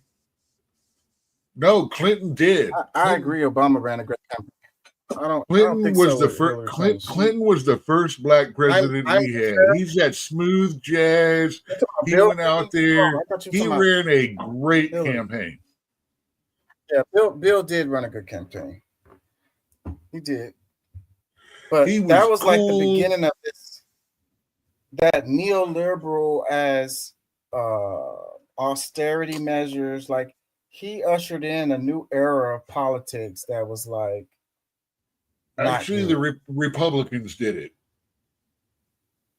Well, Kenneth Starr pushing all of that shit and impeaching him broke Congress.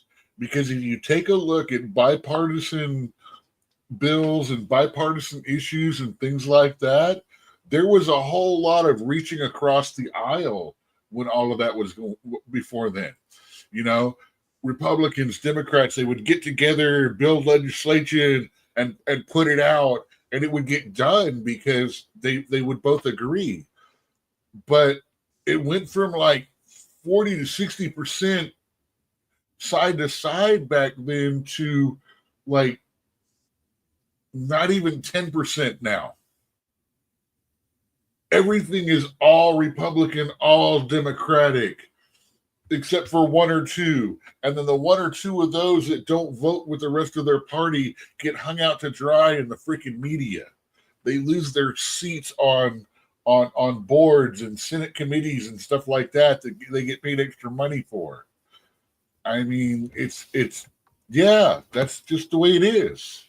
Yeah, look at this. This is what I was saying. It says, can someone explain to me why Democrat presidents always have their hands tied while Republican presidents just be doing whatever the fuck they want? And this is what I be saying. Like, Democrats always making excuses. Oh, it was the Republicans. That's the reason why we couldn't get anything done. And then when the Republicans come in, they just They just ram what they want to get done. Well, Like part what of that the is fuck? exactly what my problem with the Republicans is they don't consider the other side. Democrats try to, and this is something, you might want to clip this because it's like, holy fuck, he actually said it. But Democrats actually do try to see what the other side feels and thinks about things until recently. That's their Republicans don't really give a fuck. Well, that's their good cop, bad cop nature of letting the others. I don't agree with that shit because they're losing on purpose. Like if they wanted to get shit done, it's so much stuff that Biden could have done. He had both branches of government. Why the hell he did all these damn executive. This is what I meant to say earlier, which we didn't make it to because that's where I was going, the direction I was going in when I was covering executive orders of Trump versus Biden, was that Biden could have passed legislation, and this legislation would have still been present when Trump became president. It would be legislation, not an executive order that can be undone. And that's what the fuck. Like that shit is like that's what I'm saying. Fair, all of those executive orders should have been verified by Congress. The Democrats, they pretend they do this freaking incrementalism where they're like, oh, we're trying to get this thing done, but we can't because of them or whatever. And it's bullshit. They could have got the shit done. They did this freaking tokenism, this fucking executive orders that they know was going to be undone. Right at the end of Biden's deal, he did Cuba. He took Cuba off of the countries that sponsor terrorist lists or whatever, which the watch list, which would free Cuba up from sanctions and stuff like that, and be able to trade and all of this stuff.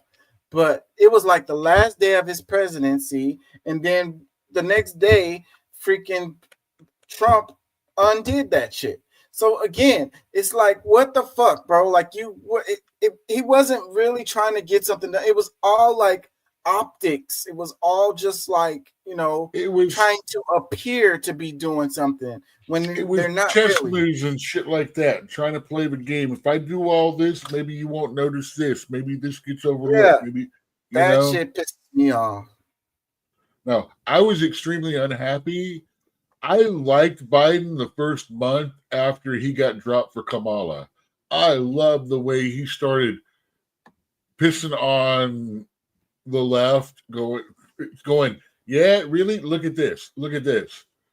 I mean, but as the pardons and all of that started coming out, I'm like, dude, are you just trying to burn down the country and piss on the ashes? Because you've already been told no one will prosecute you because nobody can in front of a jury.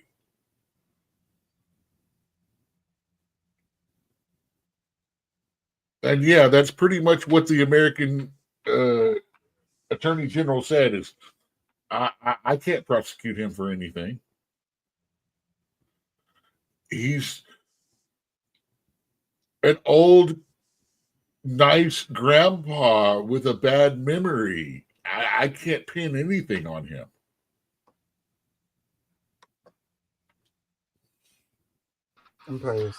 So why are eggs so expensive at the grocery store right now? We hear on the news that avian flu is ravaging the bird population. We've lost 20 million birds in the last quarter, which is true, but we need to look deeper. Why are we losing so many birds?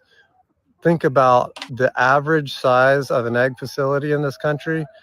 There are egg facilities that have 350,000 birds in one building, and on the same property, they have 15 of these buildings. We're talking 5 million birds on one property. That facility gets avian flu, 5 million birds gone overnight. That's a terrible system. Efficiency is not always the goal. So that's one problem. Another problem are these huge companies like Cal-Maine that control the marketplace. If you look at the NASDAQ right now, just their last quarter, their Why they're profit separated went up from 48%. They made a profit of over $200 million while the rest of the country suffers.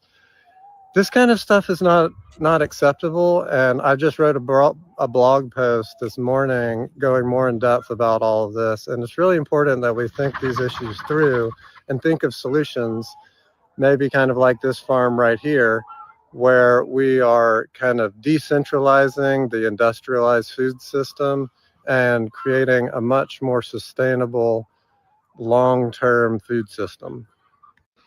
So why are So these monopolies are a problem. It doesn't make us stronger. It doesn't make us able to deal with crises. These conglomerates, these monopolies, each sector having like 3 companies dominating it. It's not really good for our economics. It's not really good for even capitalism. It's not good for anything really, because y'all remember when we had the issue with the formula, and it was like one plant. They found like some contaminants in the baby formula, and they had to shut down the plant, and it ended up with a baby formula shortage for months, and the price of the baby formula skyrocketed. And it's like this, we have a very vulnerable system. It's not, this efficiency idea is not efficient in the long run. Like, it's efficient for short term, but it's not good in the long term. Like, we need to have decentralized stuff, especially related to our food. Like, come on, man. What if we had like a terrorist that came over here and contaminated the food in our, like, don't all the like beef come from like 2 companies or something like that? Like, it would be so easy to have us starving because our food industry is very vulnerable because it's so centralized. It's so monopolized. This is what's exposing the weaknesses of us. And like, man, I was looking at I buy eggs. I be baking. I like to bake. I like to make cakes, and I use eggs for a lot of stuff. And lately, I've just been buying a dozen. I used to do the dozen and a half. Like, what is it? The 18 pack. I used to get that all the time of a nicer quality, like brand. And now I've gone down to the cheapest brand, and I only get a dozen now. And I didn't see any half dozen up in there like they used to do back in the days, but I didn't see any. I was looking for it. So yeah, I just get the cheap brand and I get a dozen of eggs, and it's the price of the eggs is totally ridiculous. And and then whenever something does happen, it, for some reason, these corporations still end up making like huge profits. So I wonder, where is the line between, price gouging and a disruption in their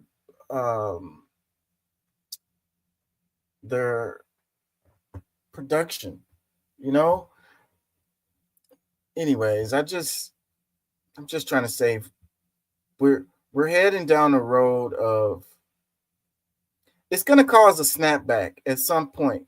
We used to be a nation of small farms, and they all been consolidated, and we're getting our food from the other side of the world. And then you got tariffs, and you got all of this stuff. Remember, man, the largest owner of farmland right now is what, Bill Gates? And a lot of these large company farms are producing products that are producing growing items that the government pays them money to produce for one reason or another. So they're not producing other things that would destroy markets like that. Yeah, I mean, so I'm, that's the I'm, other thing, the monocultures and the one crops and all of this. Like those people who were in it's the like news they're saying, hey, you know, if you grow corn, we'll give you this much, because if you grow wheat, it's going to make the value of wheat so little that it's going to hurt these guys. So we'll pay you, and then instead of growing any wheat at all, you grow all of that because you actually make more with the government subsidy than you would by fucking the wheat market. and a lot of that And stuff making is the going bread out, prices drop. a lot of stuff is going out of the country too, because we, you know, it's way more than we can, you know, than we can consume. Like I was saying, Dude, the part of Trump's deal with China during his first thing was we actually sell 12 tons or something like that of rice to China every year. The motherfucker sold rice to China. Don't underestimate him. That couple that was all in the news and went viral related to the wildfires in California, the ones who grow pistachios and what is the other, pomegranates. Anyways, they have a deal with, like, I want to say it's Saudi Arabia, and that's where a huge amount of what they grow goes to, or whatever. No, So, yeah, pomegranates are really big in the Middle East. yeah, so they have a market. I would do it. Yeah, but what I'm saying is this is the problem. So, like, what about Americans? You know what I'm saying? What about the United States citizens? What about us when we hungry? So you're Like, if saying you have they your- should grow something that they don't make as much money on just so they can sell it here? I'm saying you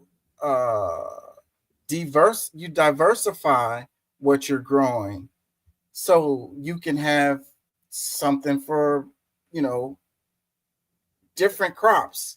It's healthier for the environment, it's healthier for the soil, it makes the farm more sustainable, it makes it more like vibrant. Like, if something goes wrong and everything goes to shit, Dude, is not going to be the case if you got multiple different products that if one of crop fails, then you have Dude, the other. I'm just saying.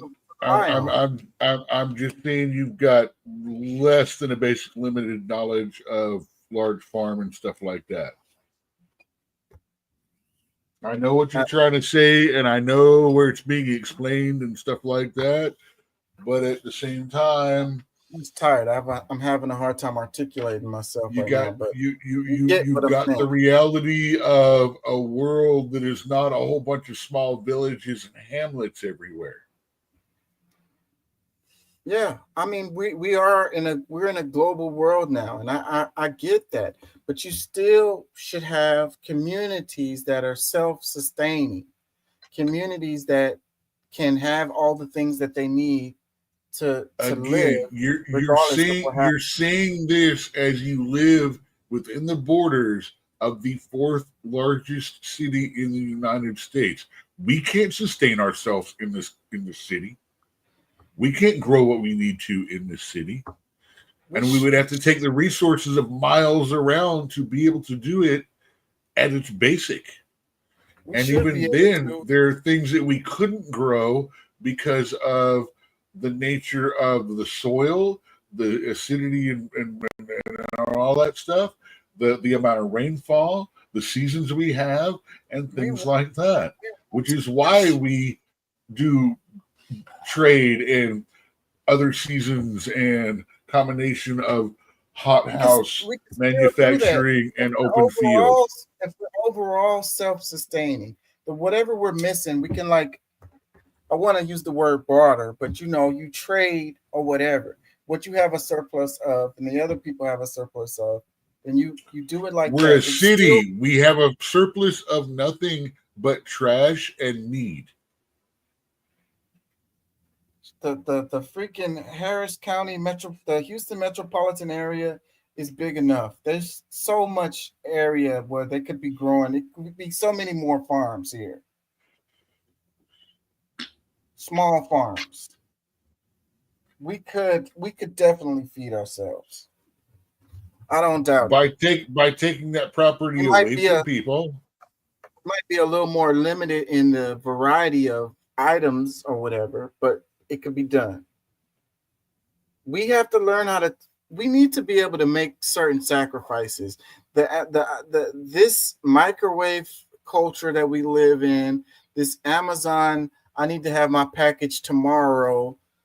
Got you a better idea. How about we it's killing us. do what we're starting to try to do and take the fucking credit cards and shit away from these goddamn boomers who act like people just out of high school with their first credit card, and take care of this spending. That way we can reduce things like taxes and all of that, which means skyrocketing inflation won't need to happen because we're getting more money. We can kind of stop all that shit. And then we can start working on things that are the next in line and then the next in line, instead of trying to do all this, throw every bit of money until it fucking starts working kind of shit. Because the one thing that we all agree on about government is they don't know how to fucking handle money.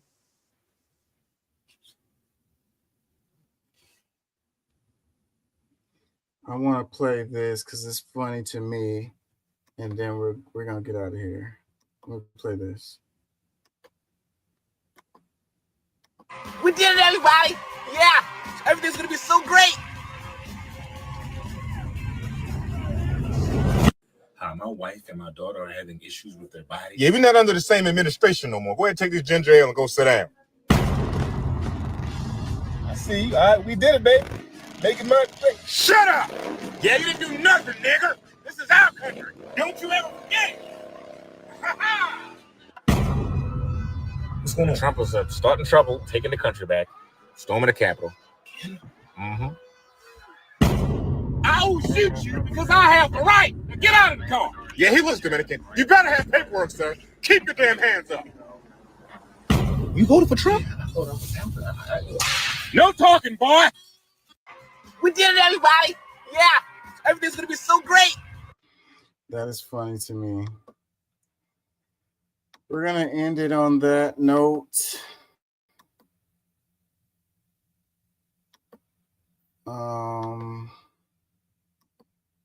I was on here way longer than I intended. I'm tired. It's 4 a.m. I gotta work tomorrow. Oh yeah, I start the week again, but I don't have to work on Super Bowl because I'm night only, and our place closes for Super Bowl because we're mom and pop. Nobody wants to come and eat friggin' Italian food during the Super Bowl. We're closed for Super Bowl too. But then again, we could just say we live in Texas. Of course, we close for the Super Bowl. Yeah, but we're a mom and pop too. But I think he chooses to close for the Super Bowl because I think he would. We get a lot of regulars. They live right in the area, and I think that we would still have a okay. We would have enough people, but we would not have enough people to pay for the minimal staff that we have to have. Yeah, maybe that's what he's looking at. Because we got to have 5 or 6 people on staff. So, even 4, that's what, 30, 60, that's $60 an hour. And if I'm not pulling in, if we're not pulling in $150, $200 an hour at least, he's not going to be able to cover labor. It's a couple of days that we close. That's weird. That what isn't like that for any other restaurant I worked at. Because like I want to say, what is it? Thanksgiving. We're closed on Thanksgiving Day. Yep. We close. We're open on Christmas Eve, but we closed Christmas Day. Yeah, we're closed Christmas Day. I think we close on New Year's Day. Like it's a number of days the restaurant is closed on that. It's Their day, it's weird to us. You know why? Because it's days that bars would be open, but we're not. And these corporate restaurants don't close on a lot of those days that this restaurant closes on. It's always awkward to me. I'll be like, "Oh, you don't have to work now. We're closed." Like, what? We're That's closed. because they've got TVs up in places and stuff like that, and they advertise to people at the bar, "Hey, come on in, watch the game. Don't go somewhere loud. Come here, eat cool with us." Yeah, that's why I say I'm pretty sure Those are the days that we go in and we make no money, but the bar gets their asses handed to them. Yeah, because people hanging out watching the game. Well, we have a lot of TVs around, so people totally could come and watch the game there. Is one of the owners' team part of the game? What do you mean? Do you know what teams that your owner is playing? He's closed every Super Bowl. I've been there over 2 years now. He closes every Super Bowl.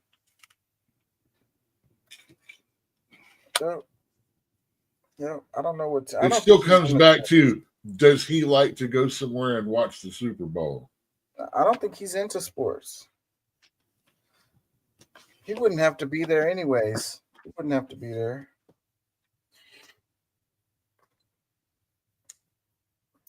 Anyways, man, I'm gonna get out of here. I enjoyed it.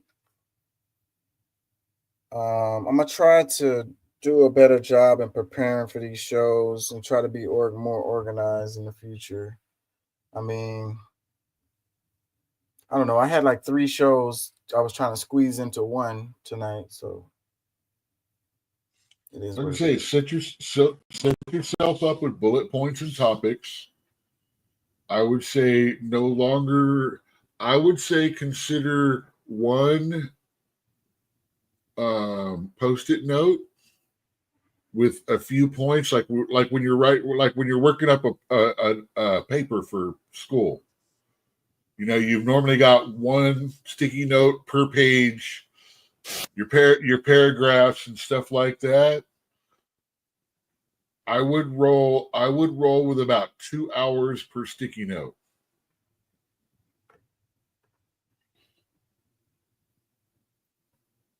About double the amount of time you want to talk about it.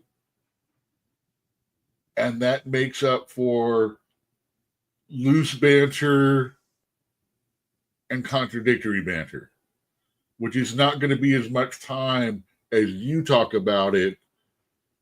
But between the banter, dropping a joke in here and there, segue, that lets you fit those things in there in that amount of time.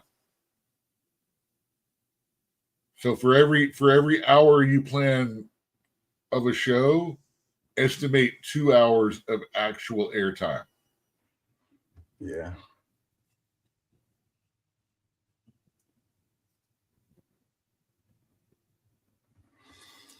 Anyways, I'm gonna get out of here. Thank y'all for joining. Thank y'all for listening. Hey, if any of you guys are still around that jumped on and watched from the page, thank you, Hellcat. Thank you, Domino. Glad you guys all decided to show up and see us for a change. I want you guys to come back, and I want you guys to get on and talk to us.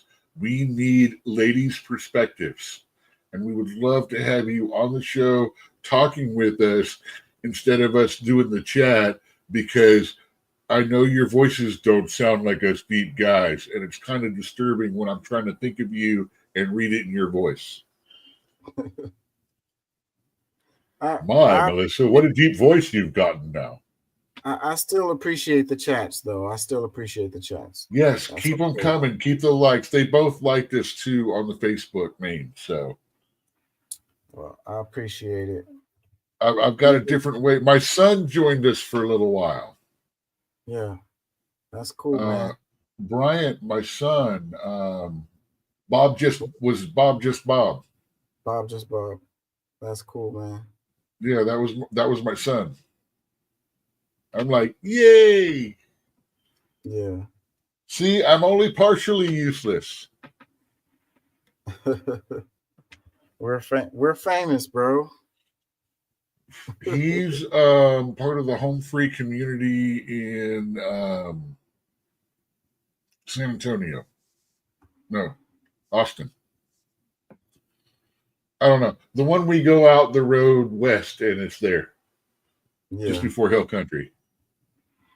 The one that used to be a nice place, but has gotten strange, and you used to be able to drive through. Now there's so much traffic, it's worse than us. Yeah. Last time I went to San Antonio, I was like, man, this looks just like Houston. A little bit less buildings. Anyways, man, I'm gonna get out of here, man. It was good talking to you. All Definitely, man. Peace. Love. Love. Out.